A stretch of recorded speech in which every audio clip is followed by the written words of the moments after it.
the same racist tactics from the position of a black man to try to go against another black man just because you have a difference of opinion. You're no different from the damn racist that you say is so-called oppressing you.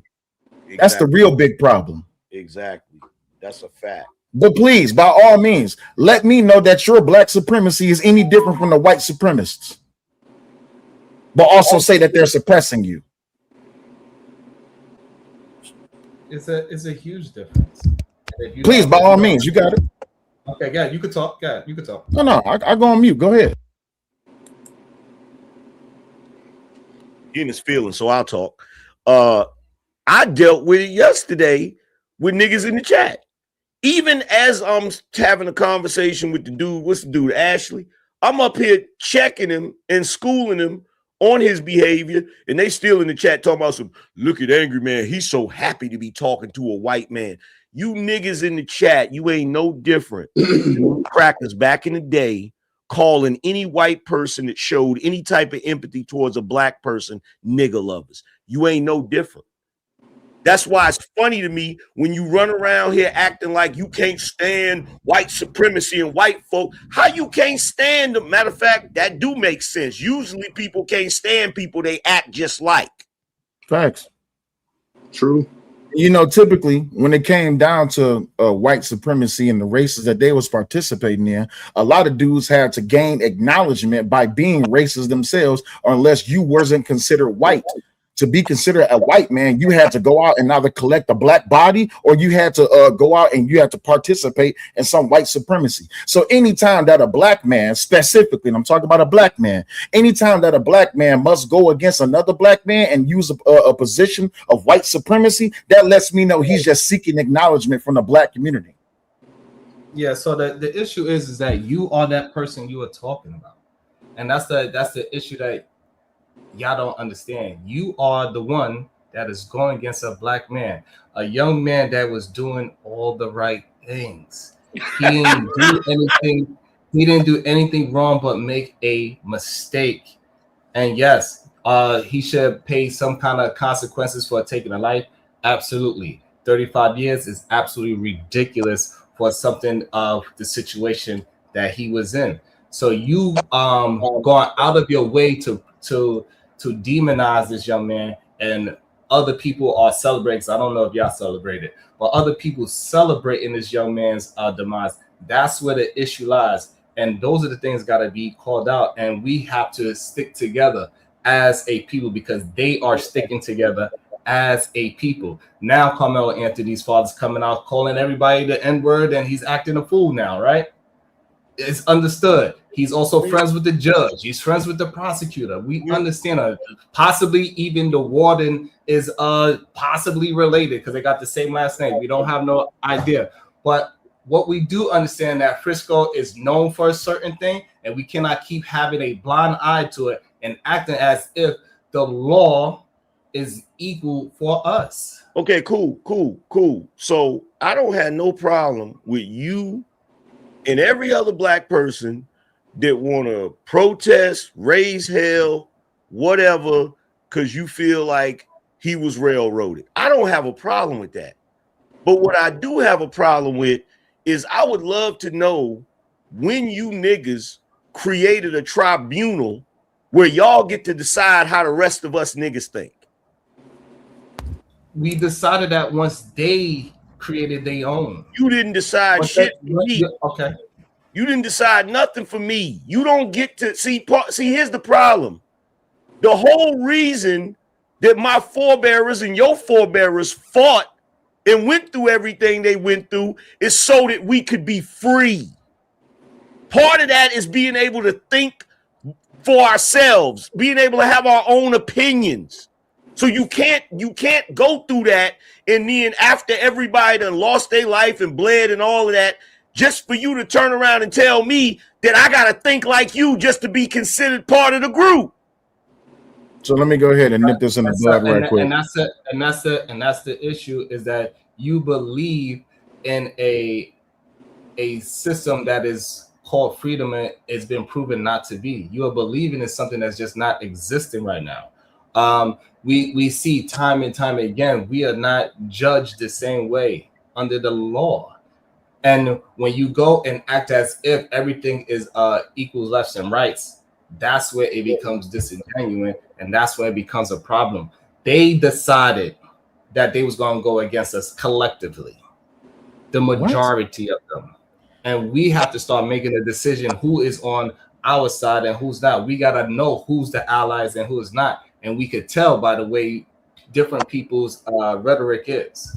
I would never want to be an ally to a group of people who dismiss basic human decency and try to defend degeneracy. But let me go ahead and tackle something right quick. You said that we already know that the judge and the DA and all this, that, and the other is friends or have some type of association with the Metcalf family. Minister Dominique Alexander, the baby choking minister of justice, said, over the last few days, I have received countless messages, videos, screenshots, and clips regarding a photo that is circulating online.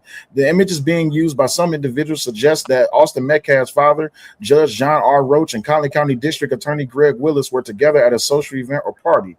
After reviewing the image that is being shared in these viral posts, I can tell you that that photo being circulated is of not them. So let me go ahead and ask you right quick, and I'm glad that you did this, Sharon, so we can get your honest opinion right quick. When you look at this photo, can you tell me where is Judge Roach in this photo? Why? Why are you asking me that? I'm asking because you made the claim that they were friends or that they had some type of association. So this is the image right here in the top portion that said that Judge R. Roach and DA Greg Willis was in this photo. Let me ask you, in this photo right here in the top, where is Judge John Roach? Right here, where is he? It doesn't matter if I. Oh, okay, so I'm giving you the evidence to go against the claim that you made. Hold on, please. It doesn't matter if I could point out whoever. It doesn't matter. What is the person in the photo? What matters is plenty of people that are friends and in cahoots with each other that don't have any photos together. I got plenty of friends. I have. Oh my God. I'm listening. Go ahead. Okay. You don't have to tell me what you're doing. Just do it. I have plenty of friends that I do not have photos with. These people are moving a certain way, and we cannot ignore the way how they are moving. Time and time again, we see the evidence of how these people are moving, and we just gotta call a spade, and as simple as that. Yeah, that's exactly what a racist would say. Dismiss all of the evidence just so they can stick to a narrative and a point. You have the photo here, which disproves that they are not associated. As a matter of fact, they even gave Judge John Roach an interview where they asked him directly, do you have association or are you friends and or cool with the Metcalf family? He said no. So, but here's my biggest thing, and I'm glad that you did that, right? So we have a video. As a matter of fact, we don't even need the video. We have a body by the name of Austin Metcalf that is in the ground, and we have a video of a young man by the name of Carmelo Anthony that stabbed Austin Metcalf. My question to you is: should this young man do time for killing Austin Metcalf? Yes. Okay, so with that being said, I'm going to ask you again. I'm sorry, not going to ask you again. Per the jury that was assigned to that case, they're the ones that made the judgment call that he deserves this time. Would you agree or disagree? That they decided that? Yes.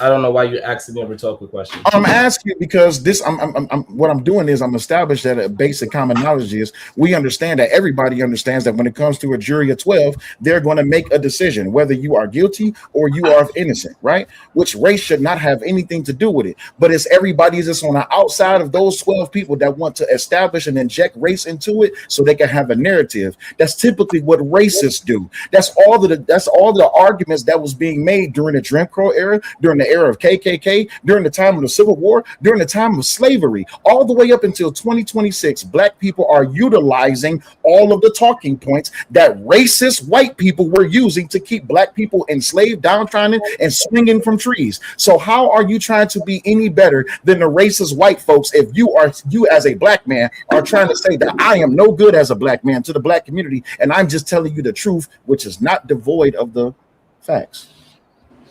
The reason why is because I'm not on offense trying to do something to a group of people just because they look different. What I attempted to do is have defense, so this way we can have possibly in the future a fair trial, because this young man did not get a fair trial. And when people like you go ahead and push the rhetoric that you are pushing, that is towards what the word that you use in the white supremacist situation, that becomes an issue for us, because now we have infighting where we should not be infighting on a situation like this, because the young man needs to have a fair trial. Whether he go to jail or not is irrelevant. What should be the conversation is about him having a fair trial, and us as the older black men having the goddamn bravery to speak up and say, no, this wasn't fair, and he needs a fair trial. It shouldn't be a jury of people that don't look like him, that don't understand things. That's not how. Excuse me. I agree. Hold on. That's not how that works. A jury of your peers does not mean jury of your race. Your peers is not your race. That's established by Cornell law. See, what I'm trying to do is I'm trying to combat you with education, which is based in intelligence, not based in race. And that's the big problem. I don't have to bring a racial argument to you, because I'm only giving you the facts based on the law and based on the intelligence. When you look at Cornell law and you look at the definition of what is a peer is someone that is in your environment or your immediate surrounding. Now, according to Frisco County in Texas, it's only 10 to 11% of black people that's in that county, which is majority white, right? So when they come down to the jury selection, that you had people who was using, you had the defense and you had the prosecution that was using strikes to disbar people from the jury selection process. And when it came down to it, there were people who said, I do not feel comfortable putting a young black man behind bars. And also, I'm a teacher. That was part of the qualifications to be removed. So again, introduce to me this racial element that did not give this young man a fair trial. So the racial elements that that 10 to 12% should have been people that look like him. That's what we have. That's where we have. That's where we have. I don't understand. I didn't interrupt. Nigga, if you gonna fucking talk, nigga, stop with all the dramatic bullshit. I was trying to interject something. Jesus Christ. But I don't give a fuck about what you're trying to interject. I don't give a fuck what you give a fuck about, my niggas. Get out your feelings. I'm not in my feelings. Shut the fuck up while I'm talking. And talk, nigga. That's all.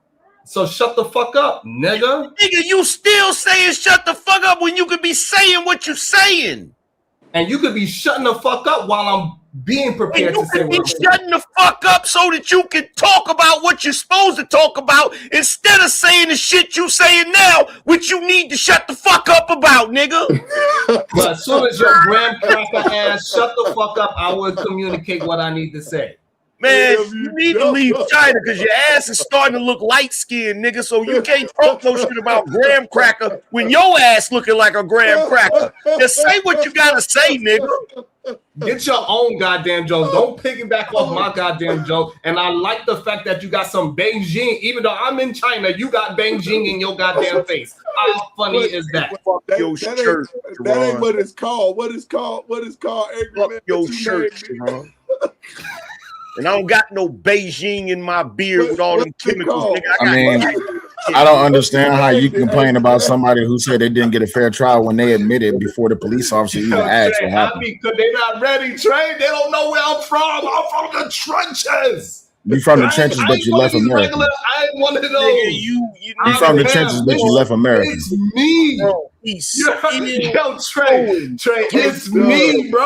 I know. I be cooking. I know. Get to your point. It's me, bro. Get to your point, man. Now calm down. So now get back to what Will is saying. With the whole, what I'm saying is that, so it should have been whatever the percentage is, he should have had that same percentage of his peers. It was lopsided dramatically. And that's why I believe he do have a really good case in the appellate court to use the Batson challenge because he didn't have that percentage, what you just pointed out. Mm-hmm. And also some people that was still a part of the jury, they were teachers. So again, like they used the idea of the teachers, the way how they excluded those people, but also they still had teachers on the jurors. So again, all I'm saying, that we need to be arguing for it to be fair, not to be lopsided. And okay, it well, is lopsided. let's be fair. Let's be. My goodness. Oh my God. It's okay. Let's be fair. So let's be fair, me, bro. Let's I get be. it. No, because you're spewing a lot of misinformation. So let's be fair. according to I don't know what. According to the police report, during this time, the suspect said verbally out loud, "I was protecting myself." It should be noted I had not questioned him about the incident when he made that comment. I asked him if he had any weapons, and he said no. I patted him down for weapons while we were walking along the fence, and I did not locate any on this person. I instructed the male to continue off the track. While walking him off the track, the suspect also said he put his hands on me. I then detained the suspect in handcuffed behind his back, and had him sit on the ground. Officer Reese arrived on the scene. I conducted another pat down on his person and then searched this person after he gave consent. You know what? Somebody has an airwave of something. I conducted another. I'm sorry. While the suspect's on the ground, I advised that I had the suspect. The suspect then responds, "I'm not alleged. I did it." So you have multiple instances of sputtering. I'm sorry. You have multiple instances where he himself have admitted to stabbing Austin Metcalf. You always want to complain about a fair trial, but this young man was speaking to police without the presence of his parent and without the presence of his attorney. But that's something that he admitted to. So where's the unfairness? Where is? Yeah, he's gonna start talking. I don't understand. Hold on. I don't understand what misinformation I gave. That's number one. You didn't point out no misinformation that I gave just now at all. You started a whole new talking point. So I don't know what misinformation. So you was wrong on that point already with your premise. That's number one. Number two, nobody said that he did not stab the young man. So the misrepresentation is what you brought into the conversation, that the percentage of people that live in his county was not a part of the jury. So you said it is the people that live in his county. Oh, okay. The percentage of black folks that was a part of the jury does not represent that county. Idea that they got those people up out of there because they teachers and then they still had teachers there, that is a problem. Oh, okay, cool. So, one, I would like for you to produce me any evidence where the people who was on the jury. I apologize first for saying that I gave misinformation. You didn't prove no misinformation. Oh, okay, cool. So, I would like for you to submit in front of everybody the information and the evidence that states that people who are on the jury is indeed teachers. That's the first thing. And the second thing is, I would like for you to submit to me why it is that not only did the prosecution, but also the defense were striking people, not based on their race, but based on their bias and based on their professional standing, even when the judge gave instructions. So you can't do that, can you? You can't do that, can you? Yes, because it's...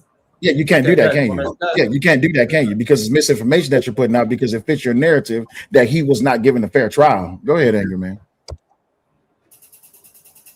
I forgot what the fuck I was gonna say, man. I wasn't gonna say shit.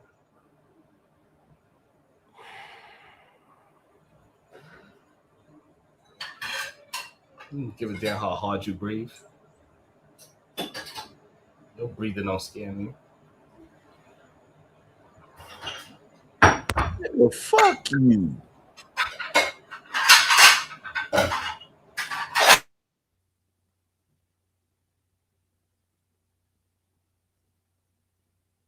I'm still waiting.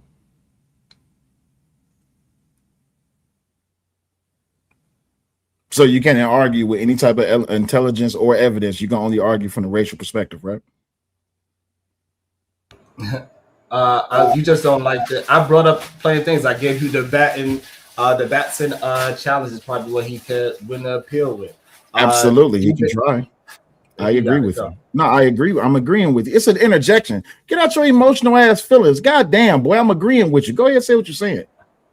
Oh, so you agree that I am using educated words. I'm not just using racial.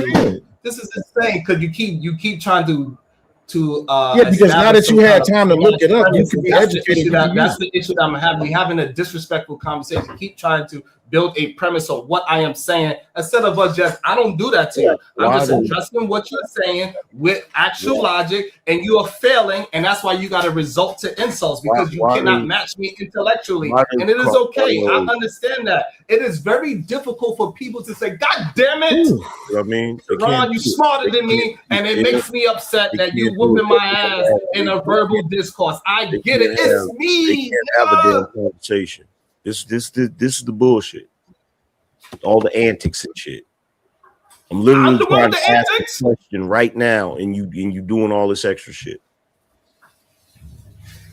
Yeah, but you're not pointing out the fact that he's interrupting every time. You're not pointing out the fact that he said I had misinformation and he didn't provide no situation where I gave misinformation. You are not pointing those things out. You only see when I do it because your man's getting his ass kicked, just like I be kicking your old ass. So what's the point of the Boston? What's the point? What's the point of the Boston versus Kentucky? Are you trying to are you really trying to have a conversation, or are you just here to perform? He's just here to perform, as always. I'm really trying to understand, but since you're so funny, answer this question for me. Why does the Anthony family and Carmelo even deserve your defense? Just answer that question for me. Say it one more time, yeah.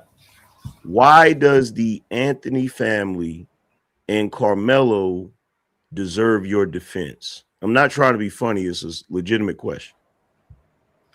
They deserve it so we can start moving in the right direction as a collective to understand that we are in unfair positions and we have to protect ourselves because other communities are not willing to protect us. Okay, cool. Because I'm just trying to get an understanding of that, right?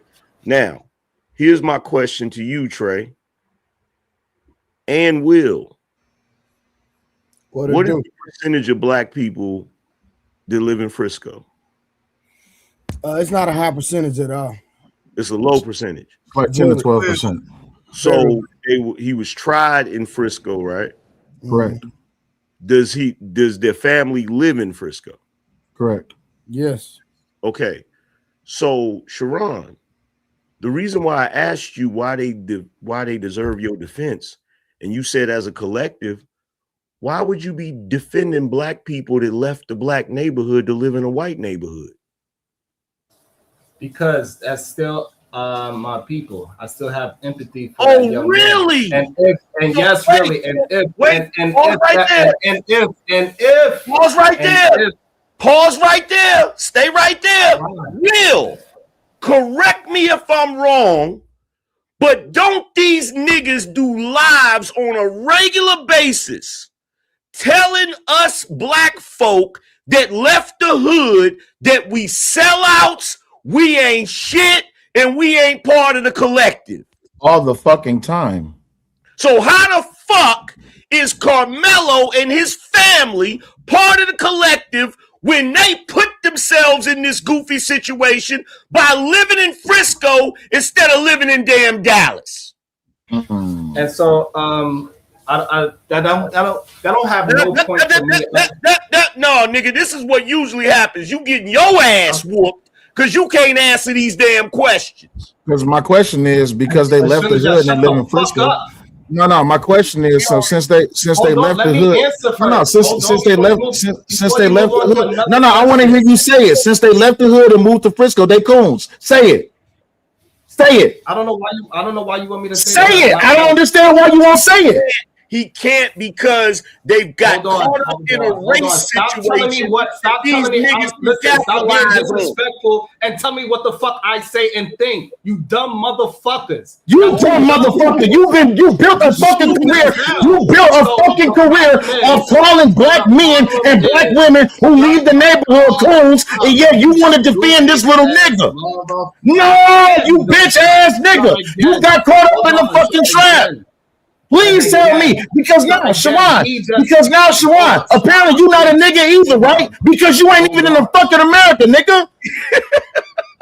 Hold on, so you ain't in the you cold like the rest of us. Welcome to the tribe, my nigga. So what I'm saying is this: you are trying to make me argue a point that stupid ass nigga. You so dumb. I don't argue that point. I don't call somebody all the fucking time you do. I do not. So you're a liar. All the fucking time you do. If you are saying that I do that all the time, I'll call y'all goofy niggas goons. You are I a do. liar. So Taz, I wait till you get your chance to get to me, but I call y'all goons. Sharon ain't saying anything of substance. Fuck Sharon. Taz, I'm asking you. Sharon, you ain't saying anything of substance. Shut the fuck up. Sharon, shut the Sharon, you something that's added to the argument, my nigga. You just emotional. It's okay. It's all right. We understand. The pussy is falling out. You just don't want to answer the question. Is Carmelo and his family goons and sellouts? I'm attempting to answer the question, but so just answer it and then elaborate. Is Carmelo and his family sellouts? Is they goons? Talking to me right now. I'm trying to talk. Stop answer talking. First and then elaborate. Be quiet, please. I'm asking you so I can communicate. Thank you. Shut the fuck up. And so now that was never my argument. So that premise that you did, Angry Man, it has nothing to do with me at all. So that young man, if my kid was on trial, I would want black folks to have some type of empathy and want to fight with me to say, hey, look at the character of that kid. And so this way we can get him a fair trial. All I'm saying is that shut the fuck up. The argument. If you're making the argument that white folks are racist and unfair, why would you? Because you're not answering the question. If you're making the argument, if you are making the argument that white folks are racist and unfair, you cannot ignore the fact that this black family moved to a predominantly white community, which put them in this goofy position in the first place. Okay, that's fine. I agree. It put them in a position that's irrelevant to me. Wanted to fight for a fair trial for the young man. Yes, they put themselves in that position. Yes, they hired a white lawyer, which was stupid. Yes, they allowed the all-white jury. Yes, all those things was goofy and stupid, but that still have nothing to do with me want to fight for the young man to have a fair trial. It doesn't disqualify their blackness, right? I can't stand you, graham crackers. So it doesn't disqualify their blackness. Hold on. So it doesn't. So even though they moved to this predominantly white community, it does not disqualify their blackness, and they still deserve the defense of the black community. Correct? Correct. I bet not ever hear your motherfucking ass talk no shit about nobody black conservative talking about they done moved out the hood. You bet not ever say it again. It's not your address. It's your ideology. It ain't your address. You can move when you want to move. Don't try to say it, Taz. Don't try to save him, Taz. I'll be quiet. That's what bitches do. No, don't do that. Sharon, you already got bitched out. Go on mute, Sharon. Sharon, don't try to buck up because Taz want to save you. Go back on mute, bitch. You be all right. You be all right because your ass couldn't answer the question. When black people move out the hood, they ain't black no more. So why the fuck are you stepping up in defense for Carmelo and his family? Don't worry about it. We already asked you for 20 minutes and you couldn't fucking answer. So don't worry about it. Stay quiet. Taz is talking. Taz, question for you. I tell you what, Sharon. I tell you what. You can say what you want to say, but that's one hell of a point. Your ass, you wasn't ready for that, was you, nigga? You wasn't ready for that, was you, nigga? Yeah, because you were so caught up in the race, you were so caught up in the social justice race warrior shit, you didn't even think about that shit, did you, nigga? Of course he didn't. It left his mind. What? I don't think about lies. The lies that y'all tell, I don't think about them. No. Hey, Dre, let me ask you I don't think about the lies that you tell. You know, like for example, you putting baby on your face to lie about the greatness in your face. I don't think about that. The fact that you gotta wear a goddamn baseball hat to hide your baldness. I don't think about none of the lies you talk about. Dre, if this would have happened in Dallas, would there have been some black people on that jury? 100%. I gotta go. Hey, both of y'all stop ducking the smoke. Don't be afraid when I open up a panel. Stop being little bitches and hit the link. Just Do me a favor, Sharon. I want you to make something.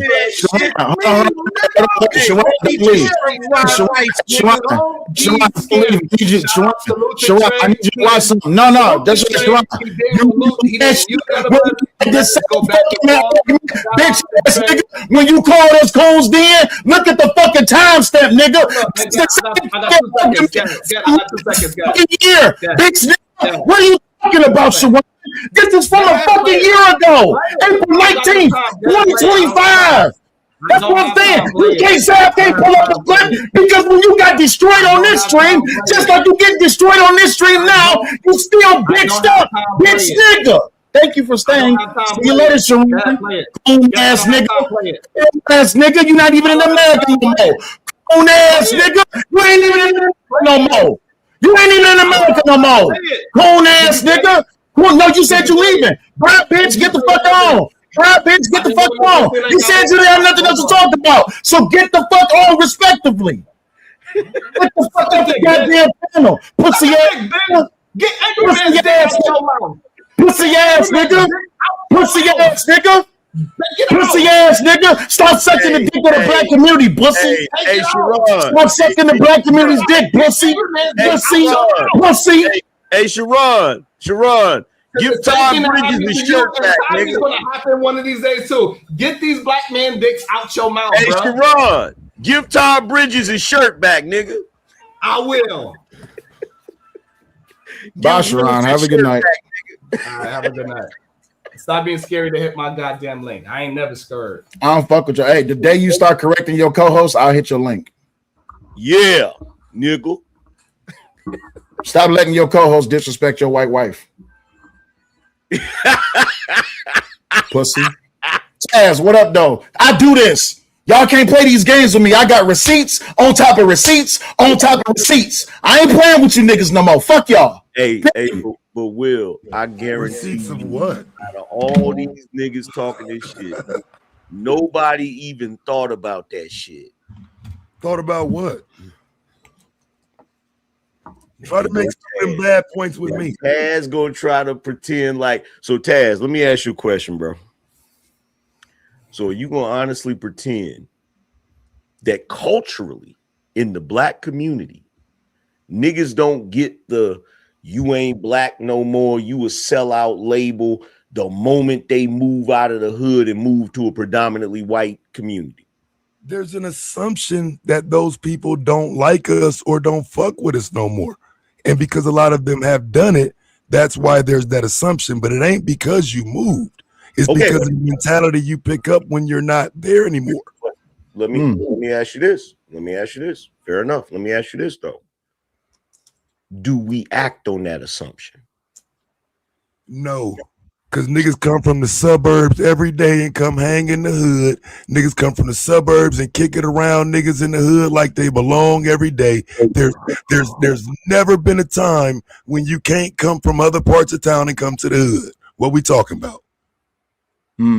So when black people leave the hood and they go out to the suburb, there's an assumption that they don't fuck with the hood no more just because they moved. But if they keep the ideology when they go to the suburb, when they take the blackness or take the hood mentality with them to the suburb, they still consider black. It ain't necessarily got to be the hood mentality. It's the fact that you are a black person. I don't know.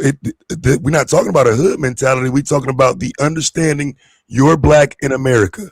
Right. You So know, I think skin color alone makes the identity very, very obvious, right?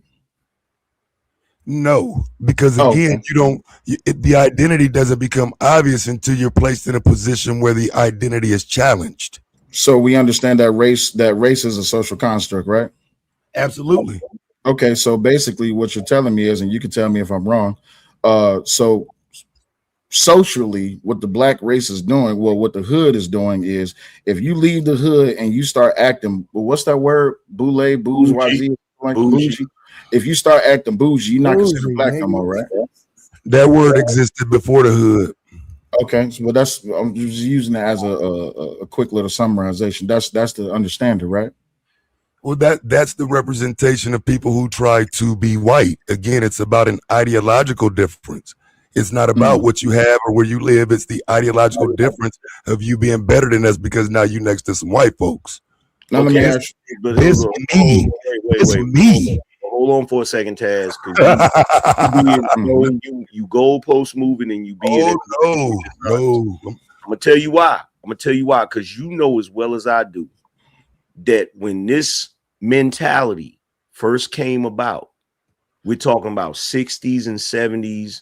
We're talking about 70s when black people were able to actually live in other neighborhoods other than black neighborhoods.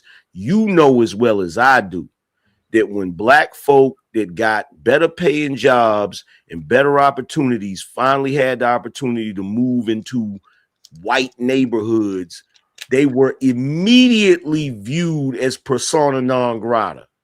No. Immediately. No, it's how they treat other black people. Come on, bro. Why are you doing this? So I'm trying to. Truth. It's the truth. So I'm trying to understand how it is that black people disassociate or demean other black people just because they move to a white neighborhood. Am I misunderstanding what you're saying? Look, check this out, Will. They even did an episode about this shit on the Boondocks. When them niggas, when granddad's freaking homeboy died and they went back to the hood. And we know them niggas still, like Huey and Riley still act hood. When they went back to the hood, what did Huey's homeboy say? Take your punk ass back to Woodcrest with the rest of the white folk. Like, let's be real. Like, why y'all? Right. No, they do it on YouTube. If we don't see you on YouTube, if we don't see you and you don't be out here, don't pop out now for this funeral and think it's all love. Good to see you. Now get your bitch ass back out there with the white. Exactly. Just prove the point. Wait, what do you mean exactly? Wait. Don't try to switch it like I said something to benefit you. You don't fuck with us. You don't fuck with us. Just because you came out here today, now suddenly you fuck with us. Yeah, but here's the problem. Who you think you fooling, nigga? But here, Taz, the problem is just because don't try that shit with me. This me. It ain't neither one of you niggas that's intellectually. Don't claim no fucking victory with me, nigga. No, you switched it. You switched it from what? You switched it from because what you originally said is it's your mentality and how you act. Yes, and if we don't see you, how do we know your mentality? If we don't see you, if you stop coming around, if you don't fuck with us no more. No, because just because a nigga don't come back to the hood don't mean he stopped acting black. Facts. You switched it. You switched it. No, it doesn't. You switch it does. No, you're switching it. So I'm not switching anything. I'm making sure you understand. You going off a Boondocks episode. Hold on, Taz. You don't see some. Taz, hold on. A Boondocks episode. I'm using reality. Taz, hold on. If you don't see somebody, how you know what their mentality? Oh my God, go ahead, read your money. Nah, you good. Let me get super chat real quick. Icon with the $2. He said, if black men had the power, would we do better? Y'all answer that. He said, if black men had all the power, would we do better? Yeah. Was that a question to us or questions? Nah, that's to y'all. To one of y'all. Hell no. No, hell no. Not with this mentality. No, not with this mentality. We ain't ready for that. So the problem is that I would say, I don't know why. Maybe in a couple hundred years after we done got it all out of our system, but if we can I make this power. Wait, hold on. Can I make this point before we move forward? So the problem is there's a predisposed position that just because we don't see you, ergo you leaving the hood, that you don't identify with us because your ideology is different. My thing is, how do you know a person's ideology if you don't see them? Right. That's the point. So again, I don't know. Again, so I know y'all not. But be quiet when I'm talking, bro. Unless you want to send it up, like for real. I listen to you, listen to me. Let's just have a conversation. Go ahead, take it on. I'm telling you just a simple point. If you stop coming around and we don't see you no more, it's obvious you don't fuck with us no more. It's just that simple.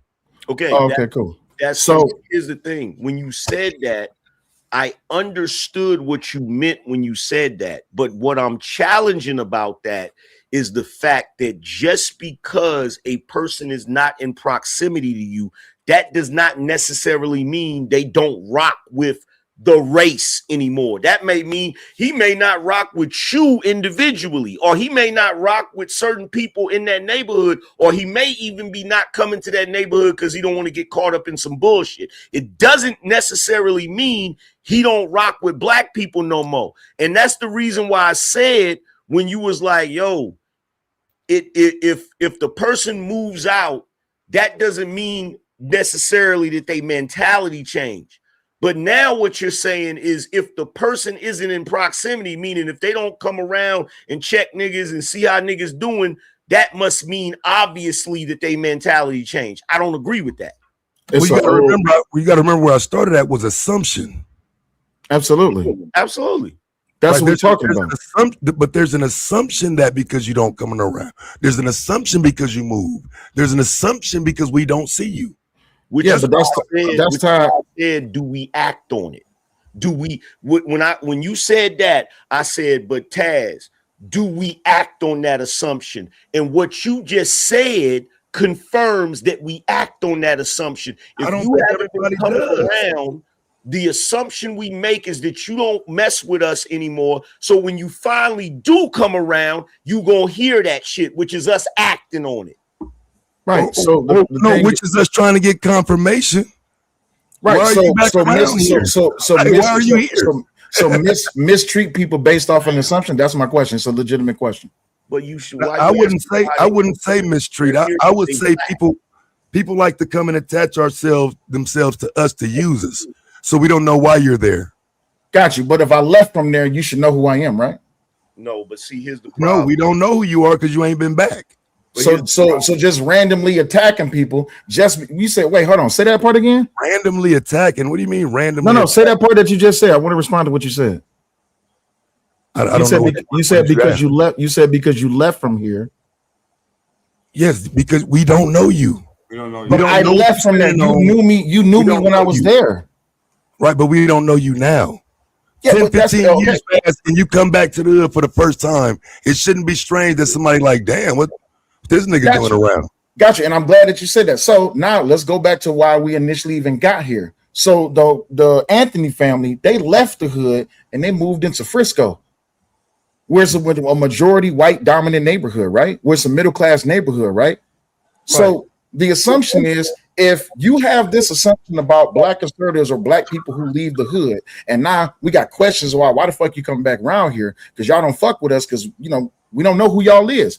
Why is there such a defense for this black family that left the hood and moved into a suburban white neighborhood, and there's automatic defense for them? But when it comes to black conservatives or just black people who move out the hood, you don't know who we is. No, do you understand what I'm saying? I understand what you're saying. So just so it's clear, because I know y'all not that bright because you are conservatives.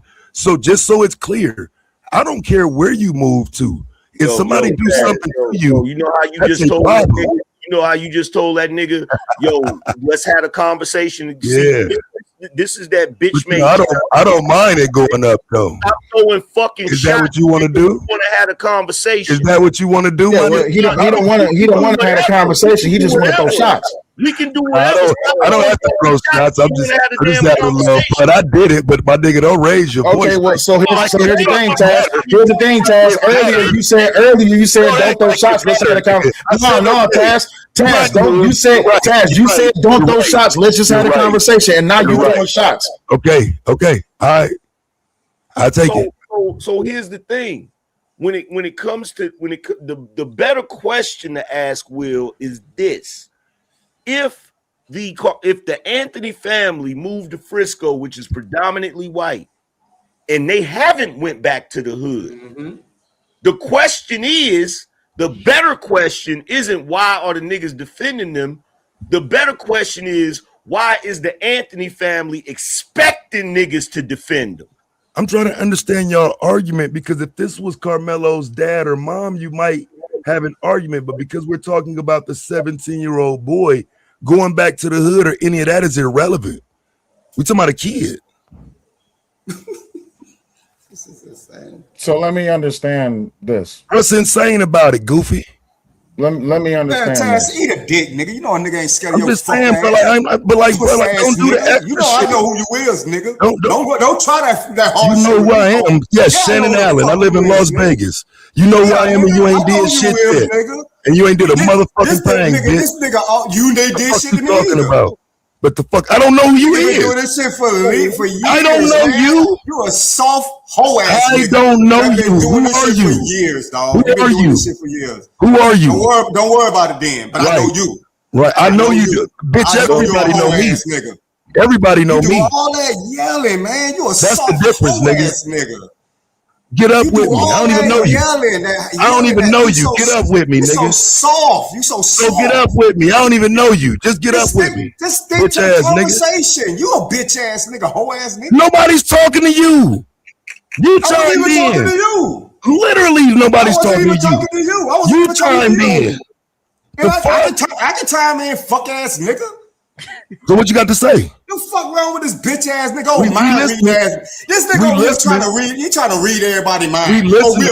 We assume, y'all. We assume. listening. Fuck, how the fuck you gonna assume about What you somebody you chiming don't in to even say, know? man? I just said it, dumbass nigga. Your So you assumption. didn't chime in to add Well, anything you gonna talk or you intelligent? gonna let me talk? You gonna talk or you gonna let me talk? Did you chime in to add Fuck ass something nigga. intelligent? How you gonna ask a question and keep talking, you bitch? God Because you're damn it, not adding anything intelligent. Bro, I can't talk if you're talking, you dumb. I'm listening. That's why he lose all his debates. But anyway, like I said, when you said that you Literally undefeated. oh my God, Literally undefeated. go ahead, Taz. You got it, Taz. You got it. You got it. I'm just, bro. The nigga said I lose all my. I'm in a debate league, number 1 seed. That you don't own. I ain't lost no debate on That you the don't clock. own. That you don't None. own. So what we can do, what we That you can don't do own. is set this up That you anywhere don't y'all want to. That you don't own. A league you don't own. He brag about somebody else shit. A league he don't own. Man, get the fuck out of here, you bum. Oh my God. Damn. Who is these weird niggas? You will never hear me brag about another nigga shit. I come to your shit and shit on you and then brag about it. Where do you debate at? Bragging about somebody else shit. Where do you debate? That goes to show you how small-minded this You nigga got is. debating your name. Where do you debate? I got my own platform. That's why. Right. So when can we set it up? I come to your shit and shit on you, bitch. Anytime you want to, nigga. BigDread305@gmail.com. Email. Big Dread 305. When are you live? I just pull up on you live, fam. What are you talking about? I just pull up on you live on a random topic. All right. You in the way right now. You don't know up, anything. Nigga. You do know who I am, nigga. I used to shit on you when you used to talk about that flat earth shit. Fuck, nigga. You can't find a day in your life. I bet you know who I am now. No, fam. Wait, AM, you got to hold on 1 second, bro. You got to hold on 1 second. Hey, fam, wait a second, bro. I have never in the history of YouTube said the earth was flat. I ain't said you didn't say that. That's not what I said. So what are you talking about? I'm trying to remind you of the panel that we debated on. It was a flat earth panel. Okay, what? You know Brother Sanchez, don't you know Brother Sanchez, right? Yes. What was I debating on the fam? I'm just asking. What was my non-science debating on a flat earth panel? We're not talking about that on this man. Can we get back to the? You're lying on me, motherfucker. I know we ain't gonna talk about it because your ass lying. I got the videos, dumbass nigga, embarrassing you. Please pull it up. God, it's on my channel. It's on my channel. You want to make sure you want to put a bet up for it? What we betting, man?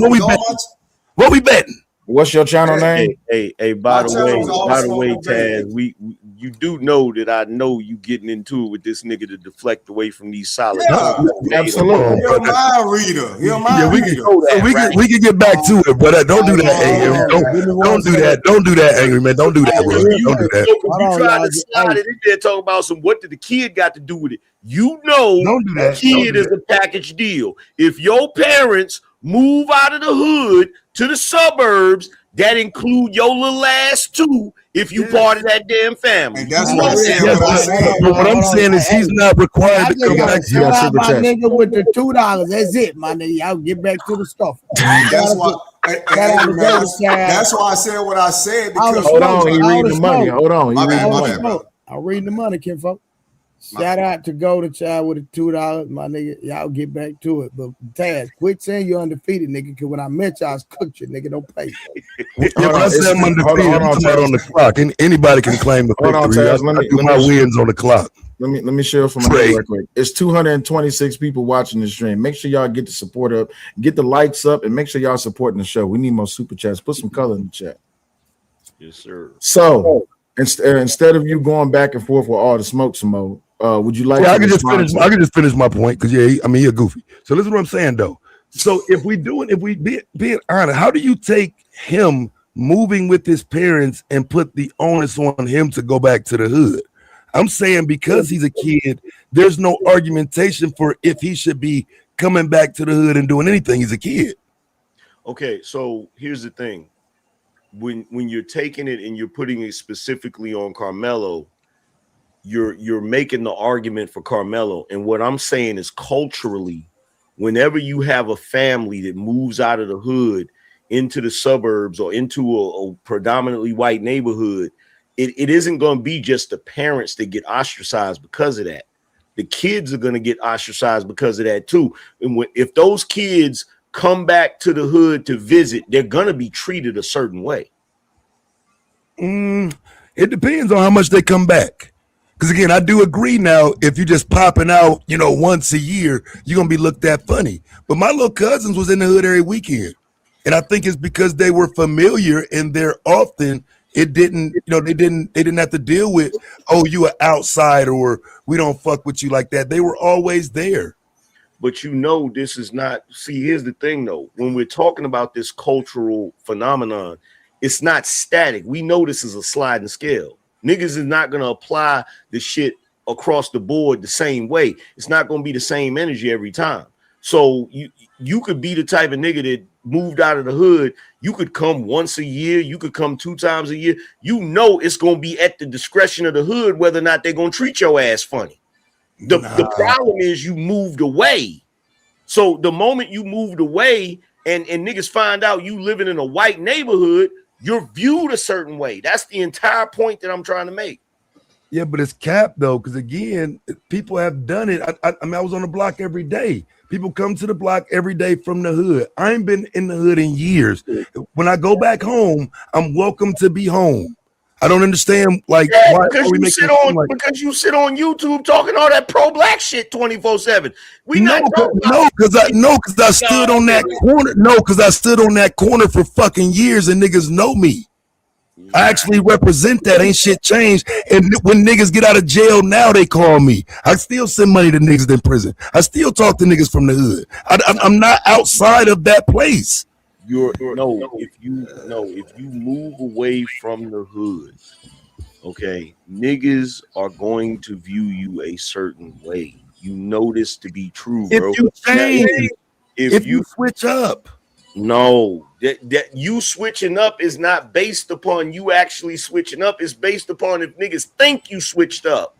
So I can't say that because I agree with some, but I can't say you completely wrong. AM, I'm not even saying you completely wrong, right? That is an element of the conversation that I will concede that happens.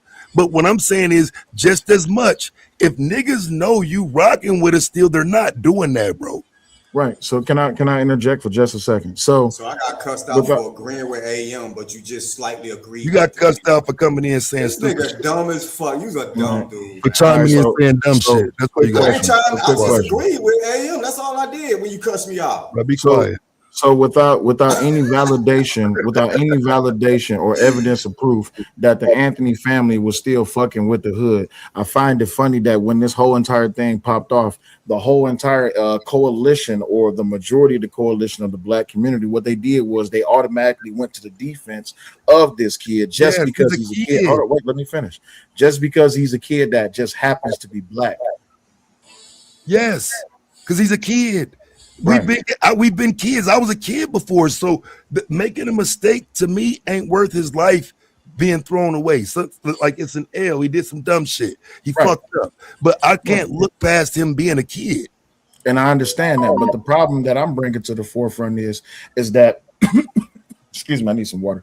The problem that I'm bringing to the forefront is that everything that you're assuming about people who move away from the hood, if you're going to go by the justification that we don't know who the fuck they is, and because they don't come back and fuck with us, there's no proof that the Anthony family still fuck with the hood. So when we're talking about the mentality of the black community, why is it that they just jump ship past that obvious assumption just to go support this kid and his family just because they happen to be black? I mean, here's my thing. This is what I think you should understand, right? This is just what it is. I think this is what people don't tell y'all. Like, when you from this and you have to give to it, it doesn't give back. The black community is not something that's given back to people.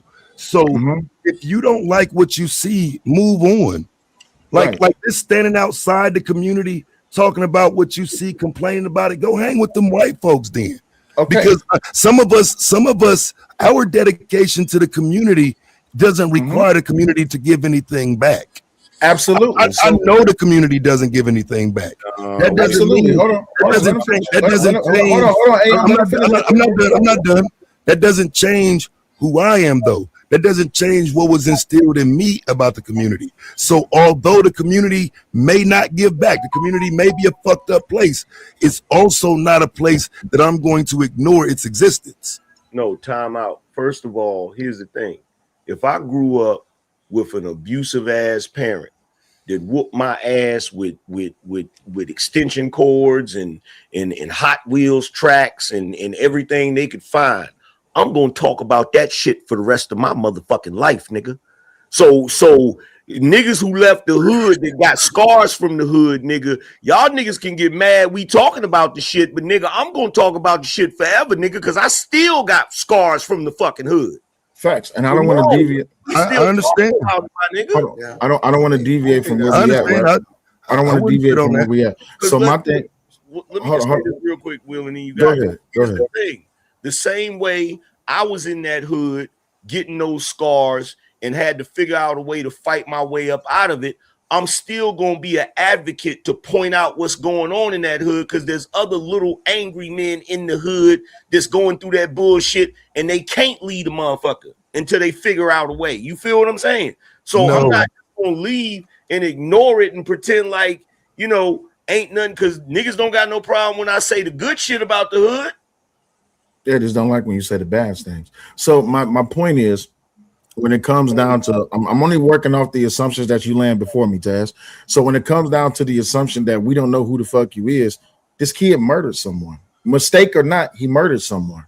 But by that own assumption, if the premise is that we're going to defend him just because he's black and ignore the fact of the law, then why are we complaining about the system being racist? That doesn't make sense to me. Because you're trying to blame. That's not word salad. Listen to what I'm saying.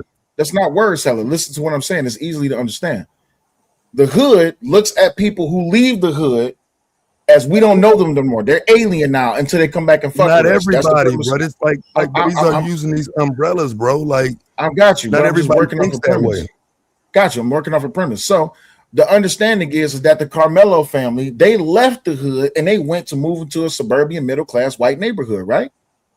So with that being established, y'all don't know who the hell they is no more, because they don't come back to the hood. There's no evidence to prove that they still fuck with the hood, but only because he's a young kid that just happens to be black, the hood is coming out to defend him, despite the fact that he's a murderer. He's getting, this is my point, he's getting afforded the sympathy of the hood just because he's black, but he's a murderer. So the fuck what's your motherfucking point? That's the problem. That's the degeneracy that I'm talking about. It's not the problem. The problem is you had to make a point. You just sat here and whined, but you made no point. I'm not whining. I'm making a point that the hood is defending. They would not be defending Carmelo if he was white. Why would they? Exactly. So thanks for proving my point. If the roles was reversed, slow down, bro, because you do a lot of talking. What point did I prove? What point? The point that you proved is y'all don't tell me what point did I prove. Y'all would have never gave, if the roles was reversed and it was Austin that was black and it was Carmelo that was white, y'all would be calling for, if not the jail or the prison, but the death of a white man because he killed the black guy. But because of the fact that Carmelo is black, that's the only reason y'all defending him. Yeah, okay, so let's do it like this. The reason I'm defending Carmelo, because you keep saying y'all talking to these goofy ass niggas in the chat, talk to me. The reason I'm defending Carmelo is because he is a young man who some white boy came and stood over with the support of all his friends around. So when he got his punk white ass stabbed in the chest, he deserved every bit of it. I can't tell you why nobody else defending him. I'm telling you why I'm defending him. So now tell me why I shouldn't defend him when some punk ass white bitch press up on him and get in his face. Because if that's the argument and the premise that you're sticking to, then Trayvon Martin had what he had coming to him without any type of pushback. Man, we can do Trayvon next. I want to hear you defend this cracker jumping up in this young man's face. I'm not defending who you call a cracker. I'm defending the premise of the law. See? I need to hear why it was okay for this cracker to get in this nigga face. I need to know why this nigga took a goddamn knife to attract me and decided to stab whoever touched him first. Because the cracker might get in your face. Because the cracker might get in your face. Before y'all move past that, I'm so glad that Taz is being honest, because he's pointing out, he's literally admitting the thing that I've been saying this entire time. Yes, I'm admitting the thing, whatever you saying. Don't let nobody get in your motherfucking face and play with you. The way y'all niggas act on this panel, that's what he did in real life. You niggas can't even accept the fucking panel argument without being ready to send it up. But when it's in real life, you want somebody else to walk away. Some white boy walk in your face, you're telling him to walk away. I ain't heard the argument yet. I'm waiting on it. I'm waiting on why it's okay for a white boy to walk in your motherfucking face and you got to get up, put your head down and walk away. I'm listening. What you're doing right now is you trying to deflect away from the point I'm trying to make. Because all of that ain't got nothing to do with the point I'm trying to make. The point I'm trying to make is the argument you just raised is the same damn argument that crackers have been using since the founding of this damn country. Exactly. To do whatever the hell they want to do to us unjustly. The argument you just raised, right now there's some white folks somewhere, don't you ever let no nigga stand over you and say this and say that and do whatever you want to do to him. But that's not the history. The history of this country ain't black men standing over white men. What are you talking about? You said the point that he was making. The history, that is the point he was trying to make. Neither one of you niggas can't do it, so pick one of y'all to make this bad point. That's not the point that I was making. That's what you said. That's literally what you said. Not the point he was making. But that's what he said. You can try to change your point, but when you imply that black men have ever been in a position standing over a white man, like what happened in Frisco, Texas, no, fam, you got to be stopped and reminded. Let me ask you this. Go ahead, man. Here's the thing. This is the one thing you're not going to do, Taz. You're not going to pretend like we've been perpetual victims throughout this country. There have been plenty of times. There have been plenty of times. This is part of the reason so many different black folks in the South moved up north, because they killed white boys. And you saying that those numbers are equal? I didn't say that, Taz. Why are you? I'm trying to understand. Bro, just make your point, please. Listen, bro. I'm trying to understand your point, and it's not landing. So just make it, bro. The point that I'm making is that if me and you were having this conversation about what Carmelo did on the merits of the shit, right? Because when you said, yo, a kid making a mistake, he shouldn't lose his entire life. And I agree with that. I 100% agree with that. But when you make the argument that, yeah, that cracker deserved that shit, that's the same shit these white folks is on. That's them. I can't worry about what shit they make up. What I'm telling you is a white child walks in another child's face.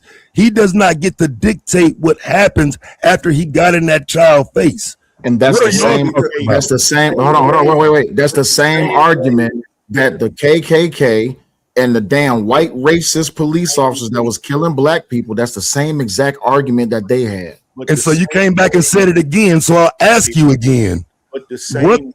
when has black people ever been in the face of the police or a position where Austin was over Carmelo? When? Please show me that. Show me that correlation. See, this is my point right here. No. I'm talking to him. He the one made it. Right, I know. Yeah, I made the point, and I elaborated, and yet you have bad comprehension because it's easy to understand exactly what I just said. That black people are utilizing the same racist tactics that was used against them, and trying to say that it's okay to do so. How? I'm asking you to show me. Yeah, you better be done because you can't show that. Black people have never been in position to do that. Because this is what you said. You said crazy, bro. You said Carmelo, just because you said he's a kid. Yes. He made a mistake. Yes. Because he made a mistake, he shouldn't lose his life over it, right? Yes. Which I agree with. But on the opposite side, you're acting like that white boy wasn't also a kid. And you're acting like that. I don't care about that white boy. I know, and that's the goddamn point. That's the point. Wait, now, hold on. Now, so this is what I'm asking y'all. The whole reason. So is the point? No. Hold on. Let me ask, bro. Let me ask so I can be clear. Because you keep saying that's the point. Let me say this, and you got it. Let me say this, and you got it. The mentality you're showing right now is the very same thing that you're saying gave him this unfair 35 years. No, listen, fam, my mentality is the product of the history you're misrepresenting. I'm not my mentality, nah, fam, just so y'all get it. Let's make it clear for the playback. My mentality, mentality is the representation of this country's history. My mentality is the representation of why you don't let no white boy stand over you and tell you better leave. My mentality is of that. I know you can't take the truth. The truth gonna hurt y'all. The abuse becomes the abusers. No, it becomes the abusers. No, the white boy walked up on Carmelo. No, Carmelo was provoking people by doing what? Y'all pussies and y'all bitches and y'all ain't gonna touch me, y'all ain't gonna move me. Putting his hand in the you asked the question. Right, and you answered it, so let me respond to that. Let me respond to that lie. Hold on, it's money on the floor. It's money on the floor. It's money on the floor. Yeah, let me respond to that. Read your super chat, bro. He's not here. So let's deal with that lie you just told. What lie did I tell? The one about calling people pussies. On cross-examination, that was determined to have only been said that day in court. It wasn't said on no police report. Now, since you like pulling police reports, go pull that one, nigga. Oh, okay, cool. So did the defense argue that wasn't in the police report? Can you just pull Did the defense object or even question that witness when they made that statement? Did they say that that's not what was actually said, right? Did the defense ask that? Yes. That's not what they asked. What? You want to play this game?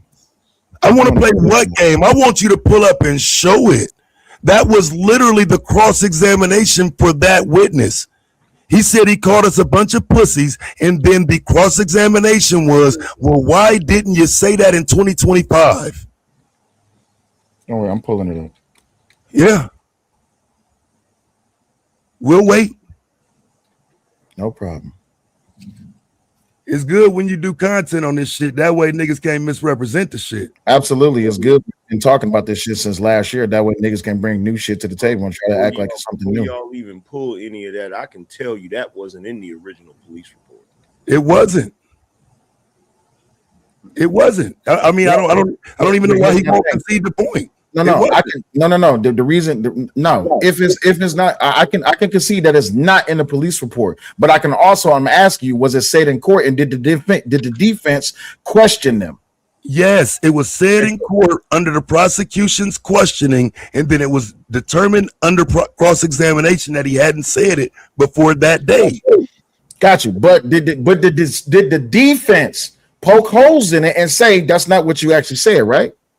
Okay, and so that's a different question because I would argue that that's the same question I've been asking you. Did the defense poke holes in it? Sam, you're not that bright. Let me finish what I'm saying. Angry Man, and all smoke. Have I not said? Don't do it. Have I not said multiple? I can rewind. I can rewind the stream back. I can rewind the stream back. Did the defense poke holes? Yeah, you said it. I know I did because this nigga trying to make a point. I'll say it again. And I'll just play it back for your goofy ass and drag you if you keep it up. Now listen what I'm telling you. I said that because again, when you say poke holes, you're saying something different. Okay, I'm not saying nothing different. Yes, it is. The first time you said bring it up, they brought it up. Now, if you want me to acknowledge that they poke holes in it, no, nigga. That's my problem with the defense. They just brought it up. They just said it, but they did not poke holes in it. They did not use it or expound upon it any further. He just said it one time. You didn't say that in 2025 and left it there. If you're going to poke holes in it, you have to use that to poke holes in it. That didn't happen. Okay, but you still ain't. Hey, fam, why your wife down there talking about I'm gonna get dragged, fam? What's up with your whiz, bro? You still ain't. No, because you said you was gonna drag me. Right, but I'm talking to you. What's don't worry about what my wife's saying. It's a ton of people saying a whole bunch of shit in the chat. Why you focused on what my wife said? Yeah, because I would think that you would have a. Never mind. What? Never mind, my nigga. My wife. So hold on. As much never as you mind. Hold on. Okay. So I'm gonna ask you. You want to my back wife up that? didn't speak on you, fam. That's crazy. But guess what? My wife is a commentator just like everybody else. She can talk with her fingers, or she can hit the link just like everybody else. What's the problem? That's wild, bro. I leave it. That's not wild. She's a commentator just like everybody else. Why are you bringing my wife into it? Fam, she talking to me. Got you, and you said you was going to drag me. So again, she's commenting just like everybody else. What's the problem? What's the problem? We can't have a man-to-man conversation. Yeah, we have a man-to-man, and there's tons of people. It's tons. Hold on, wait, time out. You trying to make something low. You trying to make something out of nothing. It's tons of people. I would just do it. If I was trying to make something out of nothing. It is tons of people. It is. I don't need no help. I don't need no help. But it's tons of Taz. It's tons of people in there. Hold on, my nigga. At the end of the fucking day, it's tons of fucking people in the fucking chat. I don't give a fuck, my nigga. It's tons of people in the fucking chat. Why is you worried about what the fuck my wife say? Because I'm talking to you. Why is she talking to me? And she got the right to speak up just like everybody fucking else. What, you want my wife to be quiet? So now you want to silence a black woman? Go ahead and say it, Taz. Admit it out your fucking neck that you want a black woman to be quiet. Because you can't do that because you're a fucking defender of black women, right? Because my wife is a black woman and has a fucking right to speak just like everybody fucking else. So leave my wife the fuck out of it if you're not going to bring up everybody the fuck else. She's putting herself in it, ain't she? Nigga, just like everybody else in the fucking chat. Just like everybody else in the fucking chat. I don't want to just like everybody. That's weak shit. That's weak shit to be focused on what my wife say. That's weak shit. That's weak shit. That's weak shit. That's weak shit. You focused on what the fuck my wife say, but it's tons of women in the fucking chat, my nigga.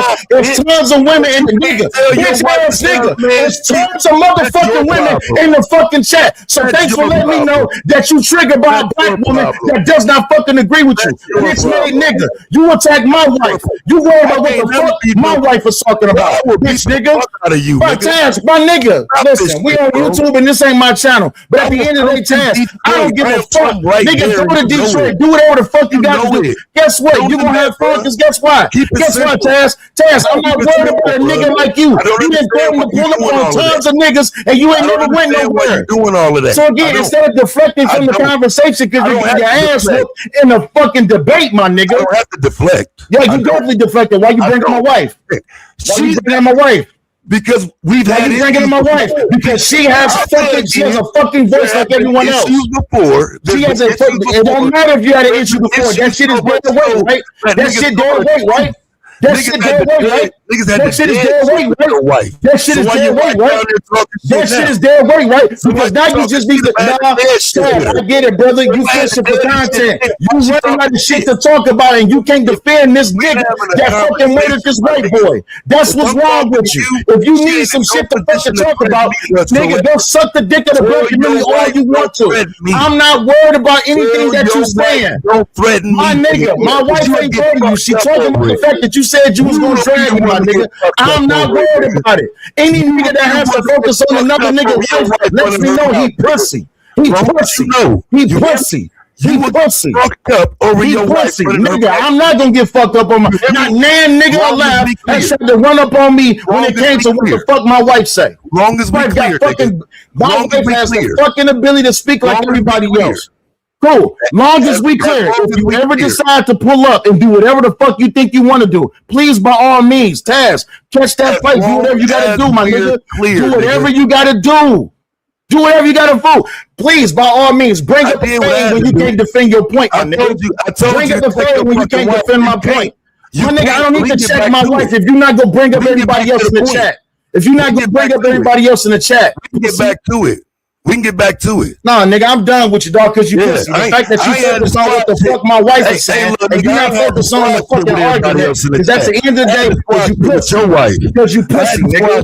Because you pussy. Because you pussy, nigga. Because you pussy, nigga. I had to squash shit with your wife, nigga. Yeah, you squat. You know why? Because at the end of the day, now you want to bring up old shit, right? So now you want to bring up old shit, right? So now you want to bring up old shit. All right, cool. Bet, nigga, let's go there. Why the fuck?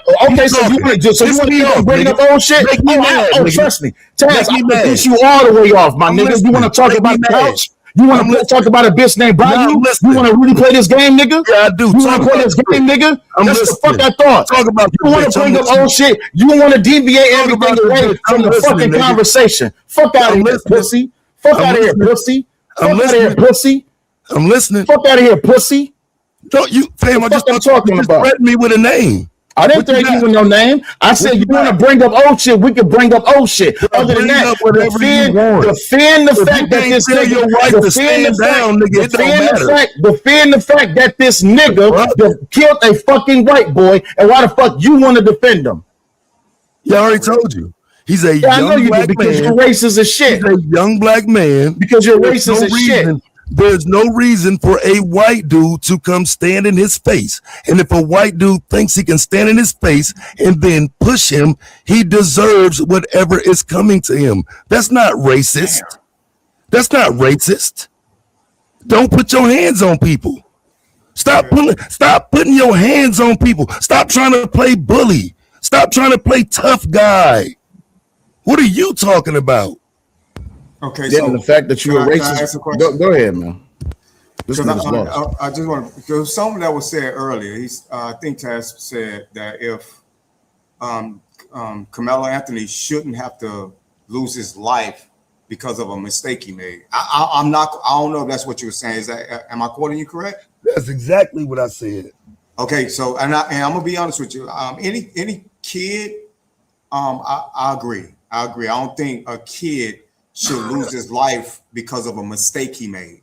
So can we actually say that the white boy also, he's a kid, also made a mistake, but it's okay for him to lose his life over the mistake? He already said he don't give a fuck about that white boy. So it ain't kids in general, it's just black kids. Yeah. Yeah. When it comes to shit like this, yeah. Okay. That's the point. That's the point. Let me finish what I'm saying. I think here it's the historical implications of what happened. So I don't typically like say, "Oh, fuck some white kids, they can die." But if you go and stand over someone and you push that person and y'all are threatening to that person, I don't understand what makes me racist to say that person should be able to defend themselves. This is crazy. But they're racist for telling him not to be under their tent. I didn't say that. You ever heard me say that? I didn't say you said that. I'm making a statement. Right, but can we deal with what I'm saying? No, I don't think they're racist for saying get from under our tent. No, I never said that. Okay, so you said you don't care about the white boy. Cool. the point that I was trying to make earlier that he just reiterated was, I don't think no kid should lose their life over a mistake. Now, as far as him standing over Carmelo and putting his hands on him, if Carmelo would have jumped on him and beat his ass, you wouldn't hear no argument from me. But he stabbed and took his life over a disagreement, bro. My question is it a possibility of him jumping on him, beating his ass, and then that turning out bad for him because he's outnumbered? We'll never know. Well, no, I'm saying just the thought of the situation. It's possible. Because I'm saying that's more than likely what happens if he fights him head up. He's going to get jumped. It's possible, but we don't know that for a fact. It's most likely.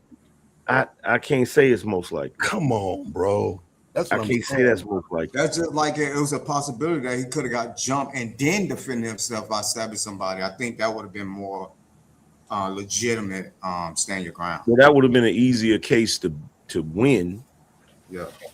But what's going on? How you doing? Hey, baby. Hi. What up, Rob? Let me read this super chat real quick, Rob. Shout out to Taylor with the $4. Appreciate that, Mr. Bell. Come back with Dark Man. Who raised Dark Man 80? I mean Dark 80, man. My bad. I read that wrong. Flowers. Give me 1 second. Flowers. Barbara. Talk without the cut. Still gotta pay the due. Appreciate that. Dangerous. Salute. Trade channel. Panel in the chat. Let me see. My Chaos Brew. Austin was a kid too. He did not deserve to be deleted because he made a mistake. Whether you think Carmelo did it on purpose or not, he deleted the kid. All right, you got the flow, Rob. So, I'm in the chat like everybody else. I can say whatever I want to say. When you're coming up here and you're having a conversation and you say, oh, I'll do content on you and I'll drag you. I can say, and you can be dragged too, doing the same content on the same topic. So what's T? Yeah, I don't have nothing to say to you. Because you had a lot to say about me, so I just wanted to come up here. Yeah, I don't want to disrespect this man's wife. That was the point of me saying it to him. Once he determined that he's a bitch and he gonna let you do the talking, I said, okay. It looks like he said whatever he had to say to you. And it seems like you've been throwing a lot of ad hominems because you can't simply substantiate your argument. And I get it that you're trying to get an emotional rise out of the every situation. argument I've made. I get it that you're trying to get an emotional reaction out of the situation, but that's not kind of gonna work. Like, because it's really kind of childish. I mean, we can get back to that. We can get back to that cross-examination. At the end of the day, we don't have to talk to you at all. At the end of the day, Carmelo Anthony called them kids a bunch of pussies. And the fact that anyone would think that full witness testimony would be in a police report is a moron, to be quite clear. I'm not the one pulling police. That's your husband pulling police reports as evidence. You're the one that requested. Yeah, he's a moron. Yeah. You're the one that requested it. He's definitely a moron. He's definitely a moron. That makes you a moron because you also. When I came in, he was reading from it. When I came in, he was literally reading from it. I've done 5 streams about it. I ain't read from it and won't be reading from it. That's crazy. You got to go get his wife to protect him. He didn't have to get me at all, honey. He does. He does. Mad this stuff. is pathetic. Okay, yeah, I understand. Whatever. This is sad. Whatever. You also said that the defense said you didn't say that in 2025, and that's exactly not what happened. But cool, whatever. Maybe your recollection is incorrect. But at the end of the day, Carmelo Anthony is a convicted. Carmelo Anthony is a convicted murderer. He murdered Austin Metcalf. And if you want to show preference for the fact that he's a child, then you also have to show that same preference for Austin Metcalf. And if not, you're a racist. And if you're a racist, just stand in it. But meanwhile, I'm going to go back to the chat and I'm going to say whatever I want to say in the chat. And I'm going to say whatever I want to say in the chat. And just don't be emotional. Have a nice day. Yeah, no doubt. Have a good day. So with that being said, I'll concede to the point that the defense did bring up the fact about the statement. Oh, you for the concede no, hold on, wait, hold on. I'll concede to that. Wait, time out, because I just went and read it.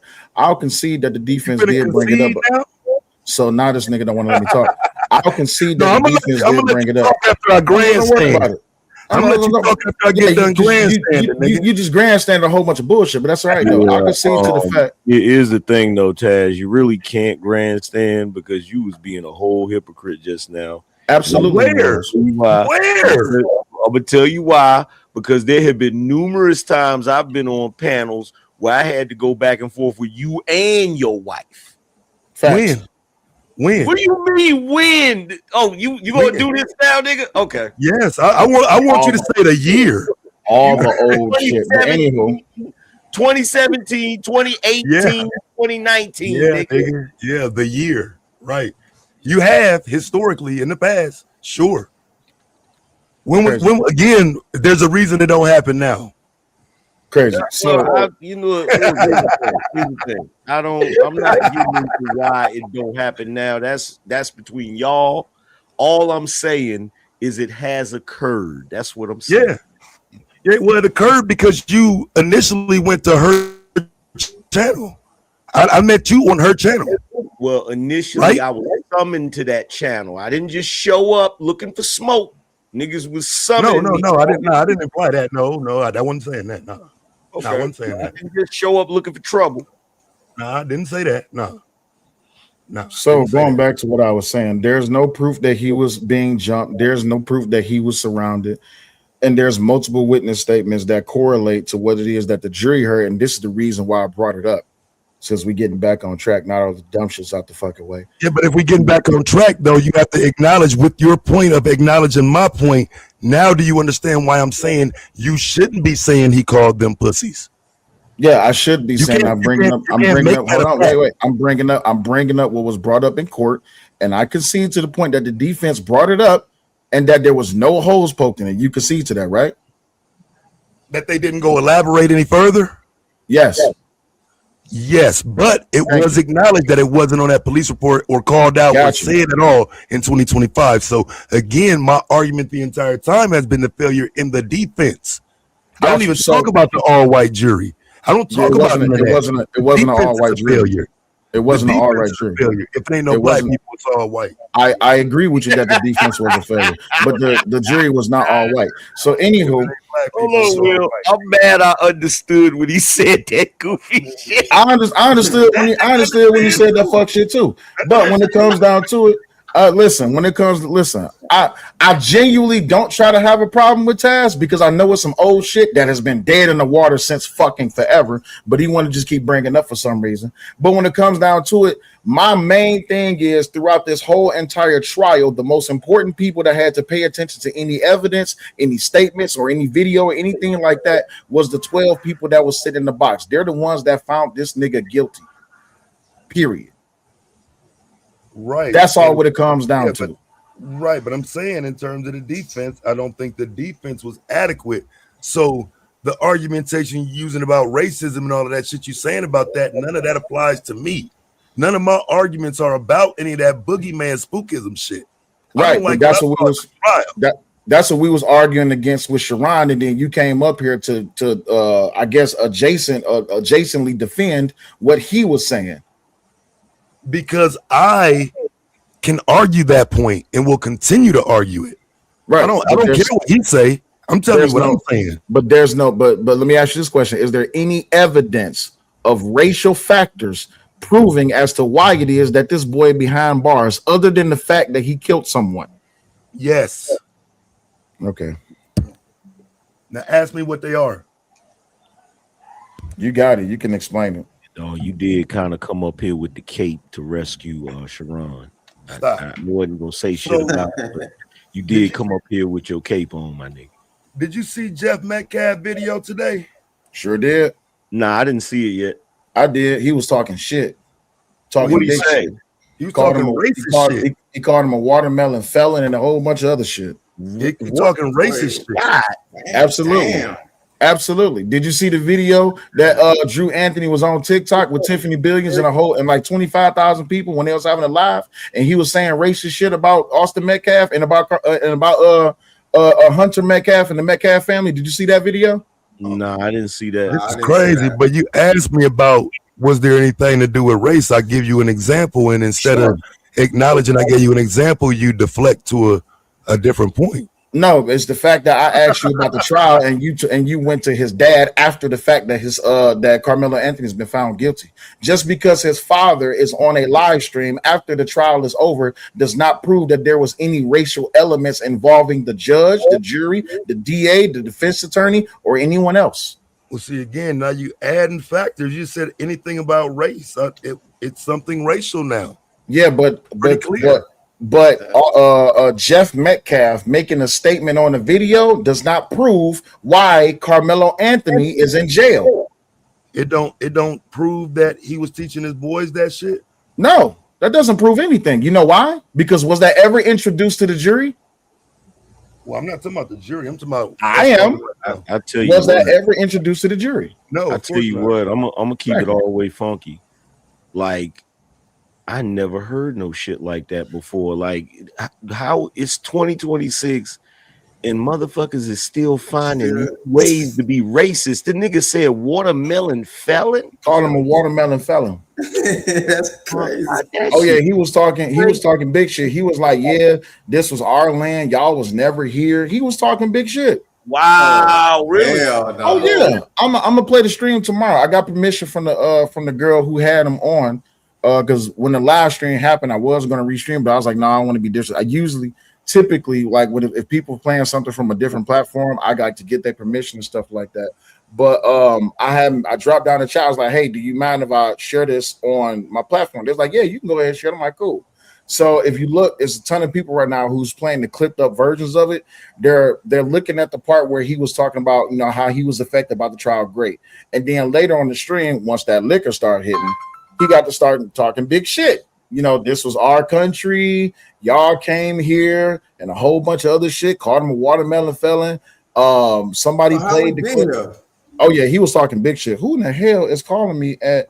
That's crazy. Well, how the hell he think we got here? He said, this guy, I ain't see the video, man. I gotta see. Oh no, he talking about that too. He talking about slavery and said that they was Indians and all type of shit. Oh yeah, he was talking big shit. I'm gonna play it tomorrow. I'm gonna play the whole stream tomorrow. It's like 3 hours. That's but work right there. Yeah, it was nasty work. But my thing is this though, right? I'm not justifying nor absolving his behavior. But what I'm looking at is this. I expect that people are going to go look for anything that a person will say and that they won't try to hold them accountable for it. Cool, by all means, go for it. I have no problem with it. Mo Business says, you mean you don't have a job? No, my nigga, I got the type of job where I make my own hours. Thank you, pussy.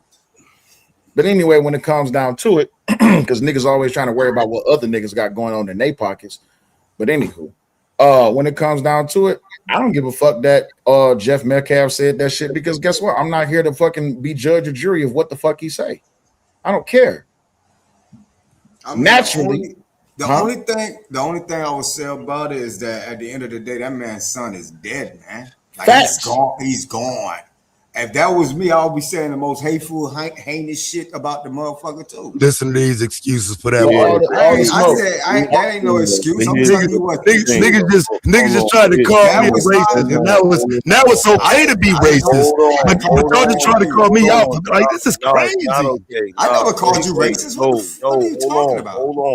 Hold on. Nah, bro. I don't care what the circumstances is, bro. For him to get up there and go ham the way y'all claim he going ham, nigga, you don't do that shit unless that shit already in you. Exactly. I didn't say that. I didn't say he ain't racist. What I'm saying is, if that was me, I would say the most heinous things about the individual that underlined my kid. Nah.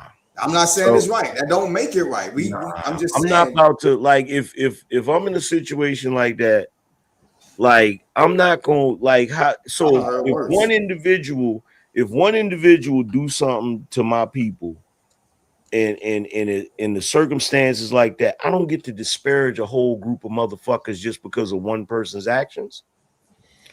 Oh wait, I thought you was talking about the individual, not the whole. Oh, he's talking about black. Oh, he's talking about everybody. If he hold on, I'm gonna play the.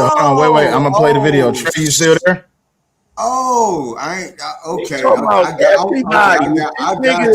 If this nigga is talking about, bro, if this nigga is talking about, oh, y'all slaves, and if he was doing all of that, bro, he talking about everybody. I'm gonna play a snippet of it right quick. Let me wake Trey up. That's crazy. That's dirty. Oh, he was saying some off the wall shit. Well, fuck him. Then. Let me wake up Trey right quick. I know that nigga sleep. God damn. Yeah, that's some shit. It's like now that I mean, with everything being said, it sounds like to me it was already there. And once they got the guilty verdict, now he ain't. All right, y'all. Hey, hold on for a second, because I know Trey gonna go fall right back to sleep. So give me a second. Let me play this. Everybody go on mute. All right. Y'all were trying to portray. How about watermelon felon? How's that one strike now? Charleston White? You think you're funny? We'll see who's laughing. Individuals who choose to monetize the death of a dead child or speak very derogatory of him or make memes and talk all over the internet about my son while I'm under a gag order and can't respond. It's like being tied to a chair and someone is slapping your face back and forth, and you can do nothing about it but take it. Well, that day is ended. The muzzle's off. And all you people, I'm telling you up front right now, this is a warning. Karma's vengeance is mine, saith the Lord. I don't have to come after you. It's going to take care of itself. People are going to see you for who you really are now. And if we want to talk individuals, we can, because I couldn't speak about this in court. But I can speak freely now because the gag order is lifted. Tiffany Billions, Wackadoo, McAdoo, whatever her last name is, I'm not going to throw insults at you because I'm not going to lower myself to your level. But you're despicable. Drew Anthony, Kayla, you're cowards. You wouldn't even show up for your son's sentencing or victim statement impacts. You abandoned your kid. You left him there. I guess he's no more use to you because you can't get any more GoFundMe money or GoSendGo money. You are grifters. You should be ashamed of yourself. You raised that child. And I swear to God, CPS to show them check on those other 3 that you still have. You never once admitted or took accountability. You tried to play victim. The real victim is the one who died, not the one who shoved a knife in his chest. I come to pray with you and show the world we can close the gap of this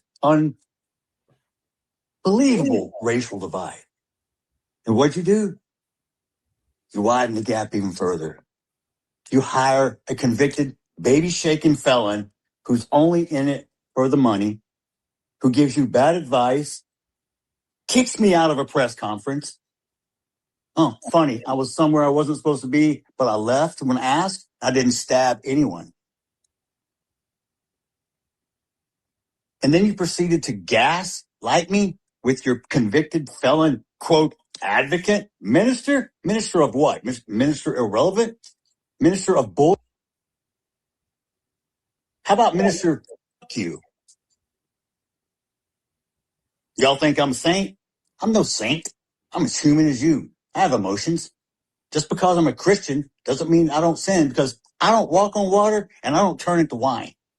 And anybody else can, step up. Don't become kicking rocks in my backyard. Look in your own. The display of adults on the internet. If your children saw how you acted, would you be proud? Or is that what you teach them? Do you teach them that racism is okay? Do you teach them? Do you program your kids to hate, to kill? From day one, I said this was never about race. Please don't make it about race and don't politicize it. And what did you do? You chose both. The race card, black fatigue, it's real. I'm sorry. You have embarrassed your own culture and race. Don't get me wrong. We got a lot of people that embarrass the shit out of me too. But you guys, you got a patent on that. And the only people that's going to change it are you. Don't blame the white person because we can't change it. But you're going to blame the white person for everything else. We're the bad ones. We're the one that held you down. Guess what? You can do everything in America that I can do. Tell me one thing you can't do that I can't do. Really quick, this is where shit just goes downhill. Yeah, so I was getting ready to say everything he said up to this point, I could write off as an angry dad. But the moment he decides to go into the racism shit, that's where he started fucking up. He should have kept that shit to himself. Nigga. So I'm gonna give you a preview of where it started at. Charleston White, you look like a fucking crackhead. Damn. Even though you got money, you're the only smart person around. Oh, did you catch it? I caught it. Yeah. That sounds like the N-word. The Nick did huh? So this is where he was talking about slavery. Support somebody blindly, even though they Wait did one wrong. second. Hold on 1 second. Wait. Yes, sir. Hold on. Man. I got a question now. So here's my question though. So you telling me that he gets to question how somebody else was raised and not the question of him how he raised his own kids? Absolutely. Nah, he doesn't. No, what I'm agreeing with his premise that at the end of the day, do it, man. No, I'm agreeing with Taz. At the end of the day, now that we see who he is after the trial, of course you can question everything. Absolutely, you should. Because this is the real him, right? Yeah. And more than likely, that's his kids is raised under that roof, man. They're gonna be just like him. All right, so let's continue. Support somebody blindly, even though they did wrong. You're going to support someone who does something against the law. You're encouraging and saying it's okay because he's a certain color. Oh, you've got more melanin than me. Ooh, so you get more. Pause for a second. See, and this is where white folks always mess up. That's where they fuck up. You cannot preach that to black people with the historical implications of white behavior. Absolutely. You can't do that shit. It's a weak argument every fucking time. You can't be like, oh, so because y'all are the same color, y'all gonna do XYZ. Like it's like I told the dude yesterday morning. I was like, bro, you can't raise that argument. I can tell my people, I could be like, look, man, we don't need to be acting like they acting, doing the shit that they doing, right? But somebody white can't be like, yo, I can't believe y'all are acting like this. Why don't you want to follow the law? Why don't you want to, like, come on, bro, you can't even do that shit. You the last motherfucker to be talking about following the law. Yeah, and fairness and oh my God, bro. Hold on, let's keep playing. And Taz, I want you to make sure you cover this tomorrow too. In privileges, more entitlement? Because 400 years ago, someone actually sold you to us and we took you over here and put you to work. And then we had a civil war to free your ass. Oh my God. I'm so oppressed. Pause it. You couldn't even boy, I'm having a field day with this one. Pause it, bro. Pause it. Mm-hmm. I'm gonna have to cook his ass tomorrow. I told you. I told you. Cook his ass and also, I want to say this too. This was unprovoked. Bro, you know what this is like? Do you remember that teacher that was trying to explain why he was saying the word nigga? Oh yeah, the white guy. Yeah. That's what this shit sound like, bro. It's like stop talking, dude. You, bruh. And this went on for completely destroyed his whole point that he was making at the beginning. Yeah, this went on for 3 hours, but we only got a few more minutes left. 1960. Chris, you couldn't even vote 1960. Look how far you've come. Look how dumb he is, bro. Hey, pause for a second. Hold on, wait. Y'all can't hear what he's saying unless y'all say pause, and I can pause it. Go ahead. For a second. Somebody said AM would lose 500K followers if he did that. How much money you want to bet, pussy? How much money you want to fucking bet? Put 1,000 on it. Put 1,000 on it. I'm so sick of you bitch ass niggas with your weak ass fucking narrative. Put 1,000 on it. And I don't care how many times you change your name, college football. Why don't you tell everybody about how you told me that you would piss on my grandmother's grave, a black woman? You bitch ass nigga. You think I don't recognize your face, pussy? Bullshit, bro. Let's keep going. You couldn't even vote 1960. Look how far you've come. Look how Pause that shit right quick, bro. Please. Yeah, go ahead. Bro. Just so we clear though, bro. Like this is my issue with, and again, call it racist, whatever. I feel like this validates why people feel the way they feel. Black people got the right to vote, nigga, in 1870. Okay, I don't know what the fuck he talking about, but this is he's a dumbass white man, and no, I don't feel like he taught his sons any better than this. So again, I defend these motherfuckers if you want to. This is my issue. Even if, well, here's the thing, Chad. I'll send it to you on Instagram, Chad. Here's the thing. Even if his sons don't operate like that, it don't matter at this point. They don't. Because this shit right here, this whole thing he's doing, you're right. It validates everything. It makes everything look drastically fucking different. Like Jesus Christ, like bro, if you feel this way and you talk like this, that you pissed off, like how often was you talking like this? Just randomly, just when your kids was growing up around you and shit, like. You can start putting two together. Like now, I can see his son coming up to a black boy thinking that he can talk to him and put his hands on him because how his dad operate or how his dad taught him. I can see that. You feel me? Let me push play. Said now the coons are mad because they protected the white. Who the fuck is protecting? Yo, I swear to God, y'all niggas are retarded. Y'all are literally mentally challenged. Something's wrong with y'all. I'm glad that this is happening. Let me push play. Something's fucking wrong with y'all, yo, for real. You couldn't even vote 1960. Look how far you've come. Look at all the free shit we give you. You're not oppressed. You're fucking entitled. You know what DEI stands for? Yeah. Means I don't have to be fucking qualified. I just have to be a certain color or a race or gender. Whose broad ass idea was that? I don't know about you, but when I grew up, there was no participation trophy. There wasn't a safe. Will, hold on for a second. Pause. I got a trick for you bitch ass niggas. Cause you niggas wanna paint a narrative. Guess what? You ain't gotta paint the narrative. You know what I'm gonna do? Tomorrow I'm gonna go live and I'm gonna point out every fucking thing this cracker said that's right about you niggas.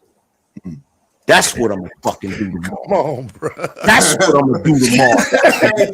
Tomorrow, I'm gonna dissect this shit and every point you made that was right about you niggas. That's cold-blooded. I'm gonna verify the shit. You want me to send it to your email? Yeah, send it to me, guys. Yes. All right, let me push play because I want y'all to know it just goes downhill because he's drunk now. You can hear it. He's literally drunk, but this is the real him. I'm literally offended by some of the shit he's saying. The niggas is still, you trying to protect the white man. Okay. I bet. There wasn't a safe space created for me because my feelings were hurt. We had to take actual responsibility for our own actions. Wow, what a concept.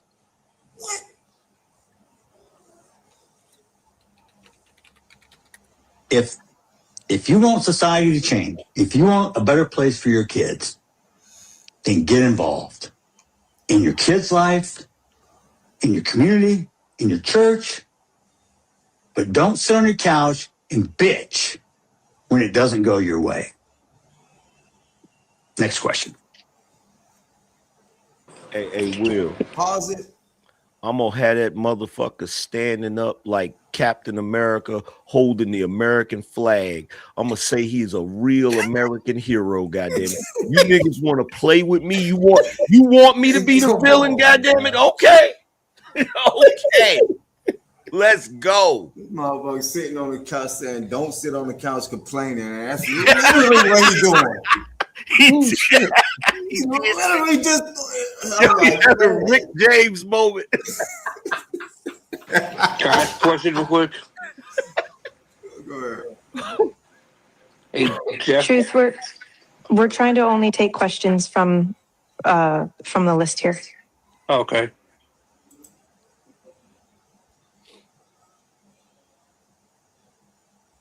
Okay. Next question is there a way to contribute to the scholarship fund that is in memory of Austin? Yes, there is.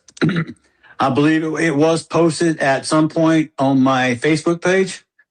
I know I dropped a $5,000 donation myself into it. Now, Megan, she needs to be credited. She was the one and friends of hers who got that all set up. Also, Halo Pizzeria. Both boys and Megan worked there. That was not her full-time job. That's her second job. She's very successful with a home builder in the DFW area. So that's not her only job.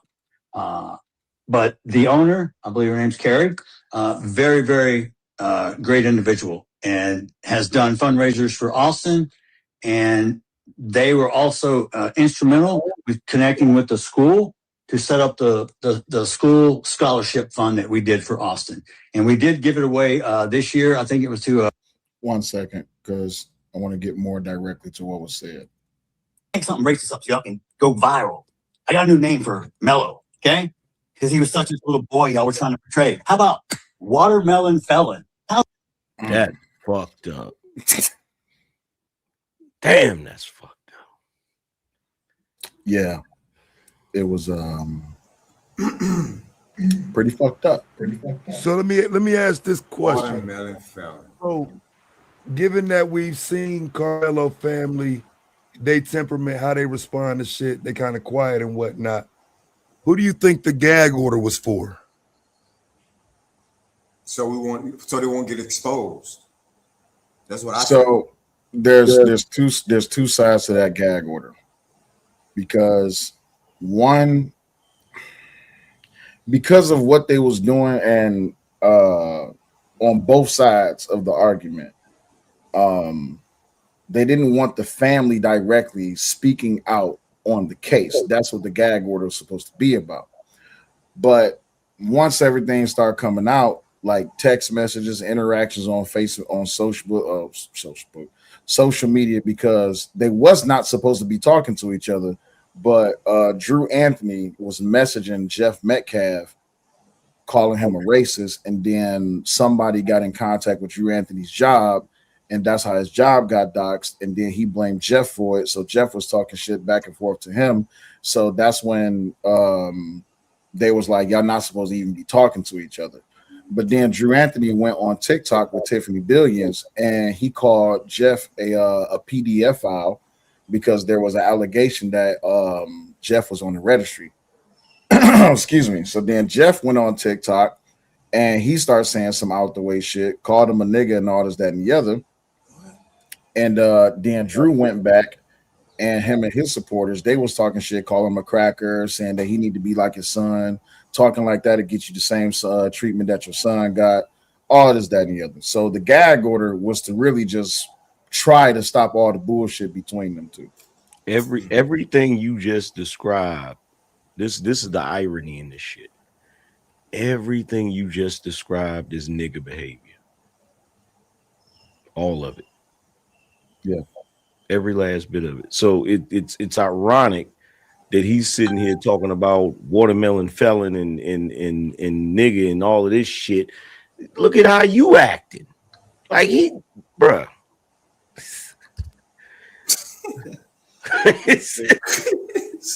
Goofy ass motherfucking shit. Like, bruh, first of all, if he was trying his best to make it seem like he was a good Christian and he wasn't a racist or whatever, he just failed miserably. Now it looked like not only is he a racist, but it looked like his kids is racist too. Mm-hmm. Yep. Absolutely. But don't worry, to the people in the chat, to the haters in the chat, I'm still gonna do what I said I was gonna do. Don't worry about that. I got the energy for both. I can argue in both directions. Yeah. So, like I said, tomorrow I'll be let me pull this I'm down. gonna flame him. I ain't gonna lie. I'm gonna flame him. Tomorrow I will be playing the whole 3-hour live stream just to really give everybody a great understanding of how what was that segment that Dave Chappelle was doing when keeping it real goes wrong? Yeah. That's what. And see, I want people to understand. I'm glad that this happened. I'm not happy that Jeff Metcalf is saying the racist shit that he's saying, because naturally that proves that he's a racist. So people can already draw the distinction that this is something you was teaching to your children. But something that I've said a long time ago, which is everybody lies to a point. No one lies to conclusion. That does not mean that people cannot have some type of sympathy for the fact that his kid lost his son. I mean, that he lost his son. No one can take that away from him. That doesn't prove. I'm sorry, say it again. No, I was just gonna say you just don't know how much I wish AI would make parody songs for me, because I would take that G.I. Joe theme song. It's a way you can do it. Jeff Metcalf, a real American hero. Holy shit. Or troll the shit out of these niggas. I'm sick of you. They're gonna cancel your ass. I'm sick of the niggas calling me anti-black. I'm gonna show them what anti-black really look like. See, that's the thing though, right? And I get what Taz is saying. You see why? I see why. But it doesn't remove the fact that this boy murdered this other boy. And that's the only thing I stick to. I would love to be able to have conversations where we only talk about what actually went on as far as the facts of the case, but everyone always wants to make it about race. Leave race out of it. Let's just talk about the facts. I want to see that video. He proved it right though. That's what I want to admit. I want to see that video. And the video I'm talking about is the video of the incident.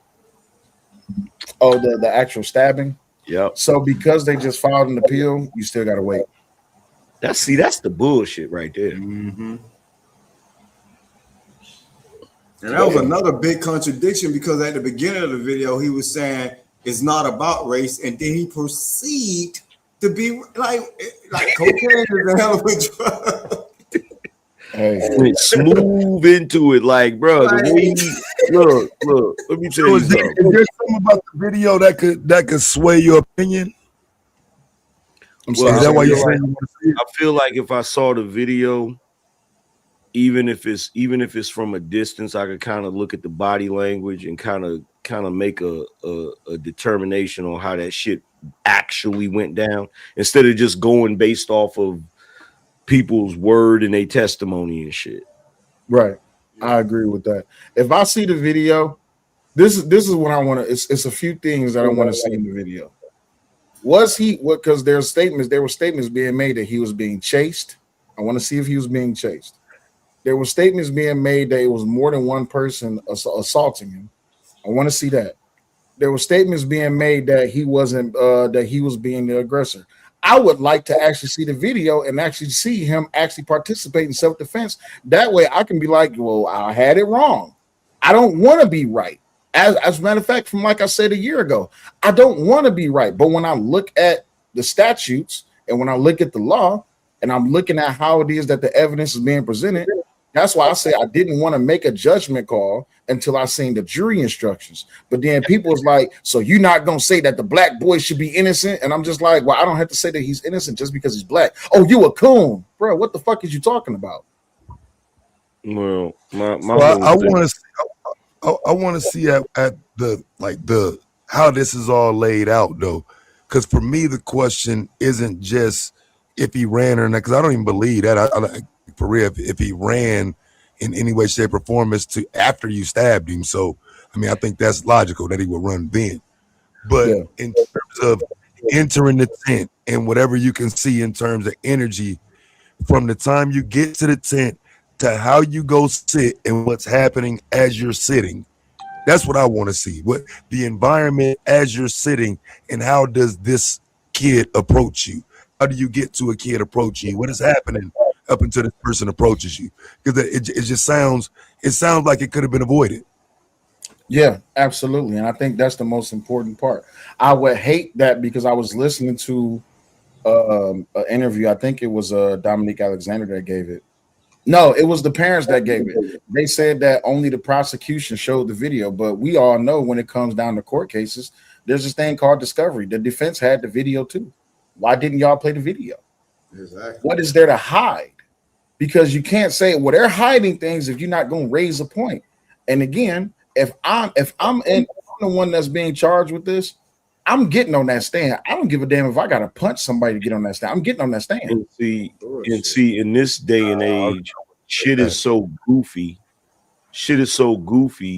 The first thing I'm asking myself is, okay, why they don't want this video being seen? Now, had it been back in the day, I would say, oh, they don't want the video to be seen because some racist shit happened that would justify why Carmelo did what he did, right?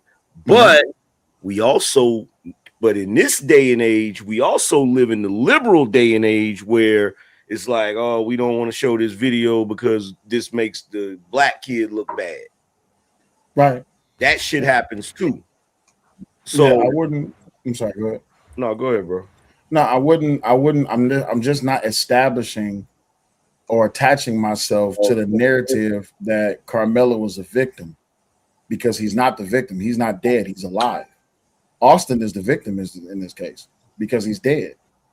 Yeah, I just want to see if there's some bullshit in the mix. That's all. Yeah, as always.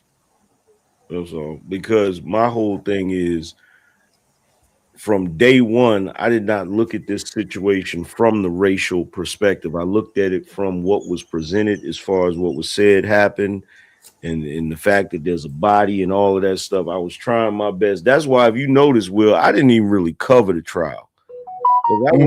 Because I wasn't trying to go back and forth with niggas about the shit, right? But I tell you what, like I said, y'all got one coming tomorrow. Right. But see, the reason I got this perspective is because I like to cover these type of things, because I like to point through the minutia, the bullshit. Y'all remember when the Kyle Rittenhouse thing came out?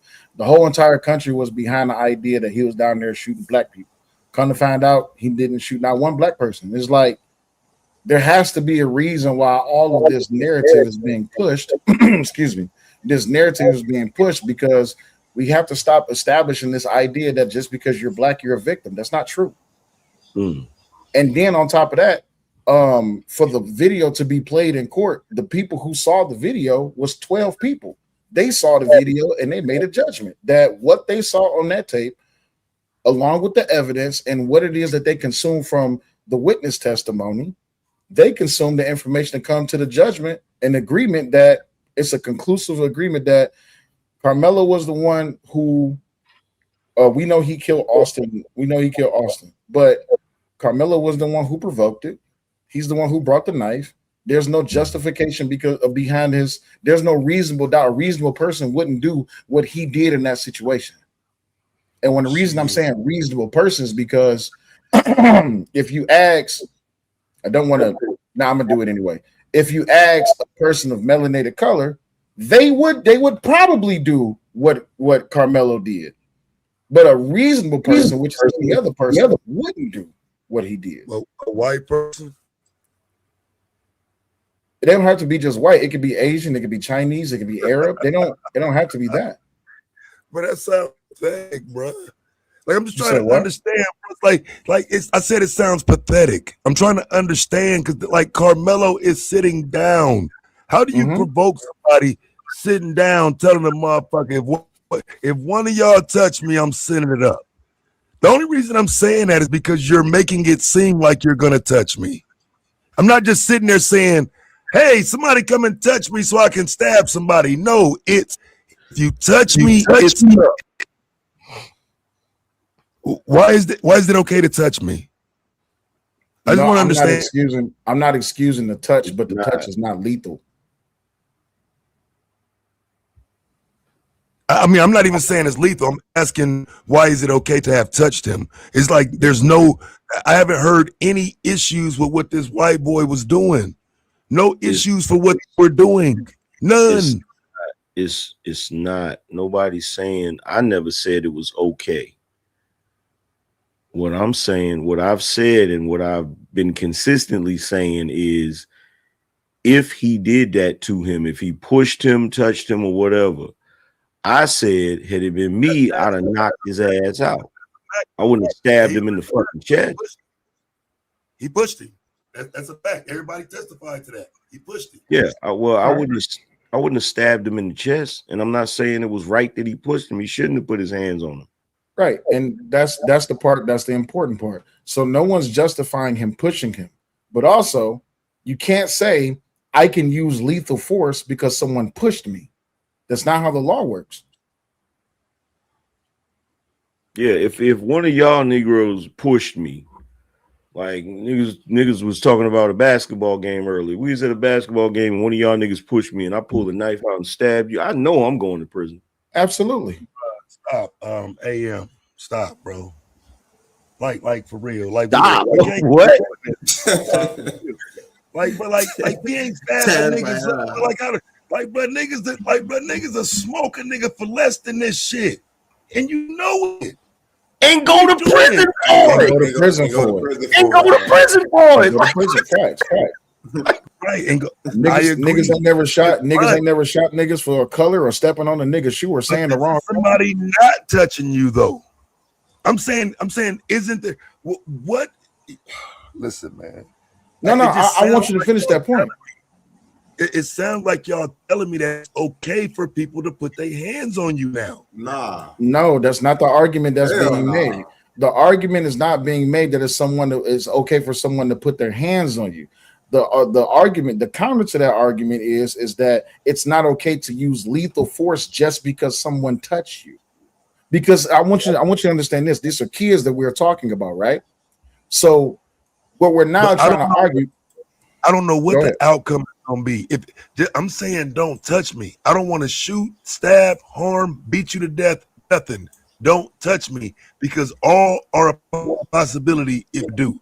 Since when? I'm asking since when did that understanding change? Because that's how it's always been for any understanding of anywhere I've ever been. Now so suddenly it's different. Morally, I would agree with you, but we got to talk about how we look at the law. Yeah. Morally, if you put your hands on me, whatever it is that I give to you, you got coming. Legally, I have to answer for what it is that I do to you. You see what I'm saying? So legally, if you push me, right? Taz, you 6'7", I'm 5'11", right? If you push me and I get to fighting you, we just fought. But if you push me and I stab you, I'm going to jail. If I push you and you stab me, you're going to jail. If I push you and you fight me, then it just is what it is. It's just a fight. Right. So okay. So again, I'm trying to understand. So you telling me then that it's fine as long as I do what you start and keep it at your level that you started it at. Because I'm telling So you, I'm not That's what playing. the law. Ain't no, That's what gotcha. ain't no man. And I'm saying like, but again, you're telling people that this is okay. I'm saying fuck the law. You don't get to dictate what happens after you start some shit. But you can't say fuck the law and then turn around and say that you need the law to get this boy No, off. No, actually, you can say fuck the law. You just got to be willing to accept the consequences the law gonna give you. Or Right. you or get you the right attorney. Because again, I'm arguing that you had Change the law. I don't like This- these attorneys. Or we go down there, change the law, and make it where the law stands that if somebody push you, you got the right to give them whatever what they got. You know what I'm saying? Coming. That's a possibility too with the getting the right attorney, because his attorney was garbage.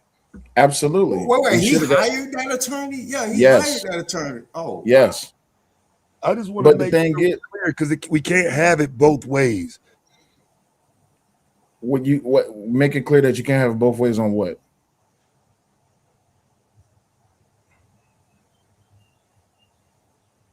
Taz? Taz, you there? Never fight, and let's stop Taz, conceding that your microphone went out, brother. Your microphone went out as you start talking. Can you say that again? Oh, okay. No, I'm saying so because it seems like we get into a point where it's like we almost have to say never fight, which is incomprehensible. That's not gonna happen. So we know these kids are gonna fight, and the further we move into the society we live in today, how do you know what they're fighting with or what they're fighting for? Like we can't dictate how they're gonna fight. They're gonna fight though. Right. The law is the issue then. Like straight Mhm. up, the law will be our biggest enemy. Like on some, we're gonna go down that rabbit hole. But That's here's how I the look at it. problem. It's almost like a trap, a setup. Because if we know that these kids gonna fight, like Taz is saying, which is true, why would you then have a law in place where you know that these kids gonna end up in your prison system? Right, but it's the same law. It's the same law that will jail you can be the same law that can save you. There was a way. That's true. That's true. There was a way for Carmelo to actually be found innocent, and that is if lethal force was deployed towards Carmelo and he met it with lethal force, then he's off. But lethal force was not deployed, and his defense did not argue reasonable doubt as to why it is that push was so damn deadly, which justifies the use of that knife. That's why he's in jail. Or at least that he actually feared for his life too. Yeah, because the white man's push is apparently that much deadlier. But I'm trying to understand in the future, are we just walking away? Because like all I'm saying is that like any of these situations can end up with a knife or a gun or anything like that. So there's no it sounds good to make it sound good for this case, but these things are going to continue to happen. Like we're not getting to the bottom issue here, which is these kids are gonna fight. So what are we teaching them? Because my kids out of school. They in college and shit. Like, you know what I'm saying? I don't have kids to teach this to, but I'm wondering what is it that is being taught from this? For future reference, I think that the obvious standard is keep your hands to yourself. I think we all agreed on that, right? But Not really. If that were the standard, y'all would be talking about that fucking dead cracker who didn't keep his hands to himself. Gotcha. So no, that can't be the case. Okay, so let's deal with that, right? The issue was keeping your hands to yourself, for to be keep your hands to yourself, you dead ass white cracker. But we not saying that. Your hands to yourself does not justify killing a motherfucker. It's just your hands. Right. So, but that's my point. Again, depends on what I know what Taz's saying. I got you. I get what he's saying too, but it depends on what you did. If your homies, if you and two of your homies run up on me and you niggas start jumping me and beating me up and trying to stomp me, if I got a pistol, I'm shooting all of you niggas. Period. And that would make sense, right? Mm-hmm. But if somebody walk up to me and it's just one nigga and the nigga just shove me and then I pull out a freaking 45 and blow his head off, that's different. Yeah, you're going to jail. You going to prison. You know what I mean? So I get what you're saying. Niggas shouldn't be letting nobody. But that's not the scenario. Let's just make the scenario clear so it's fair to the situation, Angry Man. If that happens and a person comes up and push you and you look around and he got 10 motherfuckers with him, does that change anything? Yes. Absolutely. Yeah. Especially if those 10 motherfuckers was being aggressive along with him, right? Because now what you're saying is, so I'm using the scenario that you gave. If you had a gun and there's 10 people aggressing you, trying to fight you, trying to beat you up, that gun is your only equalizer. I'm not talking about aggressing him. I'm talking about 10 people with him, period. Okay, but here's the problem though. And this is why the video is important. I agree with you on this. I want to see the video too. Was it more than one person aggressing him, trying to touch him or trying to fight him? Or was it just the only one? So far, but I'm saying being there is enough. But being there is not enough, because if that was the case, then everybody that was up under that tent that was wearing a memorial uniform is a potential suspect. No, they're a potential threat. That's what I'm saying. When I'm saying suspect, I'm saying threat, right? Okay, right. If you fear, yes, they are. That's what I'm trying to make sure. If you feared for your life, why was you under the tent with all the people who was aggressing you? Because Austin was not the only person that asked him to leave. It was multiple people that asked him to leave. If you feared for your life, why didn't you just leave? Right. And I think again, that's a great point that the defense should have raised, that they did not give him the correct argument for some reason.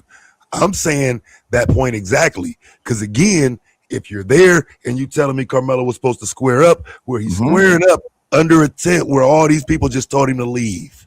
Got you. So let's stick with this point. He was under this tent and people was asking him to leave. What was his response? Well, what you summarize from all the jury testimony, I mean, not the witness testimony, what you summarize from what the witness testimony, when everyone was asking him to leave, what was his response? He sat down. Okay, so he sat down. In other words, fuck y'all, I'm not going nowhere, right? I mean, okay, cool. I don't have to go nowhere. Yeah. All right, cool. So I ain't got to go nowhere because I can sit here, right? Yeah. So he stays there while multiple people is asking him to leave. Is he in fear for his life? Now, I haven't introduced Austin yet. Austin's not in the picture yet. I'm just talking about the people that's under the tent. Is he in fear for his life? Are they a threat to him? At this point, I would say yes. They're a threat to him. Once Hunter asked. I said Hunter and Austin is not introduced yet. So it's multiple people. Well, nobody's a threat if Hunter ain't introduced yet in approaching him, because Hunter approached him first. All right. So only the 10 people, only the multiple people that's up under the tent, because Hunter and Austin is not introduced yet. So he's not threatened yet, but he chose to sit down. Cool. So let's move on to the next point. So then Hunter and Austin, they enter the picture. They're asking him to move. Who's the threat now? Is it Hunter and Austin, Hunter, or everyone included? All of them. Anybody who's asked him to move. So now here's the problem, and I want you to pay attention to this, because 1 to 2 people enter the picture. Now everyone's a threat to him, only because those 1 or 2 people move into the picture. Yes, because the 1 or 2 people moving into the picture are aggressive. Yes. So then moving forward, then Austin steps up and he goes to push him from up under the tent. And who does he stab? You said he went to push him. Yeah, he went to push him. I'm going with your narrative. You said he was pushed. I'm saying there's your problem. Okay, wait, hold on. He pushed him. So only one person pushed him. So why didn't he stab everybody else? I don't know. He got 35. He should have. Okay, so he should have slashed everybody else, right? He stabbed all the motherfuckers. He wasn't. You understand that point? I get you. So he wasn't in fear for his life until he got touched, right? Well, we can't say that because he got his hand in his backpack, saying that if you touch me, I'm gonna do something. And he got his hand on the knife, right? And they're laughing at him, saying, "Nigga, that's Frisco. Yeah, ain't nobody gonna do shit out here." Cool, no problem. But he got his hand around the knife in the book bag, and only one person touched him. So he did not. Now I'm going by your understanding. Yes, one person. Let's put you in this situation. One person touches you. Yes. Do you now fear for your life because you're surrounded by people who've actually right? It is going up, nigga. That shit might turn into a mass casualty event, nigga. There you go. So you understand that now. I'm gonna leave you in the age group of 17 for just a second. You're in the age group of 17, and you're now causing a mass casualty, a catastrophic event. You're just gonna slash and stab everybody. People who didn't touch you. Hold on, wait. People who didn't touch you. People who had the only thing they did was say something to you. You're now a psycho killer. Yes. Okay, you're now a psycho killer. Yes. Okay, cool. Now let's deal with the actual case. The actual case is that multiple people asked him to leave. His life was not threatened. He sat down. Hunter and Austin entered the picture. Hunter asked him to leave. He still sat down. He was still sitting. Austin asked him to leave. He says, I'm not going nowhere.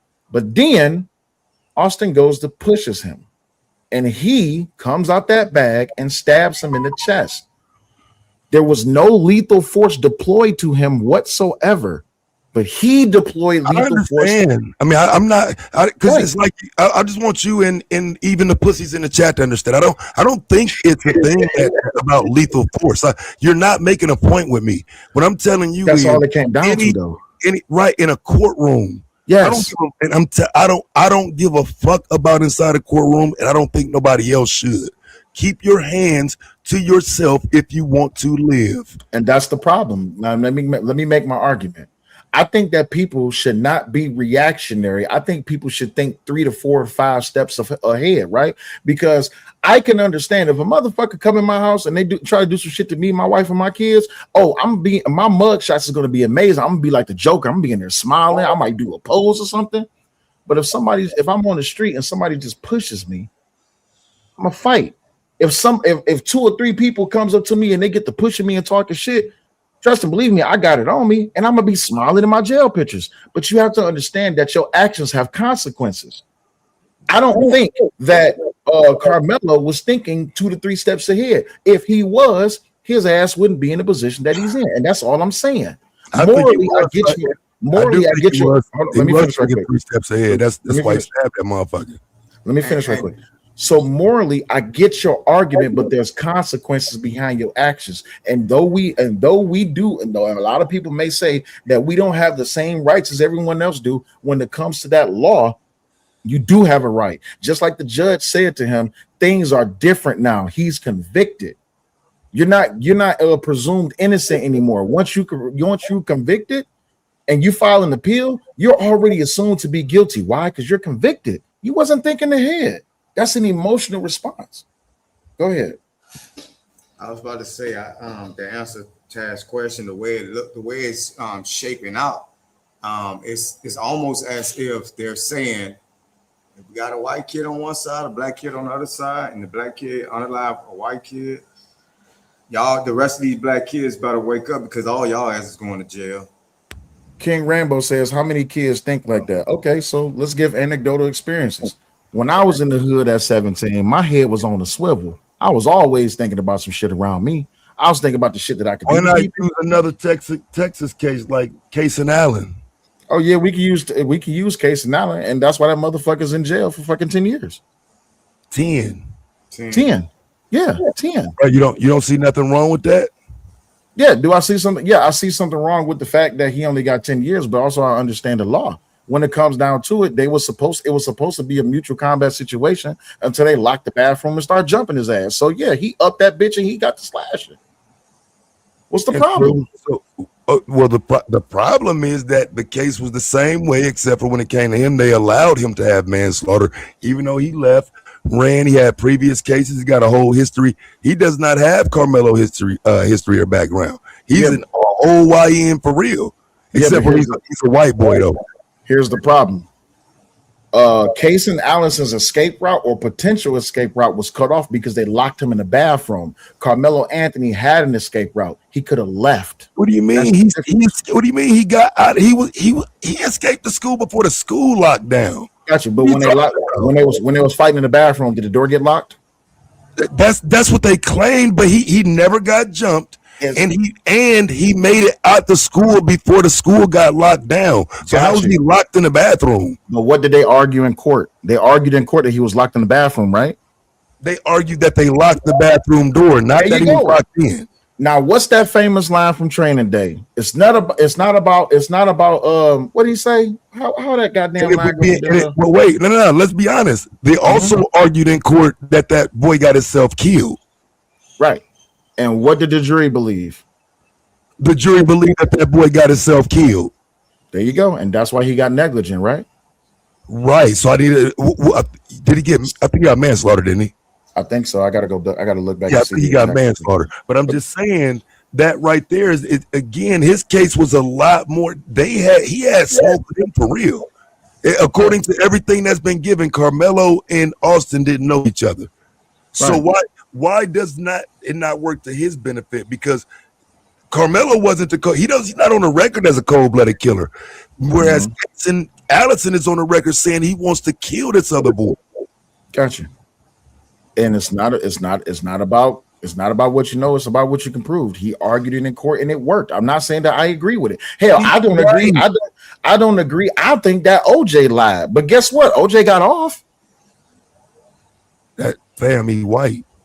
I just want to stick to the case we're talking about. I want to bring up the fact that people can prove shit in court and they get away with it. That's all I'm saying. I'm not saying that the justice system is perfect because it's imperfect, but it's the only thing that we got. The only way it can get better is you have to change the rules of the system. It took 4 years to even bring that white boy in front of the court. Yeah, and it took 3 years for them to get Rick Child to court, and he got off.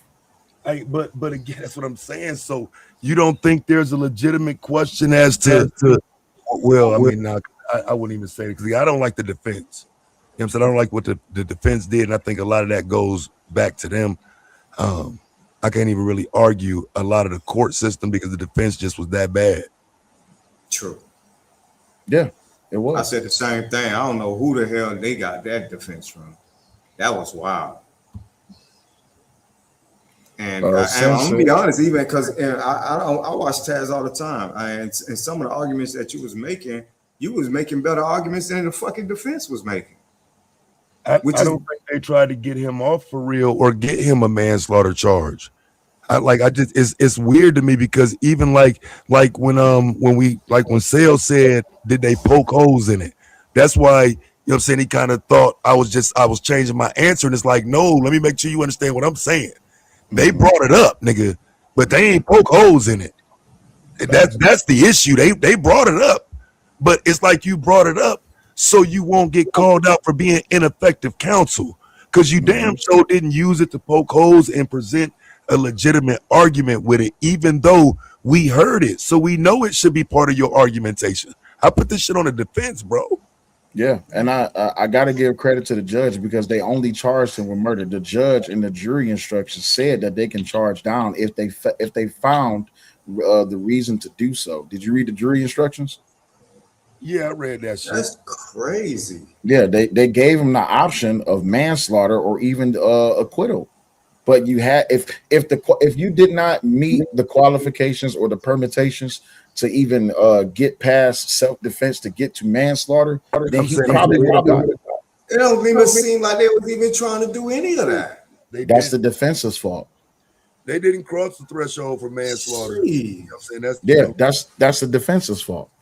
Yeah, it ain't no because again, I don't lie about it, bro. I just got to be real about it. Hey, he definitely the defense was so inadequate that I understand why he got 35. I just don't like it, but it's an inadequate defense. It was a pathetic defense. Even no matter what you believe about the case, it could have been presented better. Yeah, I agree. You know what? I said this in the Love Ladies chat. She's a Carmelo supporter, but I didn't know it at the time.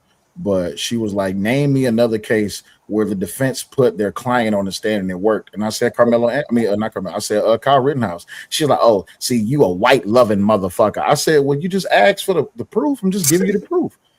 When everybody was saying that Kyle Rittenhouse shouldn't go up on the stand, the reason that I believe he won that case is because of when he got on that stand and the prosecutor held the gun up to his face. The reaction from the jury was, that was wrong. Why would you put a gun to a kid's face? And then on top of that, look at how the prosecution messed that case up. And on top of that, how they was badgering him on the stand. Sometimes, this is not legal advice for anybody. Sometimes it's okay to let the prosecutor badger your client. You make your client look innocent. If Carmelo would have got on that stand and the prosecutor would have messed up his line of questioning, if I was Carmelo, I would have been on that stand. I'd have been crying. I'd have been saying, bro, snot bubble nose. You understand me? I'd have been up there apologizing, showing all the remorse. But we never got an opportunity the jury never got an opportunity to hear from Carmelo at all. See, I mean, I get what you're saying, and I don't. The only reason I disagree is because if you're gonna not present him, you have to present a fire case. Other than that, you have to present him. So I just don't think you have to present him. You have to present a case that's somewhat to where he don't need to testify, and they didn't do that. That's true. Yeah, they failed him all around. I ain't gonna lie. Yeah. And the crazy part is, I like the part that after the prosecution, Angry Man got an echo. I like the part that after the prosecution rested his case, the defense was like, we want to move to direct verdict. No, the hell no. The judge was like, no. You have to present your case. He gave him an opportunity to defend his case. All he had to create in the jury's mind was just reasonable doubt. That's it. For those that are trying to come up, Trey is asleep. Let me wake him up real quick. Make sure y'all put some color in the chat. We've been live for 7 hours, so make sure y'all support the show. That's the biggest mistake, though. You almost have to make sure, and I know people don't like it. You could call it distasteful, whatever. You can't let Carmelo be the aggressor. They needed to open that case up and create Austin as the aggressor. This nigga phone going straight to voicemail. If you ain't willing to do that, you're gonna lose that case. Sorry, I couldn't hear you. I was calling Trey. Say it again. No, I said the only way you can win that case is you have to paint Austin as the aggressor, and they wasn't willing to do that. Yeah. There is some stuff that went on about this case, bro. You have to admit that it was kind of strange. It was, to me anyway. That's my opinion. It was kind of strange to me. I mean, it's the timing of some of this shit was just like, God damn, it just reminds you of how, like, try to stay out the system, fam, because if you didn't know they could send your ass up in 24 hours, you just learned. Because that was that. Hey, I'm not saying they can't do it or it was against protocol, but that tells me you don't want to fuck with Texas, nigga. So I ain't never seen no shit like that. I'm talking about they soon as guilty, nigga, 35. I'm like, God damn. Strategy wise, I think the best way to win this case is to prove that he was in fear for his life from that shove. I think that would have been the best strategy. Right. Stand your ground. That's the only way you can go, because you have to make it to where he's not the person provoking. And they allowed the prosecution to paint him as the person provoking. Right. Like, because if I was to put myself in his shoes, once multiple people come to me and ask me to do something, every last one of them individuals are on my radar. So even if one person pushed me, you damn right I think that they're gonna jump on me. You can build a case that young man thought that it was a possibility that them people was gonna jump him on this, just on the fact that multiple people had spoke to him. Right. Yeah. And I think one of the statements was somebody made a statement that Austin said, "I'm not trying to fight you, bro." Oh man. And the defense did not lean in on that. Like, this is the only sympathy. Right, I do remember that, and that's crazy, because if that's the case, then why the fuck you pushing? And like you just said, the defense got to say that shit. Right. That's the well, actually, it's a multitude of sympathies I can have for Carmelo, only because he got fucked over by his own defense. One, his defense was fucked him over. Two, do y'all know how fucked up that is that his parents was not there for the sentencing hearing? They left that nigga. They left him there. I understand that. I don't understand that. I still don't understand that. That makes no logical sense, to be honest. I would not have ever just left my fucking kid. Bro, I know you about to go do this time, but at least I'm gonna be here for you. That's fucked up. And then the third thing is, bro, I got to get on that stand, bro. I'm sorry. If that was my son, and I'm in the courtroom, and the defense is like, "Oh, we rest," I'm standing up, and I don't give a damn if I end up in contempt of court. Nah, bro, he got to get on that stand, bro. Fuck that. He was crying so hard when they read the damn guilty verdict, and the mama and the daddy left out the room and then came back, went in the back. I don't know what they said to him, but then they left. They went out there, and this is the sad part. They went out there as being performative for the camera. Your son needs you. Your son is in the courtroom, and the last thing that he's going to see is his grandmother, not his mother and his father. That's the only sympathy I got for him. That's it. That this man got left. And the reason I'm calling him a man, because he's 19 years old now. But all throughout this time, y'all been showing support for your son as long as the money was coming in. But then when he needed you the most, you left. Needed them the most. Yeah.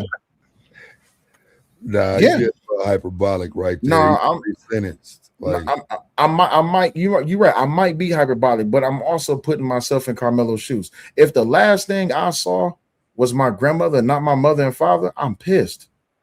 That's just only because that's the type of person I am. If you couldn't be there when I needed you the most, then don't come looking for me. Don't come asking for me. Don't text me. Don't call me. Nothing. But that's just who I am. And I'm like that way in real life. I cut family off. I don't care. Because when I went to basic training, Taz, I sent they give you tickets to send home to family so they can come to your graduation, right? I sent 2 tickets home for my mother and father to come. They didn't show up. It took years for me to talk to my mother and father again because I was pissed off at them that they didn't. I was there when everybody's family came down after the graduation. I was standing there by my I didn't get tapped out. And it pissed me off. So I didn't talk to my parents for years. But that's the shit I'm talking about. This boy was sitting there and during the open and closing statements for the sentencing hearing, he's sitting there crying. And the defense attorney was like, "Do you mind if we take him in the back?" And the judge was like, "No, things is different now. He's convicted." But his mother and father wasn't there. I feel like they hustled this family though, for real. Like, I get what you're saying. I don't even disagree with a lot of it, but I feel like these lawyers hustled this family, man, and this Dominique Alexander nigga. Like, all that shit looks suspect. Oh, the baby shaking Minister of Justice. Yeah, all this shit looks suspect, bro. It just don't feel right. Like I say, it's just something about it is off. I don't think in terms of the defense that it was adequate, and the people who should be saying it and calling it out ain't. They saying racist, they saying all white jury, but if you don't present a legitimate case to an all white jury, it don't matter what the jury's race is. Like, you have to present a winnable case to a jury for that jury to matter. And so that's my concern, is that I did not see a case that says I want to win or I want to get manslaughter. With that, it makes you wonder how like who's all friends here, who's all invested in this good old boy network in this small town. This shit just don't look right. Did you see after? I don't know if you caught it because I was live streaming it when it happened. Did you see how everybody reacted when everybody thought it was manslaughter? No, I didn't. So I got a screenshot because I think Google fucked up. I got a screenshot. Google put out that he was convicted of manslaughter, and everybody outside the courtroom was live streaming. They was like, "Yeah," they was all up in the white people's face. "Yeah, you crack ass motherfuckers. That's why he only got manslaughter. That's 2 to 20. We gonna have his back. The system works." Then the actual verdict came out. Now the system is racist. I'm just like, what the fuck? What happened? So the system wasn't racist when it was potentially even lesser. But then when he gets the guilty verdict, now it's racist. Which one is it? It doesn't make sense to me. Yeah. Well, I mean, again, I understand that a lot of people look for ways to deny and diminish like what's obvious about the system.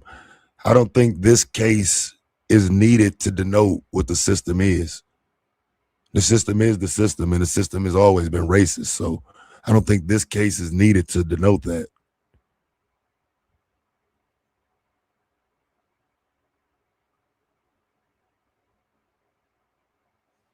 Yeah.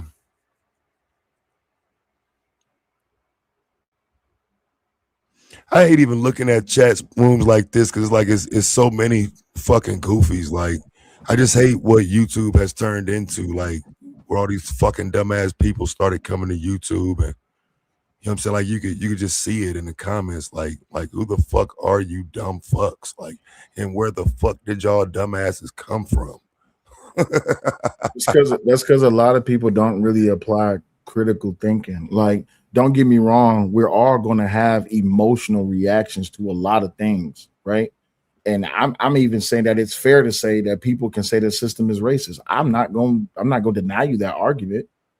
But then once you start applying critical thinking and logic to it, you can see that there's inconsistencies within the system, especially because Taz, I know you know it, because you have these bills, 94 crime bill, the war on drugs, all this, that, and the other.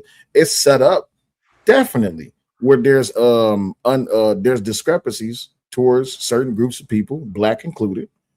But the thing is, to make the system better, the only way you can do that, you got to start changing the laws. Regardless of how we may feel about it emotionally, you got to start from within. That's where the change starts from. Yeah, I mean, I think the law is probably second in this case because in regard to them kids, fam, they're supposed to have better security and shit out there. Like, you can't just leave no bunch of 17 and 18-year-olds to their own way. Like that shit is crazy. Like anything can happen. And, you know, I think that's why it happened that way. Like, you talking about proportionate, like it needs to be a proportionate number of adults to them goddamn kids out there on that track. And so hopefully, you know, if anything is learned out of it, it's to make sure that there are enough adults to, you know, be in position to be able to stop shit like this before it escalates. Because I think they said it was maybe a total of 6 minutes from beginning to end when everything happened. Yeah, and that's, you know, I mean, that's not a lot of time. You know what I mean? It's not a lot of time. Well, I know they were showing two videos when people was what is it called, the FOIA request, when people was going down to see the video. I think it was like members of the public and members of the press. I think this was sometime last year. They said you had two options. You could see 2 minutes before the incident, or you could see 11 minutes before the incident. So apparently it was more time allotted to this whole entire thing, because the initial argument was that it was raining. But then from all the witnesses, they said it was indeed raining, but then it died down. It damn near came to a stop. That's why that one witness said that they came from out up under the dugout and they went onto the field to start warming up. But the problem was that he said that he saw the incident. And the prosecution was like, you didn't actually see the incident, did you? And then they played the video. He wasn't even looking at like that. Man, it's so much. The defense could have stepped up and said, even if you did not see the incident, you still, this is how you felt, and this is why you said what you said. I don't know, man. I thought the defense, because, you know, they didn't really call nobody. Nope. I thought they were supposed to call all of those witnesses back and use the arguments that they used during cross-examination. Because again, if you haven't paid any attention to it, just go back and look at the cross-examination questions. Mm-hmm. Okay, calling them out for being inconsistent, but then he never uses those inconsistencies to poke holes in the argument. Mm-hmm. You know what I'm saying? He never does. It's just weird as fuck, fam. I done read multiple sources, looked at different testimonies of the trial that the people, of course, that was watching gave. Mm-hmm. Nobody's giving these defense lawyers credit for poking holes or making the arguments correct after the cross-examination. Is just taking this info and hoping the jury understands it. You got to paint a picture for a jury. That's the bottom line. You got to paint a picture. You got to be performative, all of that shit. I didn't read about none of that. Did you listen to what the parents said in the interview with the Breakfast Club? Nah, I ain't watched it yet. I ain't seen the parents yet. That's what Drew said. He said that they was hoping the jury was going to make up a picture. So for everybody listening, this is not legal advice, but this is just understanding. The only picture that the jury is going to get is the one that you paint. That's a fact. So if you letting the prosecution just put nothing but black paint up there, if you don't get up there and put no white paint up there, it's on you. So I agree with you. They not only they should have called back old witnesses. If anything, you should have called Hunter. I don't know why the hell they didn't call Hunter. Right. I felt like they didn't feel like they was under the gun or some shit. I don't know, because it's like you rolling the dice, taking a chance, and not exhausting all the options. Because, like I say, even with Hunter being the first person to address Carmelo, that's valuable in some way, shape, or form as a defense attorney. You have to figure out a way to make that work. Yeah, you could have poked holes in those first two statements that he made to the news. One was to the news, and the one I think was an independent interview. You could have poked holes in that because there was inconsistencies in his own statements. First he said we, then he said he. Which one is it? Could have did that. Problem is, you also leave the door open for the prosecution to defend Hunter Metcalf, but also get it. You don't want to be. Yeah, I'm sorry. Go ahead. No, I was just saying, they get to come back on cross and clean it up. So yeah, you're right about that. Right, but also picture this: do you really want to put the dead brother's brother on the stand and bully him? You probably don't want to do that. And I'm saying yes. And again, strategically, the only this is why I'm saying it, bro, because I'm looking at this shit for what it is. You almost gotta go Johnny Cochran. You almost gotta go nuclear. Fuck it, whatever happens, and come through the door. And the same way the Casey Allison defense lawyer did. He started this shit. It's his fault. If it wasn't for what he did, we wouldn't be here. You literally have to make him the aggressor. That's the only defense you have. And I know it's gonna hurt feelings in the jury and in the courtroom. They go, but fam, you got a week to clean this shit up after that opening. But that opening gotta be he was the aggressor. It was him. That closing gotta be the same. You have to put some blame on the Metcalf boys, and they didn't do that. Nope. Also, I hate the fact that the defense slipped up and said the thing that we didn't want to hear. We did that everybody already knew was true, but they didn't want to be heard. During his closing statement, he said, it's okay for a 17-year-old to have a 5.5-inch knife. It's not illegal. I'm like, why would you say that? Why would you say that? But again, they and just to keep it going, the defense attorney does not expound on that point and run with it. Sure doesn't. You got to run with that. At least create some narrative with it. He doesn't even expound on it once. It's just questionable, fam. And I understand why people was talking about the money they got and whatnot because of that defense, bro. There's no y'all could have got the best lawyer in Texas, and that's what you got. That's crazy, bro. I don't like that. Yeah, that's why it's kind of weird. Last year when they was looking for an attorney after he posted bail, I think Dominique said that they only had up until Monday to find a lawyer, and this is what he said on the video. This is what Dominique said. He said all of the black lawyers was charging too much. Motherfucker, when it's my defense, I sell my house. If I have to, I put up my house. Fuck it. Because I'm innocent. But they didn't do that. I think they were scared to even tell the truth, which would be they didn't want to roll the dice with the black lawyer. They in Collin County. I've heard nothing but Collin County is money and racism.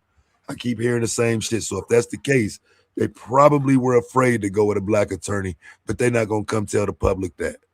They're going to clean it up. But most likely, y'all wanted to play the black card and shit when it came to the attorney, but look like, nah, it's Collin County. Most likely we need a white face. And again, I think they needed to muddy the waters. It's an ugly case. You ain't got no choice. You got to muddy this shit up. That's what the father said, that multiple people was not saying instructing, but suggesting that they have a white attorney, that was the only way that they was really going to win. The problem was this, though. If that is the only way that you can win is get a white attorney, that means that you're depending on what's available, which is, if you acknowledging that Collin County is Frisco is a racist town, and you have to get a white lawyer to get you off, it didn't work. All right. Yeah, I mean, it didn't work. Well, that's why I feel like they got over on him, because not only did it not work, but he gave you a worse defense than a black lawyer would have. True. I think that's why everybody's upset about the Rick Child case, because he did have a black defensive lawyer and he worked the shit out of that case. He had a good one too. Like, yeah. And all he go ahead. That's what, just like, bro, that's what makes it so difficult. Like, because like when we had these black community conversations, I understand where you come from, the shit just be annoying. You know what I'm saying? Like, but it's difficult to joust with all of this, right? When on one hand, because I did a stream about it, talking about it, bro, it's difficult. You got this black man who is an attorney, and we looking at him put on a grade A, top-notch, black excellence defense for somebody who ain't black. You know what I'm saying? But the defense he put on can't be denied. It was an A+, right? Mm-hmm. On the flip side of that, you got a black family who needs that type of attorney, but they go with a white dude.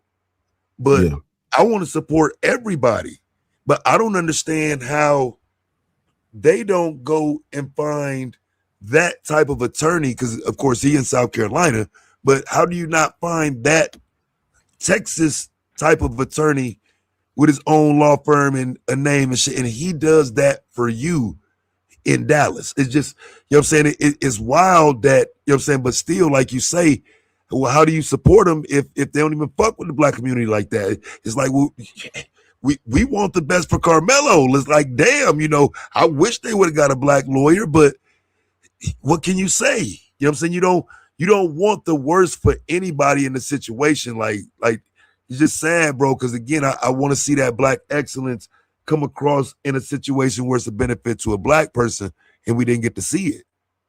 So let me ask you a difficult question. This is a question I always wanted to ask. Let's say he had a black defense attorney, and let's say he still lost. But let's say that black defense attorney did absolutely everything that he could. What would you say then? I would respect it. I mean, I would respect it. And you saying he still got 35? Yeah. Yeah, I would respect the process a lot more. Because again, as long as you fought the fight, you know what I'm saying, it's like, damn, you know, they got him, you know what I'm saying? Because again, if you get outdone in the courtroom and you lose, you just lose. I think that's what we didn't see. But I would certainly respect the process more, and I doubt I would even have as much to say about the process itself. Because again, my issue with it has been the poor defense. And what could have happened in terms of manslaughter or even a not guilty verdict with a better defense. Of course, we don't know. And I know the people on the other side of that conversation are, they kind of celebrating and gloating, but I do think there's a lot left on the table for that defense. Absolutely. So in the Rick Child case, there was black people on the jury. Do you think that played a part too? No, I think black people, for the most part, have proven when you put them in them positions, they try to be fair.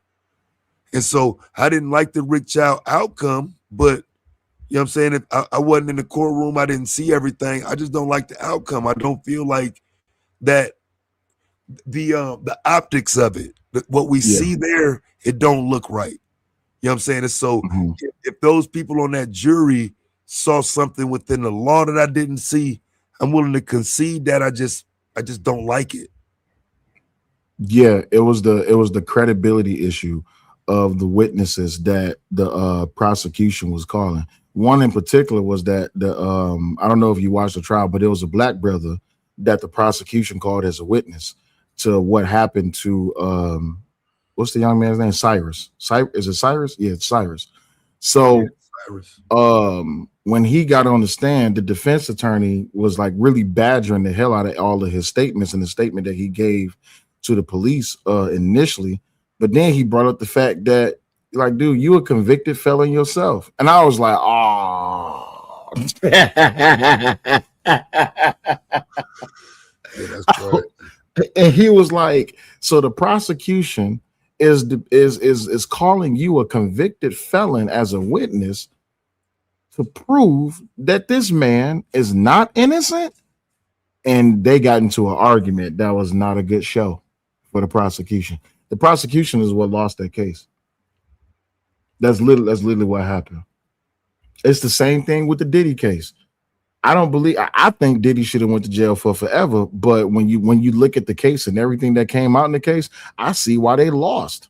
They lost because they presented a bad case. You can't prove RICO with everything that they presented. That's why he lost. Yeah, that was the weakest RICO case ever. When that case first started, bro, like on some real shit, and I said, He said that was the weakest RICO. Because listen, fam, I'm a content creator. You know what I'm saying? I'm thinking we own, nigga, when that shit drop. It's like, bet, nigga, everybody got 6 months worth of content with this shit. And, they was making it sound like, man, we was finna see all these elaborate ass parties and all this shit. By the time they present their case, fam, it just wasn't a lot. It just wasn't a lot. It was like, for real, like, I don't think that they, let's say, overcharged him, but does it seem like there was an effort to get him with whatever we have? Yes, because I expected actually more victims and more testimony in regard to what was going on, not kind of hinging everything on Cassie and them sex parties and shit, bro. That was, I think that's why he beat some of the charges. You know what I'm saying? Because it's just very unimpressive case that they presented. Yeah, and the fact that they gave Cassie immunity, that's what that you can't get RICO without Cassie. You have to have Cassie to get RICO. That's always the way I looked at it. Especially because she was a willing participant who even enlisted some of these people to come to these things. You can, because of the heavyweight boxer's name, Jack Johnson, because of Jack Johnson and the Mann Act, if what y'all saying now that y'all going to be putting people on trial because of their carnal indecency, then fine, everybody should go to jail for what they do in the bedroom. But you can't prove RICO just because he's a freak. That's not how that works. But you can prove RICO if you get Cassie, but they gave Cassie immunity.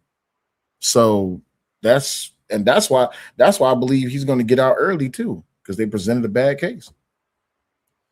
I mean, it just wasn't a lot there. You know what I'm saying? It just wasn't a lot there. Like, to this person in the chat, I don't know why, like, y'all have a comprehension issue and y'all would never click my link to have a discussion. But just to answer your question, I know you're dumb. So yes, I do see the system as inherently racist.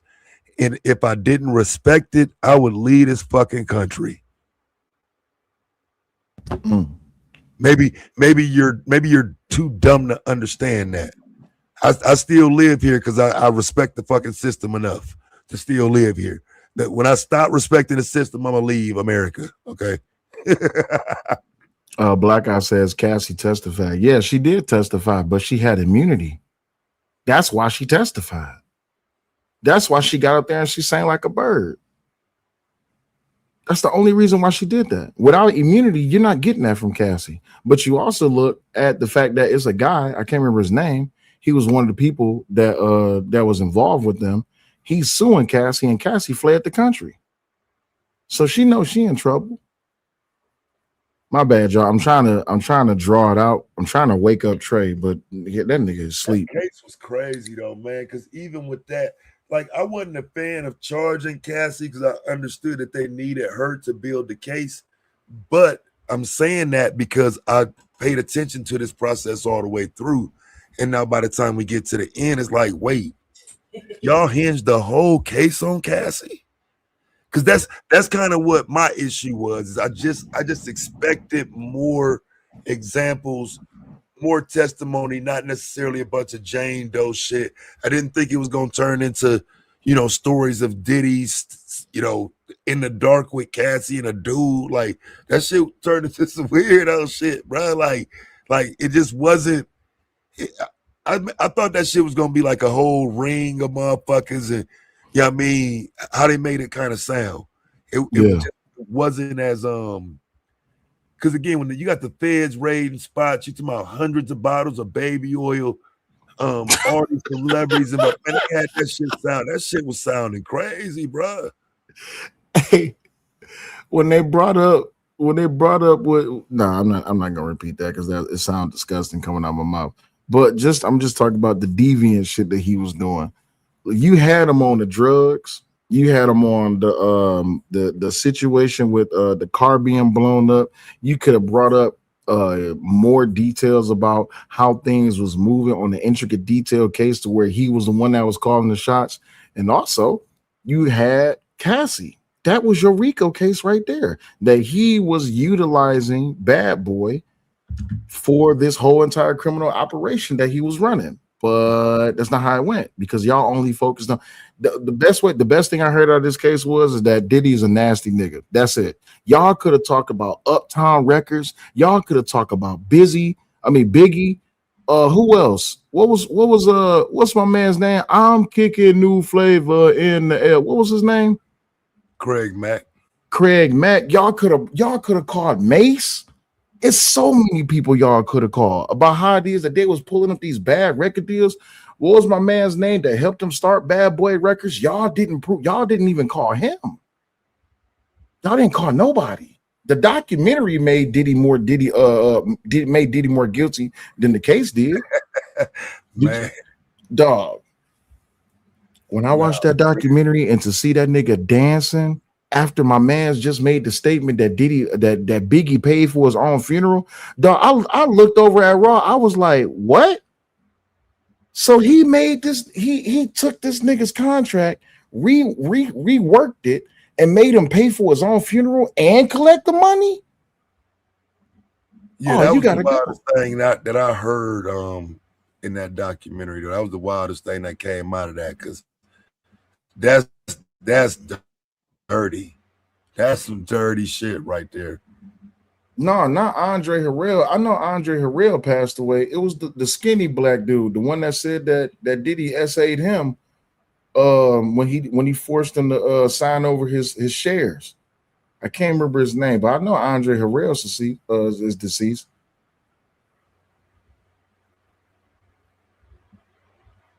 Cassie is married by the time the RICO case gets started. Yeah, well, here's the problem. When she got married, she also was going back to Diddy. And she was also enlisting all of these people that was coming to play with them. So her being married don't change nothing. I don't know, man, but I hate that I can't wake Trey up. He just gonna have to let this one run on. But I mean, I need to get me some sleep, dog. I'll holler at you. All right, bro. Take it easy. Damn, Trey. Yeah. If I wanted to go live, I'd have went live, Trey. I ain't got no screen share. I'm just here. And I'm here with a crowd of people where most of them seemingly don't like me. Shout out to the people that do know me and don't have any issues with me. To the ones that don't like me because y'all just now interacting with me on this platform, y'all got to chill, fam. You have to learn to accept people's opinions for what they are. And, you know, I, being the content creator that I am, I just like to have fun with the shit. I mean what I say, but I'm also performative at times with these conversations. And so you might not like the way I get my message across, but trust me, we keep the numbers going, we get the messages across, and well, at times it might go up, you know what I'm saying? But again, some of it is to keep you entertained and to keep you watching. We can't sit here and agree the entire time and y'all just gonna sit here and watch. So I just hope it don't leak over, you know what I'm saying, into, we start beefing and doing videos and all that type of shit again. Sometimes it do go a little too far, and we we get to going in on each other for a week or two and whatnot. A lot of that shit be uncalled for. I do agree, but it does happen. But at the end of the day, as content creators, and we are kind of tasked with putting messages in front of people for them to see what's going on. But it can get boring if you got a lot of people just agreeing and everybody on the same kind of wavelength and same page and shit. So even when you disagree, it's not always a bad thing. So just understand that. So somebody like myself, though, who's been here for a long time on YouTube, I would love to just leave Trey hanging right now, but I can't, because I wouldn't want nobody to do that for me. And so, look, I'm going to be here. I'm going to continue to talk to y'all until this nigga wake up, right? So we going to hold it down. I'll talk to y'all in the chat, because I'm typically presenting something. I don't typically just talk on YouTube for nothing, aimlessly, with no point. I'm usually presenting something and have an entire argument surrounded while I'm presenting it, and then we'll open up the panel or some shit. But nah. But I just hope this Carmelo Anthony case is a lesson for everybody. I don't like, fam, I just don't want people thinking they can touch folks. You know what I'm saying? Not even like, stop thinking that you can go and press people and tell people what to do. Like, this is crazy. Like, if this were another situation, I think we would be saying that this was some Karen shit, where the person that's being touched is now suddenly the victim. You know what I'm saying? I hate that he took his life, because if he'd have just stabbed him in the arm or some shit, I don't know if it would have went viral, but I think the argumentation would change. I don't know if we would be so quick to call him a murderer and violent and whatnot if he just defended himself, but nobody lost their life. You know what I'm saying? So, like, I'm looking at this as there are multiple ways that these circumstances can go if we take in these scenarios and playing them out. And I have kind of looked at all of the scenarios. You know what I'm saying? It's all of these scenarios matter. If they get to fighting, are those people around him gonna jump him? There's no guarantee that would happen, but it could happen. If he gets up and walk away, do any of this happen? To me, all of those conversations have to be entertained, because if you do have a teenage son that does participate in sports, you know these incidents happen. I'm telling you, fam. I was just talking about it yesterday. My son comes and gets in the car after school, and as a father, I'm just picking him up, normal day and shit. Nothing different, nothing abnormal. I can't see anything different. We leave in the parking lot, and he says out the blue, I got in a fight today, Dad. And so, I'm thinking 1993 type shit. You know what I'm saying? Where the paperwork at? Let me see the suspension form. How long you suspended? I wonder why the school didn't call me. These are the immediate thoughts going through my head. And the next thing he says is, do you want to see it? And it really threw me off, fam. It's one of my coming into the reality of where we are today moments.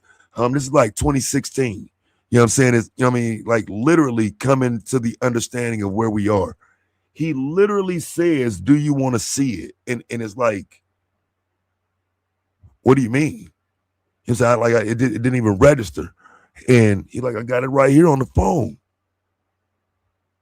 And I was kind of frozen for a second, because I didn't know if I'm supposed to want to see it. You know what I'm saying? You know what I'm saying? As a parent, keep in mind, I can't call myself a single parent, because my child's mother, she lived 200-300 miles away, but she ain't never disappeared. She, you know what I'm saying, always helped take care of him when I had him. So, you know what I'm saying? It wasn't no single parent type shit, but I'm the only parent there. This is before me and my wife moved in together, right? So it was kind of fucked up. And it does bring me to this situation and think about it. Like, that could have been my son in that bathroom fighting on video. And I mean, one of these little motherfuckers got a knife. You know what I'm saying? When I moved to Chicago, I lived out in the suburbs. You know what I mean? Like, initially we moved into the city on the south side, and I wasn't wanting to send my son to CPS. I didn't want to send my son to Chicago public schools. So I moved out to the suburbs. I moved to Streamwood. And I didn't know that the same thing applies in Chicago suburbs that would apply in CPS. It's just masked a little bit better.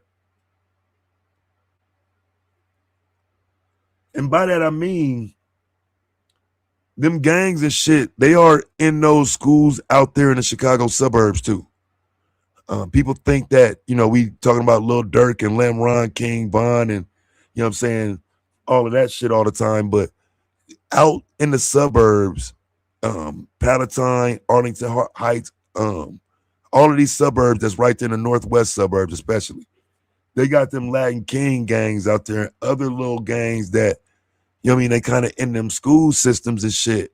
And taking my son into that, I didn't play out the dynamics of him being outnumbered now, right? You know what I'm saying? Because, I'm just being real with y'all. Like, it is what it is. Like, I did what Carmelo people did. Like, you know what I'm saying? I thought putting him in a blue ribbon outside the city, supposed to be a better school, you know what I'm saying? I thought all of that shit would matter. And it didn't. You know what I'm saying? Because now all this shit going on around him, he's not a gang member. He's not even fucking from here. You know what I'm saying? He don't know none of that shit. He not a part of it, but you know what I'm saying? He feel like he being pressed, so he feel like he, got to fight these motherfuckers or whatever. I'm saying that to say, at the end of the day, that could have been me. And I wouldn't even knew my son fought that day. I would have found out after the fact. You know what I'm saying? And my son wasn't a troubled youth. He was a star on his football team and all that good shit. But I think these incidents happen, and I would be lying if I said there's a way we can stop the youth from fighting and stop the youth from having their little run-ins and scrapes and whatnot. I didn't know that shit happened. And even worse, he didn't have to tell me, y'all. He didn't have to tell me. He didn't get suspended. The school don't know. He never got in trouble for it. It was never mentioned again. It was just a fight that happened, and he had it on video. If he don't have it on video, I might not never know it happened. I might have thought he was capping if I didn't see the video. You know what I'm saying? So I don't know. These incidents don't play out to me like just, it'll go away or it's different. Like it is a harsh reality as a parent that when you put your kids in what's supposed to be a better school, now they might be outnumbered. Now the trouble might look different.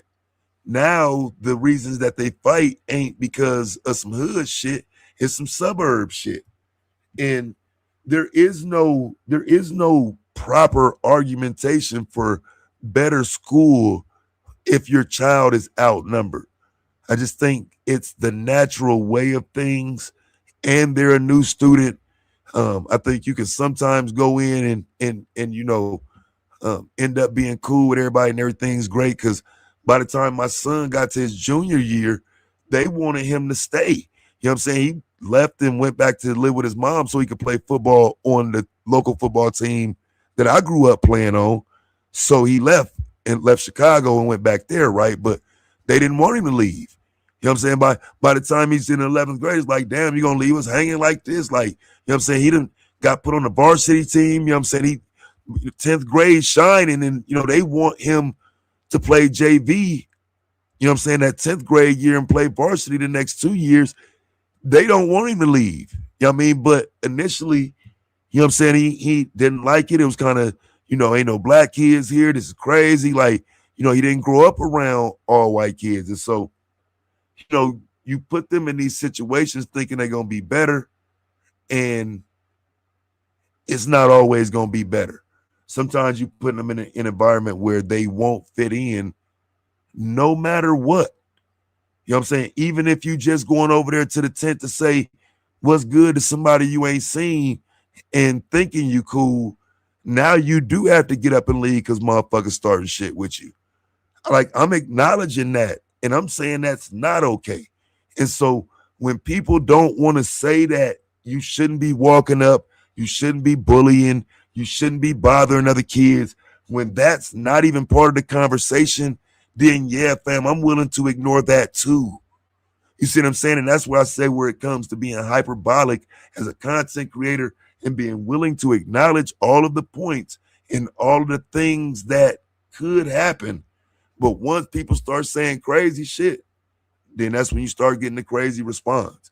Because if you can't accept that these horrible events can happen, and as parents, we can do very little to prevent them, well, then, that's where we start talking shit. That's where it get disrespectful, unnecessary things are said. But the reality is, as parents, all we can do is try to teach them when they're in our presence. But when they leave, they're around their friends and they doing, what they can do and get away with and shit. Like, for real. Carmelo is not, I would even say he's not anywhere near the average high school track athlete or none of that.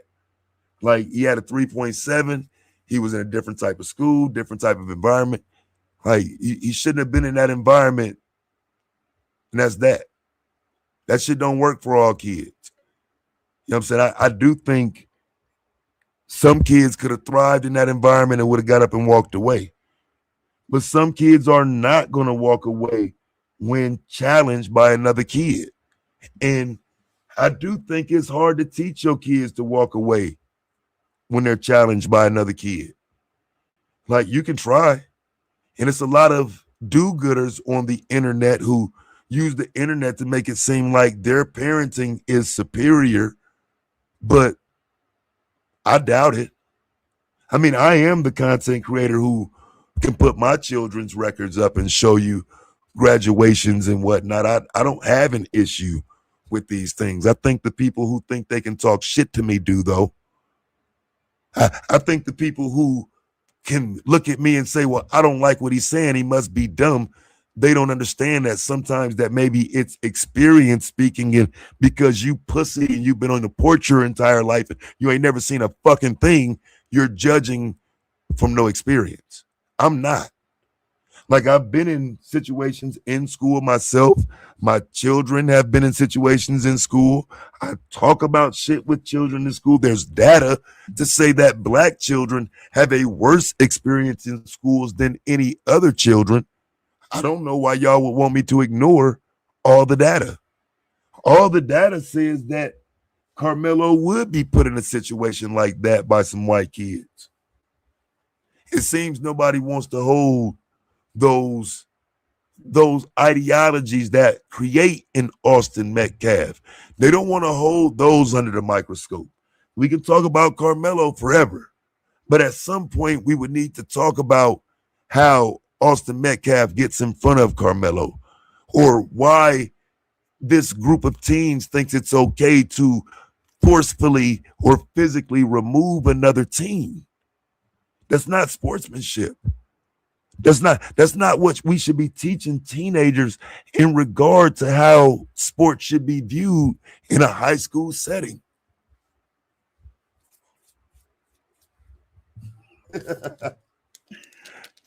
Shit, man. I'm on this motherfucker doing content. Damn. That was not the plan. But let me go and roll up. It says, a situation like being asked to leave. There are people fighting illnesses. There are people across the world who don't eat every day. And I bet your dumb ass don't be in none of their chats because your stupid ass over here better shut the fuck up talking to me because I ain't the rest of these niggas. The fuck you talking about? You're in a situation now where you're being asked to leave. Trey ain't here. Taz don't want to talk to you. Is you gonna leave, bitch? I doubt it.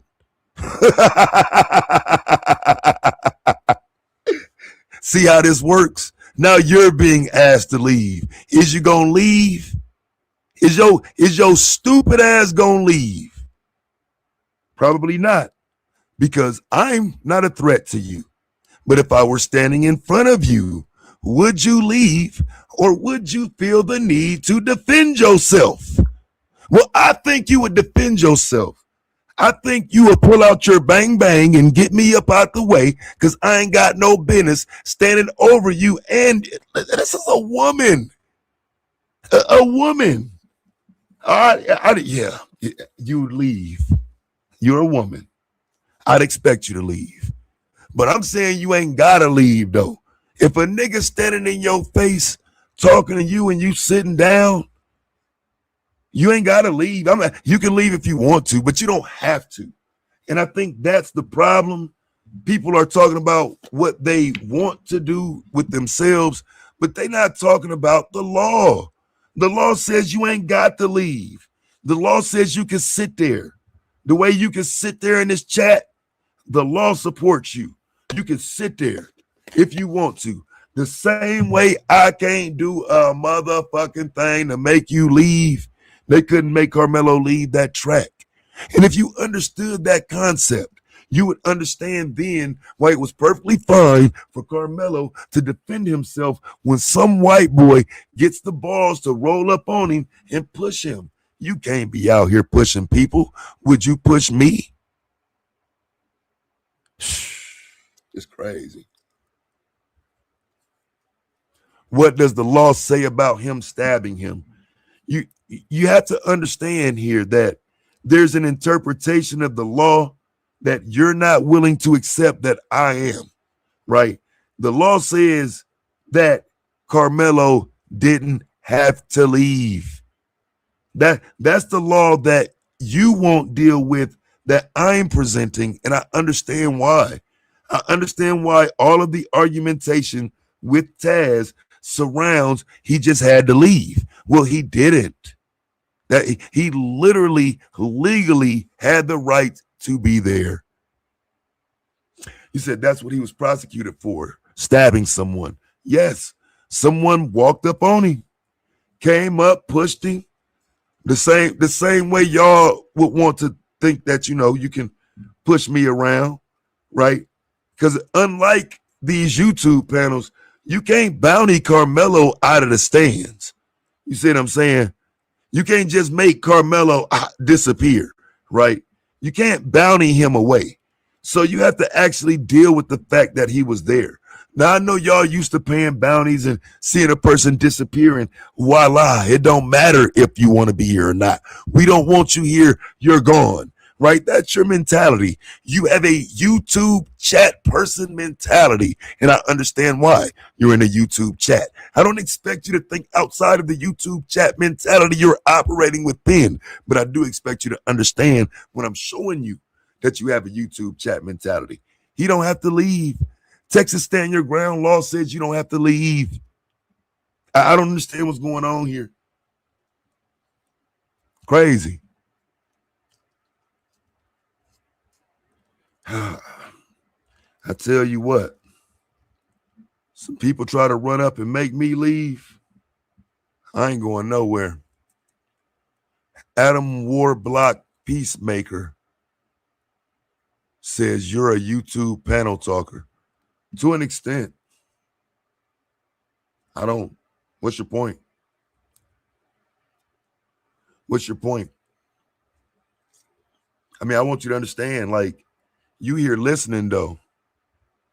See what I'm saying? I got my own audience of people I talk to, like, and, I'm over here not even promoting myself. Like, I'm Taz Exclusives. I've done nothing to promote myself. What am I doing? I should be using this moment to tell people who I am, and I'm not. I'm not, because I'm ready to drag somebody. Y'all niggas talk too fly for real. I don't know you, bro. You talking a little too fly for somebody who does not have any issue with you, bro. I got to remember I'm not on my channel. You know what I'm saying? Because for real, I'd have highlighted you and start talking about you and how you won't hit this link and had a conversation. But you have a lot to say in the chat room as if you're correct or can articulate your points. And I'm saying you can't. at least the conversation you heard earlier, we were able to articulate the points. Some of y'all can't do no more than what you do in the chat room. And I get it. It puts you in a position where you can't do much but attack someone from the chat. But no, I don't think we're supposed to teach violence at all. But I don't think you conduct that shit. I just, you'd have to explain to me why you think children aren't going to fight one another. And so crossing that conversation over, how do you, like, we ain't even got to the part of this yet where you have kids taking guns to school and not even, I'm not even talking about to shoot up the school on a mass casualty event type shit with the white kid. I'm talking about you got black kids taking guns to school, putting them in their lockers, having shootings, the whole nine. I'm saying maybe the conversation is already gone too far, because what has become normalized is the conversation about protecting yourself. Don't let nobody touch you. None of that. What you think? What I think about the appeal? Yeah, I don't think appeals the work. I don't think they work the way they're being presented on the platform. That's why I haven't really talked about it outside of just simply saying, yeah, it's a good luck issue.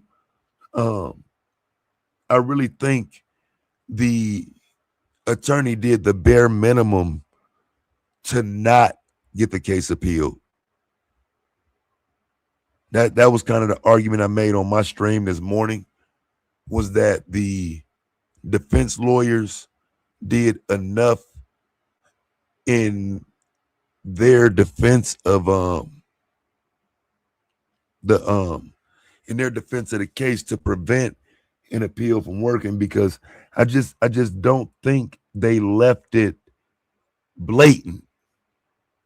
You know what I'm saying? You know what I'm saying? I'm trying to make sure I articulate this right, because I don't think it can't happen. But I think what that defense lawyer was doing was with the knowledge that the case could be appealed.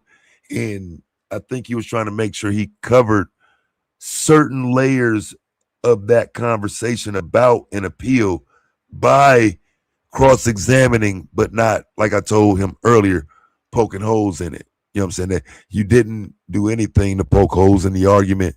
You kind of just made the argument and let it sit. So under appeal, you can't say he didn't make the argument, but you can, I don't know if, I don't like the way he defended it is a way to get an appeal. So, I mean, again, I cross my fingers, but I feel like his defense attorney prepared for that by not, giving him an adequate defense. Kind of scary to think that that could happen for real, but I kind of do think he was railroaded in that regard with his attorney. I think his attorney knew how far to go to not cross the line with the people in his community, and also at the same time not give Carmelo an appealable case, because it's not a lot. He says the goofy part of this is that a shove justifies a lethal strike. Yeah, I don't think a lethal strike comes into play until your ass die, bitch. Pussy. That's what your pussy ass don't understand. That's the goofy part. That your goofy ass think you can shove somebody in, and when you get fucked up and your bitch ass ain't breathing no more, that I'm just saying, oops, I didn't mean to strike you lethally. I didn't mean to take your fucking life, but you shouldn't have touched me. Somehow that's goofy. It's not to me, fam. Keep your fucking hands to yourself. Stop touching people. Stop thinking you can bully somebody. Stop thinking you can press people. Then maybe we won't get to a point where you thought you could touch me, because you can't. This is the levels of entitlement for these men to think they can touch other men. Like, you niggas done fell into this LGBTQ plus agenda. I don't understand your mentality. You really think you can touch another man at will the way you want to, then determine that he must touch you back the way you want?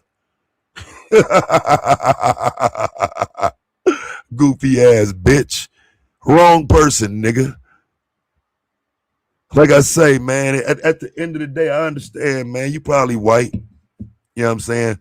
I understand it's a lot of white people or a lot of black people that want to be white or adjacent to white. You don't have a legitimate argument, bro, unless you're going to let somebody push you and you're going to get up and walk away yourself. None of you are going to do that. And so I understand it sounds good online, but none of you are going to let somebody push you. You're going to deal with the law later. And if you all are those law-abiding citizens the way y'all presenting, then I mean, good luck out here. You know what I'm saying? Because the world is only getting worse. One of my little YNs will run down on you at some point. One of these YNs will test you and see if you really own that. See if you really gonna give it up when your bitch ass told to. I'm trying to ignore y'all goofy asses because you talking shit to the wrong person, bruh. I could care less. Look, she over here talking about, is that a threat? No, it's not a threat. It's a reality. It's the world you live in, but you don't want to deal with that. Y'all somewhere in the goddamn YouTube universe acting like this shit ain't real out here. This shit is insane. I can only hope the best for you if you moving around thinking that everybody is following this lawful mentality where they're going to be fair to you. They're not. They're not. This is insane. He said, you want your YNs to run down on him because he doesn't agree. No, I don't think he'll get his lesson until it happens to him, is the point. I think you lack at simple logic, which is why you would be the person sitting there bleeding with Austin Metcalf. But in reality, y'all better learn and think from this situation, like stay the fuck out of people's face. Stop making it seem like Carmelo stood up and looked for somebody or Carmelo went and found Austin. No, he was sitting there and this person came and stood in front of him. Would you like it if someone was standing over you as a man? And again, I understand y'all on YouTube, so you're going to sit here and say, I'll walk away. But I know you wouldn't. You wouldn't take kindly to a man standing in your face telling you, I told you to leave. And so that is only exacerbated when it's a younger man. We're young at this time. We're at a track meet, me and you. You walk up to me and tell me you want me to leave. I tell you no. Now, the only reason my hand is in my backpack is just in case you do something.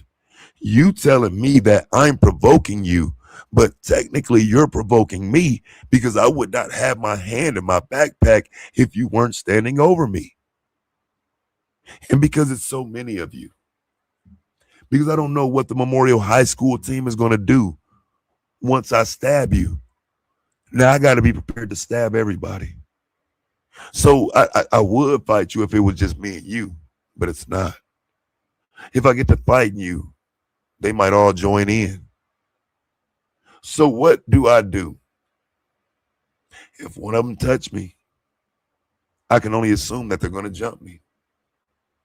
So if one of them touches me, I'm going to respond to him touching me with this knife. And wherever it lands, that's where it lands. And so again, it's some level of celebration that he's in jail. I don't know why you're happy. I don't know why you think 17 and a half years matters at the end of the day.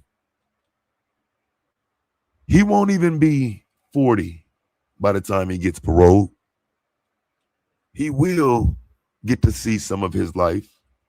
He will get to enjoy the rest of his life once he gets out. Now, true, the Texas penal system has a rough patch through it where you got to go through these prison gangs and whatnot. But I have no doubt that Carmelo Anthony, who's proven that he'll shake something if it come down to it. He's proven that he'll make it happen if he need to. He's proven that if you play with him, he gonna defend himself. Oh, he's proven it. Don't make him prove it again. So I see him coming out of this on the other side and being productive as a citizen. We looking at maybe 2044. You know what I'm saying? 2045 for he a touchdown. But I could definitely see him coming out and, you know what I mean, doing great things with his life after having made such a horrible mistake. Because again, the only mistake is that the knife was just a little too close, fam. You gotta hit the arm or shoulder or something like that. You know what I mean? You can't plant it dead center in his chest, bro. Like, you missed. You know what I'm saying? That's what you should have told him. I was swiping for his hand and caught his chest. You know what I'm saying? But again, you know, it happens, right? So he's going to have a life, though, once he gets out. I mean, we have to stop attempting to celebrate getting 35 years as if time don't fly. Do you remember 18 years ago, 2006? That was not 2,000 years ago. Horrible math. That would have been 2008.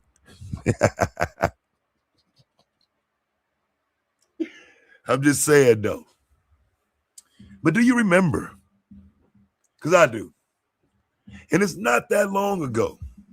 So I do think if we just stop and think about it, Carmelo would be okay. He'll be home.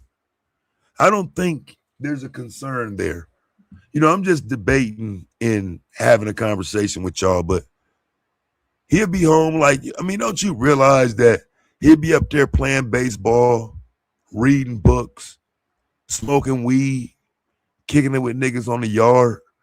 18 years goes by pretty quick on the yard. It's not like it's going to be a lifetime of horror and detriment for him. Because once again, it's not like he's Jeffrey Dahmer or some evil killer that deserves to be locked up. You know what I'm saying?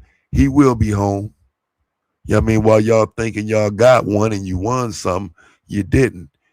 What you want is for him to serve his time, right? You want him to pay his debt to society, right? Don't tell me you're mad outside of that. Don't tell me that once he comes home, you're going to still have smoke for him. At that point, you would be defending the white boy. Why can't he just serve his time and come home and everything's fine? Why do y'all still have smoke even now? Once I told you he'll be home and everything will be fine once he comes home. It's like y'all don't want him to come home. Why don't you want him to serve his time? It's a mistake. It's an L. You got to hold it.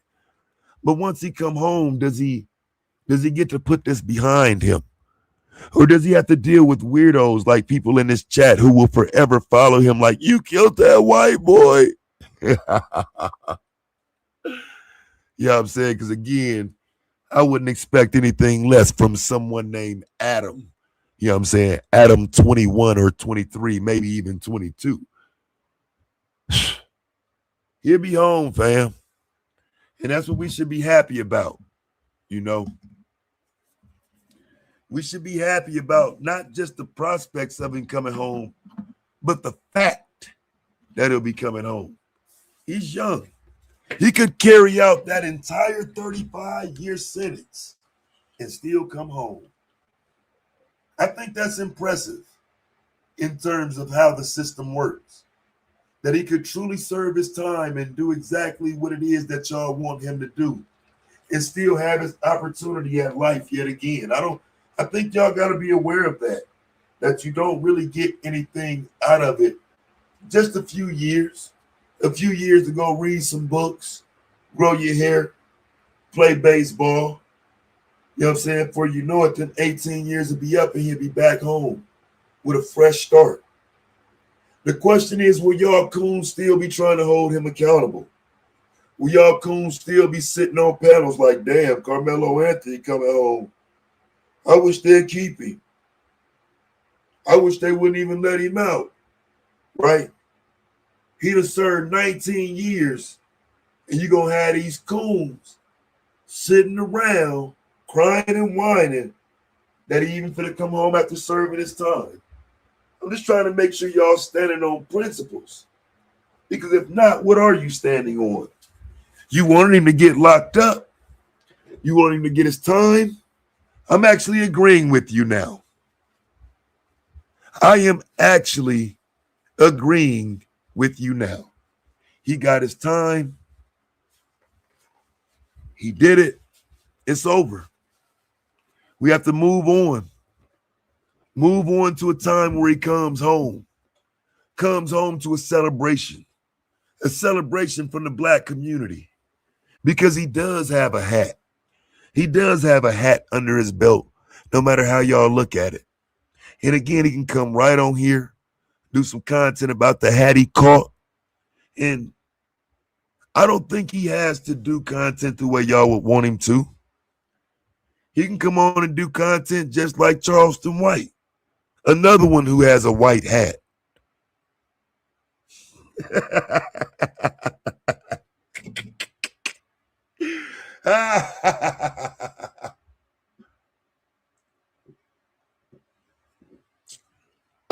Yep. Charleston White running up a bag on these social media streets. And what is he running up a bag doing? Talking about how he caught a white hat. People loved it when he came out. They supported him. Couldn't wait to hear about the story of how he caught that white hat. Nobody cared about the white hat Charleston caught. It wasn't that bad back then. Now all of a sudden everybody got so much morals. But how do Charleston become the hottest thing on YouTube? But he put a whole hat on the board, fam, and then bragged about it. Like, what are we doing? Now all of a sudden this 17-year-old, a young man that's damn near a third his age, now all of a sudden everybody got all this smoke about niggas catching hats. Meanwhile, Charleston White built a platform off of catching a white hat in the middle of a criminal offense. Carmelo was at a track meet. Oh, y'all so full of shit. Niggas ain't stopped watching Charleston White, ain't did nan call out on Charleston White. But these white motherfuckers told y'all to get out there and get in the mix and fight against Carmelo, and y'all couldn't wait. Niggas fighting to get to the forefront. Any other time somebody else catch a white hat, ain't nobody else got nothing to say about it. Niggas catch white hats every day, B. Where y'all be at? Niggas out here catching hats like a motherfucking graduation. And you niggas don't have shit to say about it. So again, when he comes home, there will be some support, man. We gonna support him, fam. 2045, ain't no telling what we'll have for him, fam. Ain't no telling what the community will have done by then. You know, maybe the cars will fly by then. Ain't no telling what Tesla gonna be done made by 2045 for Carmelo to come home to. But he certainly won't be coming home to y'all goofy asses and all of that shit y'all talking. Because again, once he serves his time, your argumentation will be no longer valid. It will be irrelevant. No, I'm not saying nothing that crosses the line, Unique. I wouldn't do Trey like that. I ain't saying nothing that crosses the line. Very particular about the language. I wouldn't say nothing that would put his platform in question. That'd be dirtball. If I was gonna do some shit like that, I might as well get off of here. So nah, we're gonna protect this platform, but we're gonna protect this platform with my image and thoughts of it. So again, by the time he comes out 2045, Mr. Fantastic will be about 54 years old, some shit like that. And I hope Fantastic is ready to embrace Carmelo when he comes home and having served his time and whatnot. Because again, we have to understand that once you've served your time now, the argumentation against you has to go away. You cannot look at this and use the criminal justice system to create your argument as you stand on it and you're proud of it and you support it. But then once he serves his time, then he comes home and now everybody still got smoke for him.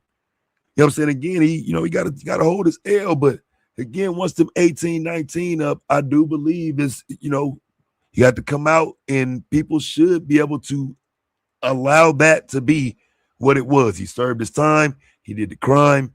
That's that. I fear he'll have a stigma on him though for the rest of his life. And it will be up to the black community to support him because it's not like he's gonna come home embraced by no white people. And I certainly hope he wouldn't come home and go back to Frisco, Texas. That'd be crazy. Unique says, so now we owe felons a celebration party. Absolutely not. You don't owe them a celebration party, but it would be nice, if we rented out Madison Square Garden or something like that for Carmelo when he came home. I don't think that would be a big deal or a huge ask. Maybe Madison Square Garden wouldn't work because that's up in New York. How about Jerry's World down there in Texas? Actually rent out the whole stadium down in Arlington and use that for a celebration for Carmelo. Pretty sure we could crowdfund enough money to rent the stadium out for maybe a couple hours. And again, we just bring people in to celebrate and embrace Carmelo on his way home so he'll know we did appreciate the hat that he caught. You know what I'm saying? Because again, while one may believe that the black community will forget Carmelo, he will be etched in stone. You know what I'm saying? He will go up on the Hall of Fame, if you will, of the black community. We won't forget him. He won't be forgotten. I know y'all want to forget him, throw him away, lock him up. It's forgotten. It ain't forgotten. We're going to remember him. You know what I'm saying? Now, again, I'm not saying everybody on the internet in 2 weeks will be saying free Melo. I mean, you know how these niggas is. They're going to forget this shit next week. Niggas don't give a fuck like that. But niggas like me, it's going to be free Melo. Just like it's rest in peace Trayvon. Rest in peace Tamir. Some of these names, they'll never be forgotten. What they did in history, it'll never be forgotten. Gavin Long, right? Alton Sterling. What will happen to him? People will never forget it. People will never happen. We'll never forget what happened to Philando Castile, right? And again, even George Floyd.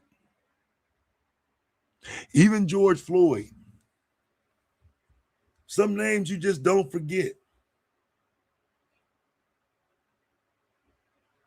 And given the fact that a lot of y'all have a pathetic understanding of anything, I doubt that you will be able to forget, because what will happen is he will become a talking point that you've used so much and repetitively that you won't allow him to be forgotten. And I do appreciate that from y'all.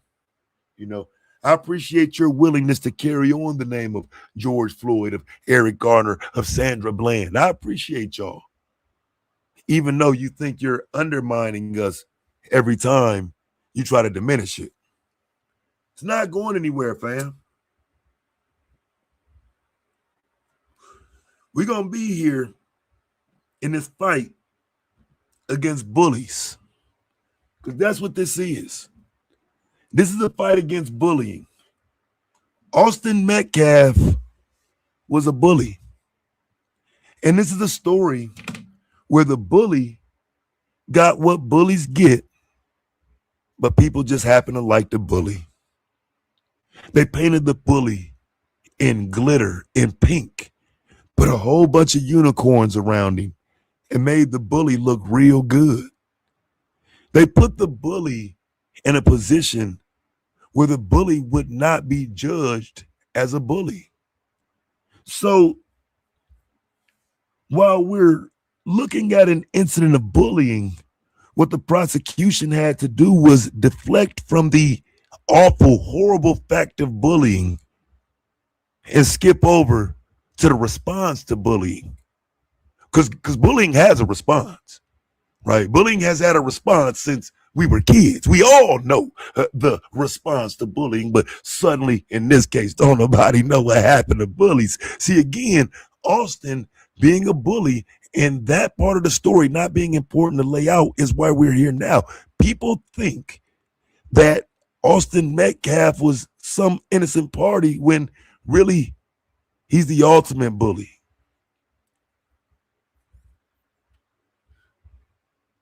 I would hate to be in a position where a bully walks up and I notice that, damn, that was his twin that was just talking shit to me. And now I got to pay attention to the fact that his twin bullies out here telling me to leave, thinking they can impress me, thinking I got to leave because they want me to. I can only imagine being put in that position again. So I'm not saying that they should have gave Carmelo Anthony a Dr. Phil episode or nothing like that. But there are shows that they have had over the years that highlight the importance of understanding what can happen to you if you try to bully somebody. TV shows need to bring back some of those segments where you begin to understand how bullying does not benefit the youth. Bullying can actually be detrimental to an entire school. And so when you see a bully fall, since when did it, fam, I don't remember people getting sad. Oh, I don't remember people being sad over the bully hitting the ground. In fact, there used to be a celebration when the bully went down. There used to be. Now suddenly, the bully takes an L, and we supposed to feel bad for the bully. Like, damn, dog, why you respond to the bully like that? Damn, bro, why you stab that bully? Damn, bro, why did you go that far to protect yourself from that bully? It's unbelievable where the black community is, but some would call it progress. Excuse me. Some would call it progress.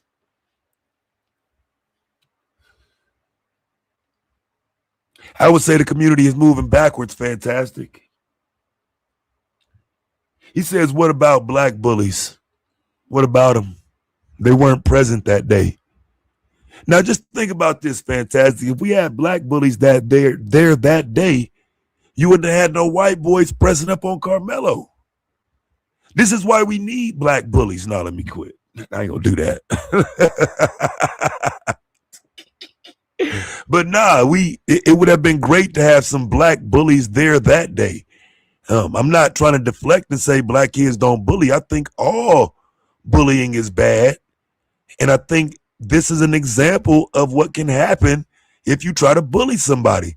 And I do think, you know, again, like I told y'all earlier, you can have a little fun with this shit, but like this shit got to be real though, fam. I ain't gonna fucking lie to y'all, bro. Like, dude thought he could bully Carmelo Anthony. And that is where this shit starts at. You don't believe that. I get it. I understand. But the facts speak for themselves. They thought they could bully him. Who are you? That's a bully tactic. That's a bully tactic. Who is you? What you doing here?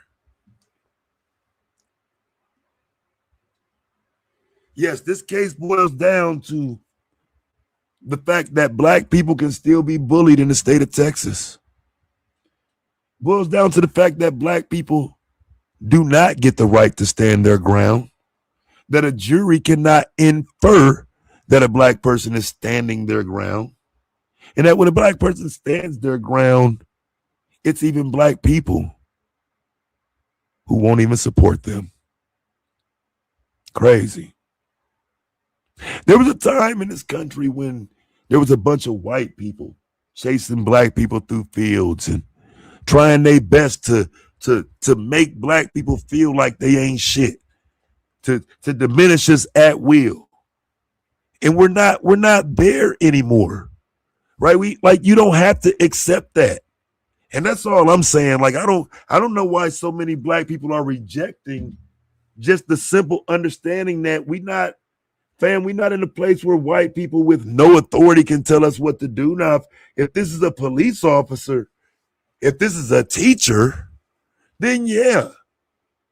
But this is another student. Like, why wouldn't he meet that student equally? And of course, you're going to say equally will be a fist fight. I'm saying no. Equally is however I decide to meet you. How whatever position I decide to meet you at, that's what's going to happen. Now, here's what typically happens in these situations, right? And I just want everybody to be ready for it.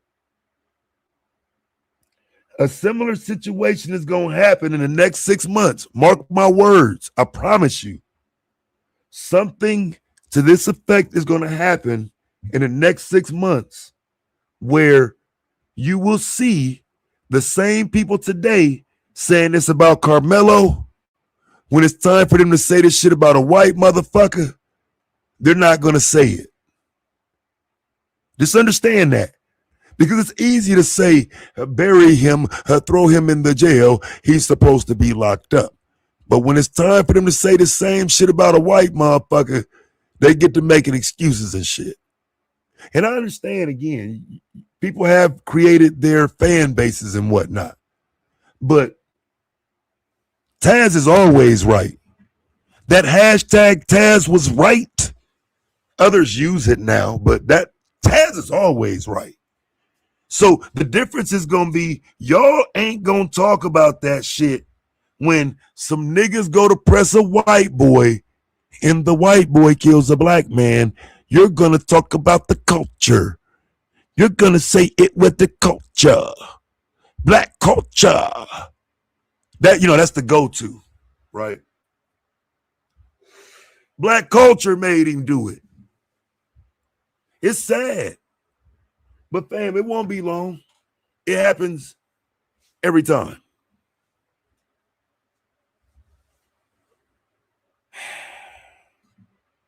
Says, so now you're looking forward to the next time it happens. Can y'all say anything, man? What? I'm not looking forward to the next time it's going to happen. It's going to happen. It's going to happen. People fight, the kids fight and whatnot. And everybody see what you can do now with a black kid. Everybody now see now you can go up and press black kids and all of that. So, yeah, it's going to happen again. And then the next black kid ain't going to run. He's going to just sit there and the black kid going to take the L and y'all going to defend the white boys for jumping him and fucking him up. And I'll just be here to highlight it when you're doing it. Right, I'll be here to highlight it when you do it, and I'll remind you of this date, June 12th. It was 4:33 in the morning, and Trey was asleep. But I tried to tell y'all then that these situations would happen and niggas would flip up. Why? It happens every time. It happens every time. Because again, this is America, and you don't get to determine what goes viral. They do, and so again. It's easy to demonize some young black boys, you know what I'm saying? Now, and I'm not saying demonize in the sense that he didn't do nothing or didn't deserve any of the smoke he's getting, but there's an unequal focus on him. We could talk about the horror of what teens do every day, but that wouldn't be limited to young black males like Carmelo Anthony. And I think these conversations have restricted that understanding to where someone like Hunter Austin Metcalf would get no smoke because no one's talking about white culture. No one talks about white murder culture. White murder culture includes going into the school, shooting the whole motherfucker up, and whoever died, just die. Not sitting on the bench defending yourself. I'm just saying. I haven't seen this much discussion when it came to white boys going inside of a school and indiscriminately shooting at victims, shooting at teachers, students, everybody present. Never seen this much attention. Blindly taking lives. But all this attention when somebody walks up in your face to bully you and you defend yourself. We all doing streets. We all talking about it, but when a white boy ain't go blick up a school, don't nobody care about no white kids' lives. Then I've done that content and talked about those things. I don't see y'all doing it though. But I'm the bad guy who talking bad about lives and shit. When in reality, I'm just telling y'all the truth because that is the fucking truth. I ain't seen none of you niggas get on here and talk about them dirty ass white school shooters, and you never will. There's a reason for that. Because you don't want to give these white kids that same smoke, and they unaliven groups of children inside of a school, not one white bully who tries to press you on the bench. See, it's a difference when you have to put it into actual terms of thinking about who's really causing these issues. The same bullies who would approach a Carmelo Anthony are the same bullies who would put a backpack full of guns into a school and go shoot it up. But for some reason, those white school shooters who actually create a threat at schools all across the nation, creating a threat for children all across the nation, well, we can ignore them and focus on this one child who was sitting on a bench, not bothering anybody. You don't think that's a problem? That the one child sitting alone on the bench in the stands under a tent at a track meet, he's your problem. Not the students I could show you yesterday that went to a school and shot it up. Not the students that continue to do school shootings, and we can look at their profile and see that a bunch of them are young white males. No conversation about that. Just this one kid, Carmelo Anthony. It's crazy how black people will try to turn him into Jack the Ripper when in reality, he was just simply defending himself in a moment where he was approached by a white bully. But if we're not going to call him a bully, which I see people are having a hard time doing, right? Because I'm looking at the chat, I see y'all, but don't nobody want to call him a bully. Why is it difficult to say only a bully would approach someone, tell them to leave, and put their hands on them? Those aren't bully tactics. It's a shame that we can't deal with white bullies, white people being mad, period. We don't know why this incident happened. All we know is that it happened. And like I say, man, bullying applies here more than black culture. Bullying applies here more than anything. Like I said, it's just weird the type of conversations that we are accustomed to having in the black community that are always about fixing ourselves and fixing us. But these outsiders are literally testing us. In again, it's time to stop teaching kids to fight each other. If somebody put your hands on you, walk away. If someone put their hands on you, walk away. That's what y'all saying we should be teaching. But you're not willing to teach it. You're gonna run to that dead white boy, right? You're not gonna deal with the argument. You're gonna run and hide behind him. And I get it. People are putting their hands in his blood and wiping it all over themselves, so they're covered in white blood. I understand, but it just doesn't work with me. The emotional arguments, you have to miss me with them. It's not going to reach me the way it'll reach someone else. And so what I'm referring to is the understanding that you cannot bother someone. This is something that black people teach each other. We are taught to not touch each other. We are not taught to not disrespect each other in person. Not forget touching each other. We don't even say the wrong shit to each other in person. But somehow, y'all giving these crazy expectations that even we as adults ain't standing on. And I'm not willing to issue those types of expectations. I'm not going to say nothing on these platforms like that if I know for a fact I got children that are still around me, not my children, but grandchildren. And at some point, they might get into a fight. I don't want them to fight. I don't want them to die in a knife fight. I don't want somebody to shoot them after a fight. But I understand that all of this shit gonna happen if we not saying stop fighting. No fighting. What is you talking about, bro? Said, nigga, I know you ain't talking about disrespecting people. I try not to disrespect people as much.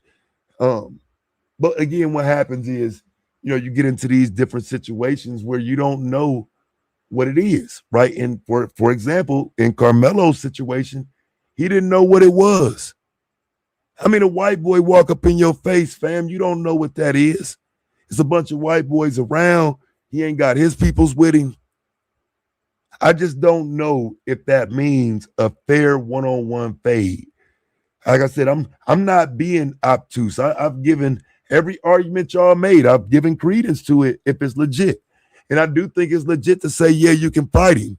But I don't think it's fair once we acknowledge, okay, now he fights him, but he's outnumbered. No one wants to move into what happens once they fight. Y'all want to make it seem like it's a head-up fight, a one-on-one fight. And I just don't think that's the case. I don't think that Carmelo should even risk it. And again, good thing he had a knife that day.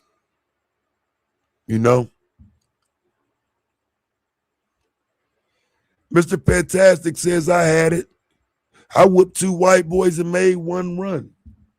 And again, I think that's amazing, but that's you. Now, when it comes to Carmelo, he may not have had that confidence. He may not have felt that he could pull that off. He may have felt the need to defend himself from a young man double his size that also has a twin who's double his size. Again, he's not there to stab somebody.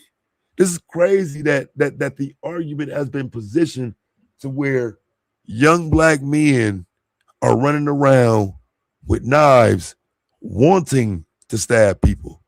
I don't think that's what it was. I really do think his sitting on the bench and putting his hand in his bag was a hopeful bluff. I think he was hoping that they wouldn't try him, and they called his bluff. And that's crazy that they were able to call his bluff, and he don't get the necessary support from black people. We should be united behind Carmelo.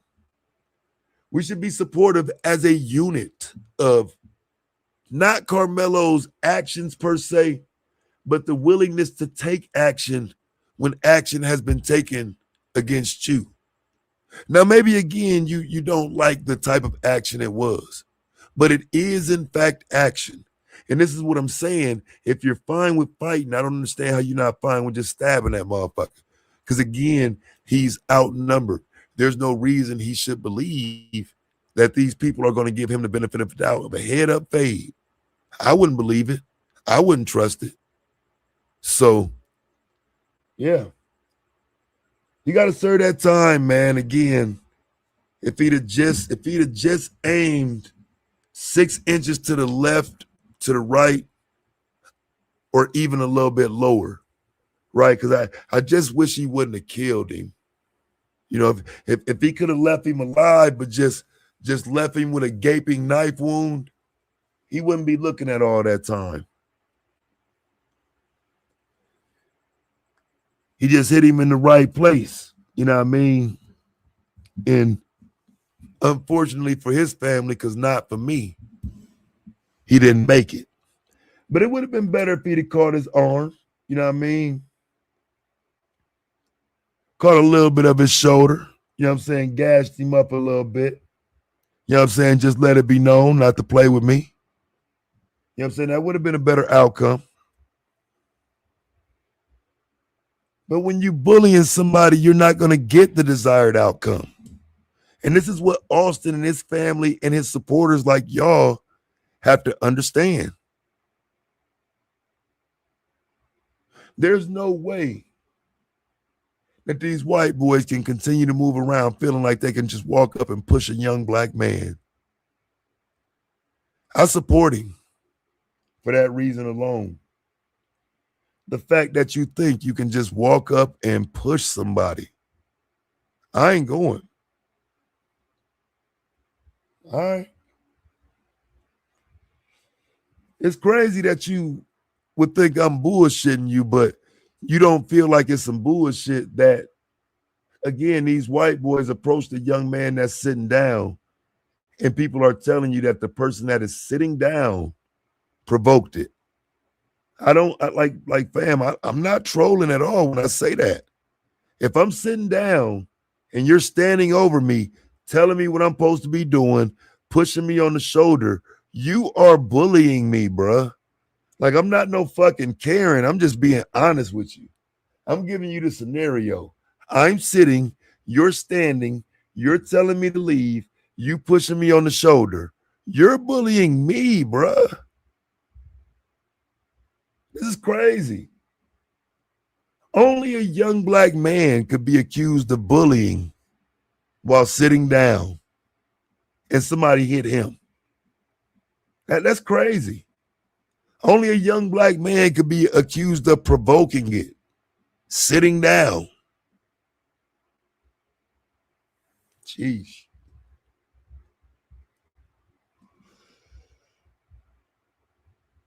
Like I said, I just hope y'all keep that same energy. It's time to talk about one of these white boys. But I know the play already. I've watched y'all do it for years. Niggas will duck it, cross their fingers, hope it doesn't come up as content. I understand.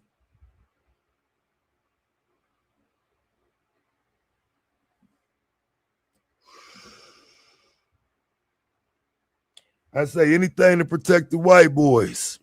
I understand. It's rather fortunate for the Metcalf family that they end with the judges, good with the prosecutor, that locally their family is tied in, that they actually are somebody, so it benefits them. It's not like the Anthonys.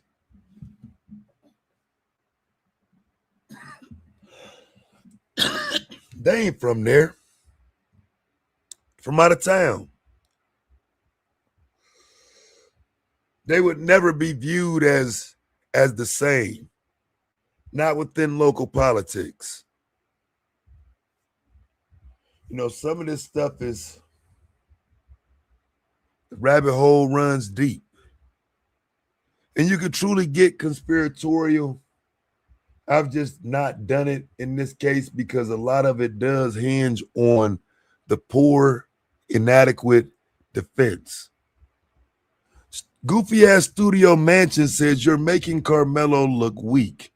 He's just a kid that made a dumb mistake. All that pathetic race shit is pathetic. Right. And again, like I say, I just want some white boys to roll up on you and, you know what I'm saying, push you around. And I want you to leave. I don't want you to defend yourself. None of that. I just want you to leave. I want you to be the bitch that you're talking like. Like, I mean, I don't, like some of y'all, like you have to realize I don't even think you're a man. So it's like you saying it don't register as something Carmelo should take advice from. Like you ain't, you're not the person who would be of benefit to him. Said Taz, you're gonna defend Carmelo when he gets confronted by some real killers, or you're gonna hide and claim ignorance. What are you talking about? Carmelo a real killer. What do you mean? What do you mean when he get confronted by some real killers? Some real killers would just be confronting a real killer. What you mean? What you talking about, bro? You forget he already got a hat? You forget he already put a graduation cap on the board? He graduated twice that year. What are you talking about?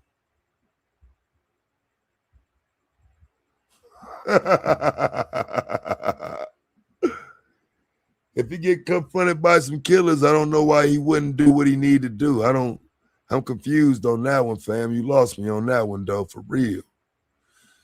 Said he killed one young, unweary kid. Yeah, that's a hat. I said one hat. It's one. I mean, yeah, that's what I'm saying. 35 years, fam. He should have put on an exhibition out that bitch, though. You know what I mean? Like, that's what I said. Like, you got the wrong person, bro. Y'all the ones that care about all of that shit, bro. Y'all the ones that's ready to sit up here and crash out for them crackers, but not me.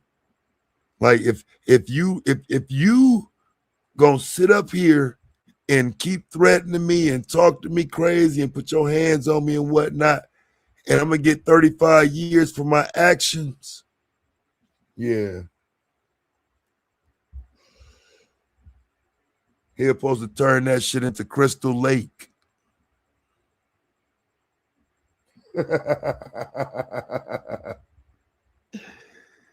That whole section under that tent was supposed to turn into Camp Crystal Lake, nigga. And that's what I'm saying. I need you to understand that. 35 years. And you only got one? You only got one of them? For 35?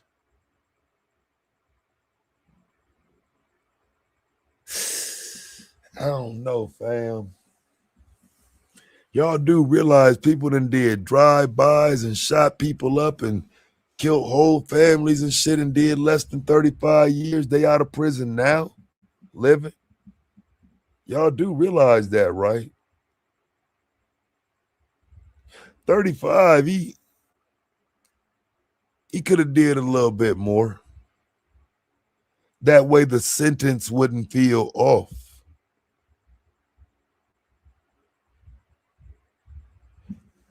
I think if he had 3 hats off of this, then maybe 35. I wouldn't even say nothing. 35. He you know what I'm saying? Even if he's, you know, felonious assault to other people, how is it just one person for 35? You know what I'm saying? Again, that's not equal. That's what's not proportionate. You know what I'm saying? Now, if he'd have got him and his brother, then I could understand. He said, you can't even count to 35. You lucky I ain't got screen share. I'll show you 35 cases of white boys dying in Texas other than Austin Metcalf, nigga. Fuck you talking about? Carmelo Anthony ain't the only one killing white boys out here, nigga. Fuck you mean? You got the wrong person, bruh. I don't care nothing about that. Like I said, y'all tied to the emotions. And I understand why. You know, you've been operating under these senses for many years. But like people like me, we're not where you are. You know what I'm saying? It's perfectly fine. This is why, you know what I'm saying, I'm not talking to some of y'all. You know what I'm saying? In fact, you could have been left. I don't, you know what I'm saying, y'all know Trey ain't woke. You know what I'm saying? When he wake up, I'm leaving. So, you know, I'm supposed to been gone. I just didn't want to leave his channel hanging. Now I would think, you know, his supporters would appreciate someone just simply trying to, you know, keep the channel going while he sleep. But, you know, that's what niggas do.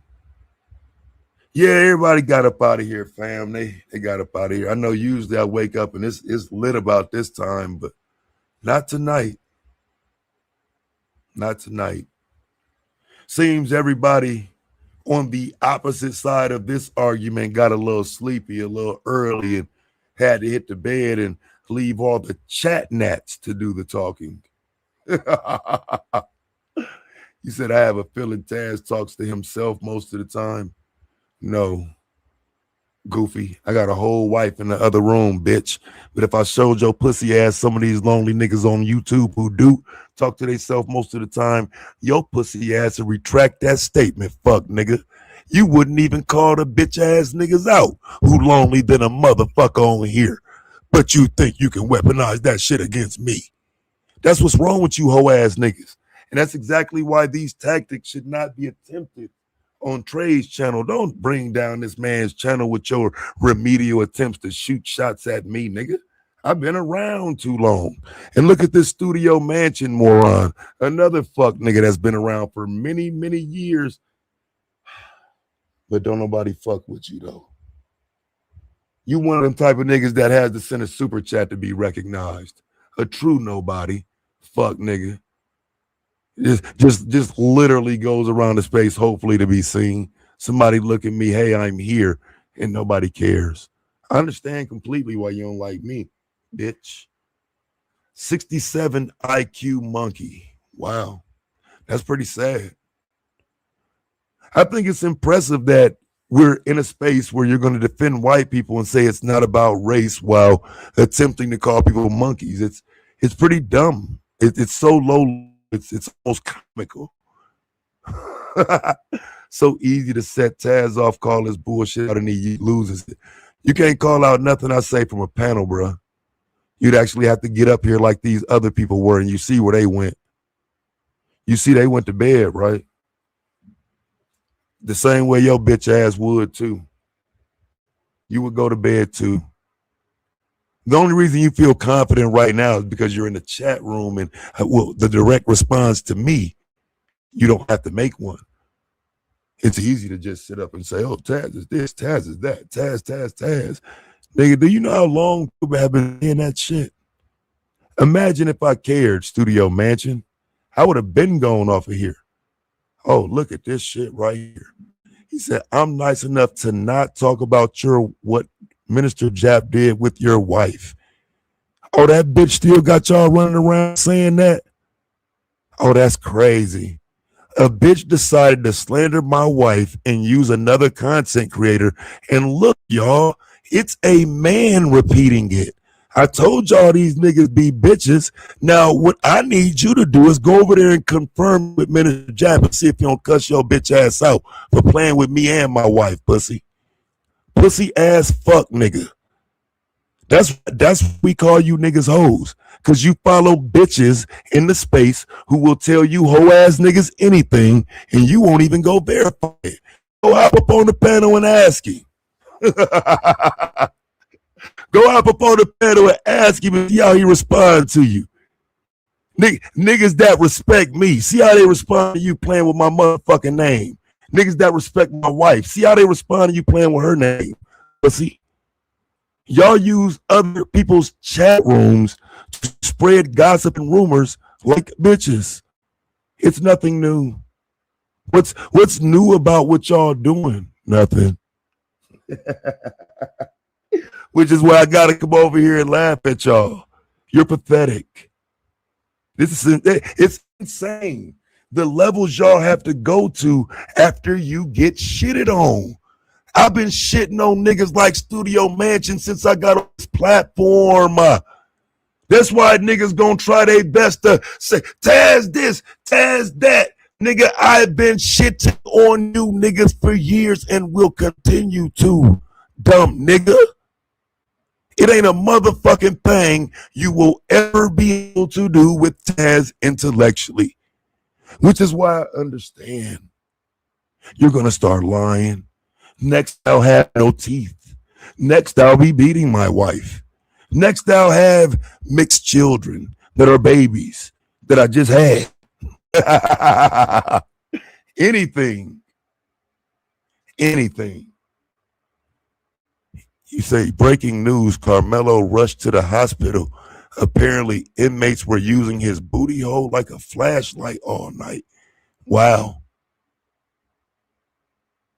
So these are the types of things y'all support?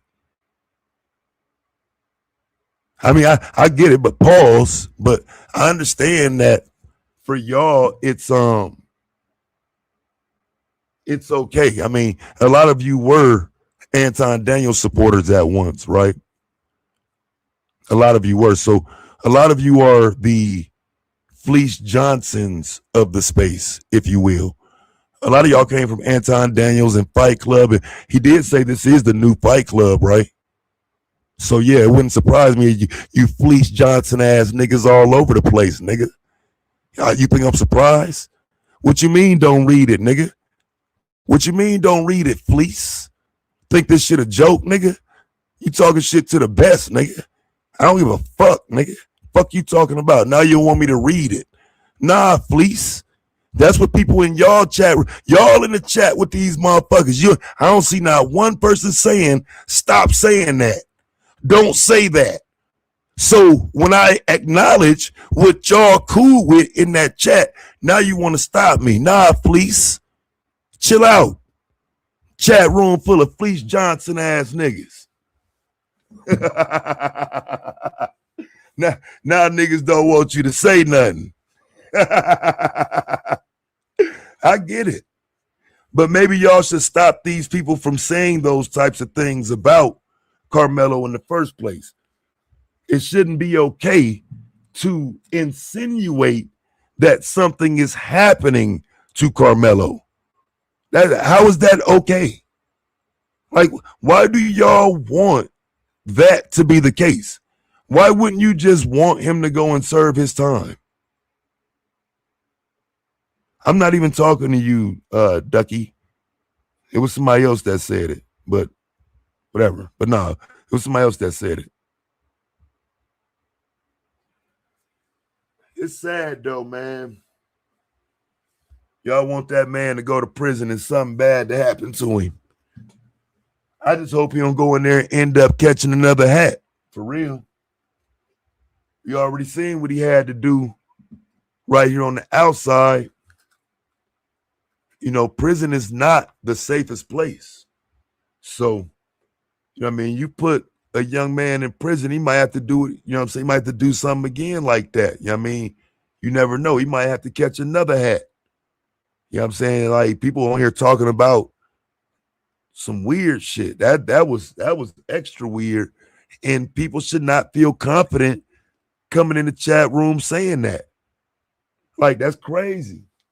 But I get it. You know, this chat room is perfectly fine with those types of things. And again, a lot of this has to do with where y'all come from. You're from Fight Club. You're from Fight Club. You all watched the Fleece Johnson interview, celebrated Anton and told him he was coming up. That's who y'all are. And then turned on him later. Y'all was perfectly fine with that type of stuff, so I don't think it's changed. A lot of y'all are weird. Quick Jones says, in prison, he'll be fighting his own kind. I doubt it. I doubt it. In prison, most likely, he'll have to join a gang of his own kind. That's kind of what the Texas prison system is. It's a bunch of gangs, fam. A bunch of race-based gangs, in fact. Did some content about it years ago. Never knew about this would happen someday with Carmelo, but yeah, the Texas prison system is filled up with gangs. He young as hell too, fam. He done killed a white dude. He gonna literally have to go in and get down with like some black people immediately. Like, and it's kind of messed up at his young age because that's kind of how, you know, that's kind of how it go in that prison situation. I just think with the notoriety and whatnot around his name, like, he gonna come in as a celebrity though. Like, he not necessarily coming in as a nobody. They kind of know who he is. I personally think somebody gonna look out for him just on that strength alone. You know what I'm saying? Because he's a young man, and it's pretty well known that he ain't that. As much as y'all want to make him a YN for that one act, he ain't ready for the show. And I think somebody in there know that, and they're gonna take care of him. You know what I'm saying? And I'm saying not even one somebody. I mean, like, multiple people. You know what I'm saying? Again, I mean, you got some people that's dirty, but, you know, overall, I fully expect for him to, at least in the early years, benefit from his celebrity. Now, you know, prison is a long haul for 18 years in them terms, so I can't tell you what's going to happen 5 years from now, but initially he going in as a celebrity. I don't know if y'all even understand what that means, but yeah, he's going to be protected by his quote unquote people. But again, life will start lifing. And yeah, that's the first thing I can agree with you on. going ape entertainment. I can agree with you on that. His family got money. They're gonna use him for that bread when he first get there. His family got some bread. They ain't gonna have to extort him. But they're gonna run up a bag with him though. Trust me. But they ain't gonna have to extort him. And again, I think because he's a suburban kid, somebody gonna have to teach him that shit, that prison life. Like he's not, like he ain't been to no juvie, he ain't been to no county. He going straight to maximum security, nigga. That's crazy. Straight to maximum security. That's a huge wake-up call. You know, it's a huge wake-up call. And like I say, I was trolling y'all a little bit about them 18 years. That's not no short time. I just know the way y'all who have never been to prison, the way y'all talk about prison is not what y'all saying though. Like it's not where you want to be, but it's not living hell, if you will. Like I just don't think again, he's going to benefit more than someone just walking in blindly. You know what I'm saying? Again, he has a name, and he has a name for that. He has a name for what y'all would say is the wrong reason, but you're going into a different world. And I don't know if you know what I'm saying, if that's even relevant to people, you know what I'm saying? But, you know, it's a different world, fam. It's not, it's a different life. You resetting life. You're not going into a world that lives based on this world on the outside. They got their own world in there. You know what I mean? Said a name with a bounty. Yeah, I know you ain't never been in no trouble or nothing. Studio Mansion. Carmelo Anthony is not he's not at that much of a risk. Like, you sound crazy, bro. Like, prison politics outweigh politics on the streets. In case you didn't know. And we talking about a goddamn maximum security.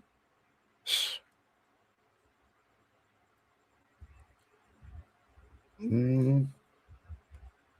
Yeah. Sure. I don't know much.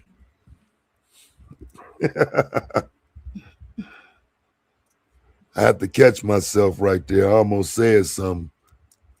But I don't think people who have never been inside of a facility, outside of a tour as a team, when they scared your scary ass straight, right? If that's the only time you've been inside of a prison, I just don't think you understand. Like, again, some of these prisons is 23-1 lockdown, bruh. Like, you ain't coming out any fucking way. Don't even know what type of prison don't even know what type of prison he going to. You said they had a rumble in prison over him last week. Come on, bruh. You sound crazy. Did that just come up on the screen? Taz, you still cooking, my nigga? Nah, nigga, ain't no motherfucking cooking, nigga. You got me in here with these crazy ass niggas, bro. Hey, man, my bad, fat. What's good, my nigga? Ah, shit. I'm holding it down, bro. Talking to your audience. I ain't really trying to sway them to come watch me. I'm trying to just get them to understand that we ain't got a beef. You know what I'm saying? Y'all ain't got to dislike me. Having a little fun with them, though. Nah, you cool people, though. No cap. You know, you just, you know what I mean? You know, I think you're a little one-sided, but, you know. Yeah, you cool people. Very much so. Very much one-sided a lot of times. I'll agree. It comes to it's all of it, but outside of that, you cool, man. No doubt. Yeah, but bro, you can't be falling asleep on me like that, man. I look up and everybody dipping out. Nigga just left like, yeah, so I just called Trey. That nigga Sell, bro, he said, I just called Trey. Now my phone died, fam. He said he ain't answering, so. Now my phone died. Literally, my nigga, I'm charging it up right now on my life. Yeah, but you got to get at that nigga, though, bro. He ain't no way he supposed to leave me. He the one with your number. How he leaving? He supposed to stay here till he reach you, nigga. How you gonna leave me? Bro, my phone, I ain't got no way to reach Trey. My phone dead, nigga. He's about it. It don't matter, bro. Matter of fact, I'm finna shoot you my line right now. Hold on. It don't matter. It's in the back chat, my boy. That's what I was telling them. I hold it down till he come back, man. It can't be no more than an hour or two. Yeah. I see when they jumped off. God dang. I didn't even turn my air. I gotta turn my air down. Give me 1 second. Turn my air down.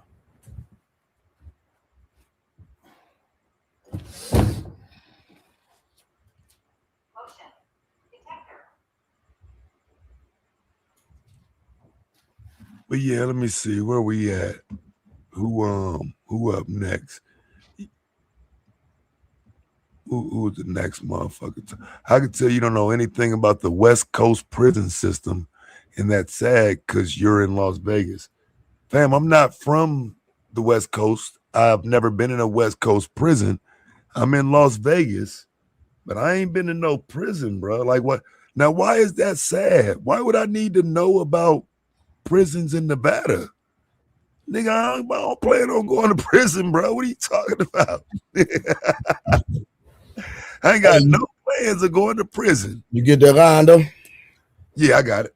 Yeah, I'm locking it right now. Yeah, shoot me a text. I'm charging my phone up that joint on 2%, so I got you. Shoot, man.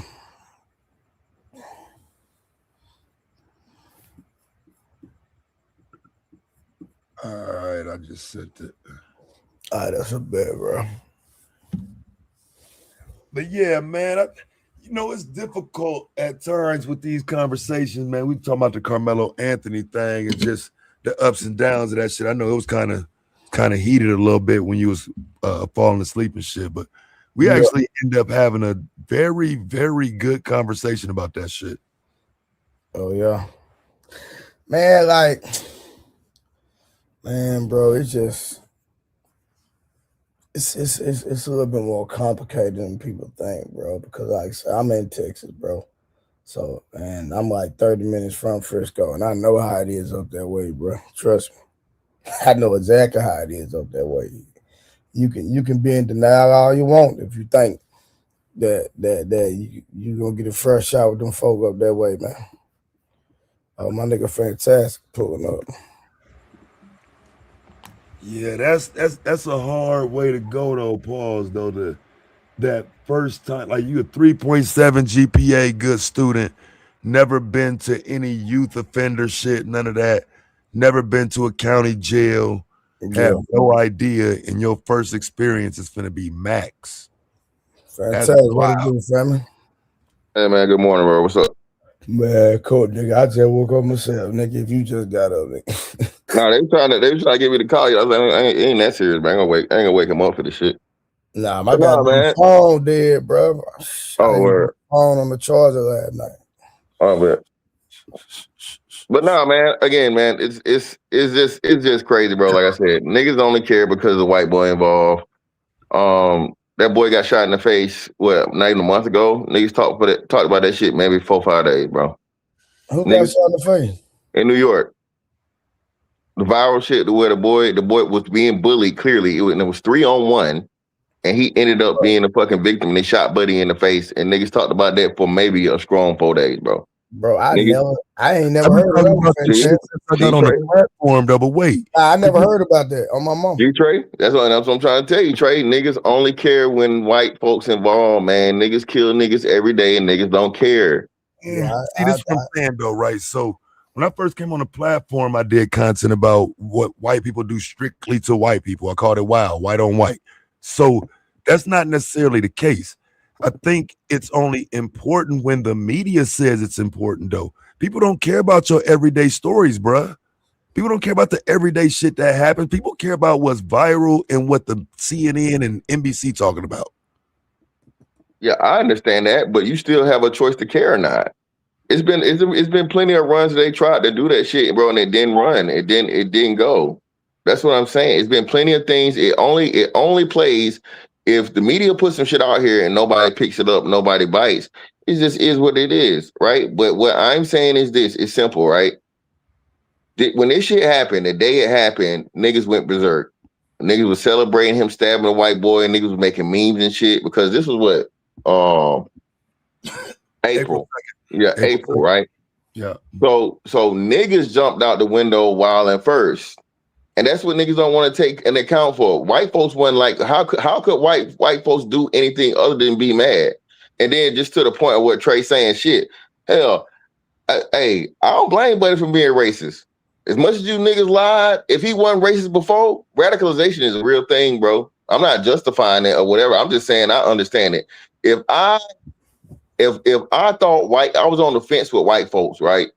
And then my son got killed by a white boy, and white folks talking about that nigga deserved it, and memes and shit, and fucking and making all these fucking lies up and making all these things and so on and so forth and celebrating that shit. You better, and you don't know I don't get down like this, but there'll be every cracker in the motherfucking book as soon as I can motherfucking talk a year after my son been fucking murdered. So I don't even understand, but of course it's fucked up because it's the white folks, right? When that niggas be racist openly and honestly, nobody give a fuck. Cracker this, cracker that, whatever the fuck, and nobody cares, right? But this man lost his son. They done doxed him. They done did all this kind of crazy shit to him. And now he fucking say watermelon felon. And y'all really give a fuck? If you thought he was racist in the first place, what fucking difference do it make? I don't fucking, but they fucking racist hell. I don't fucking blame them because niggas is wilding. Well, it makes a huge difference for me, for example, just based on him being willing to say that and still has a son, the one you're lucky to still have. You know what I'm saying? What are you teaching him?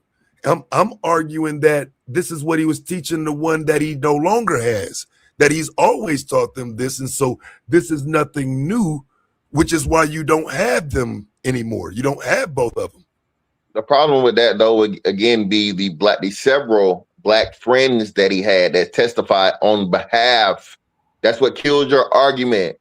You're not just gonna be this super duper fucking racist white boy, and black people are the lowest fucking what's her name there, and you make you so racist that the black kids fucking testify in your favor when you killed by another black kid, bro. And that's what fucked me up, bro. You got logic, fam.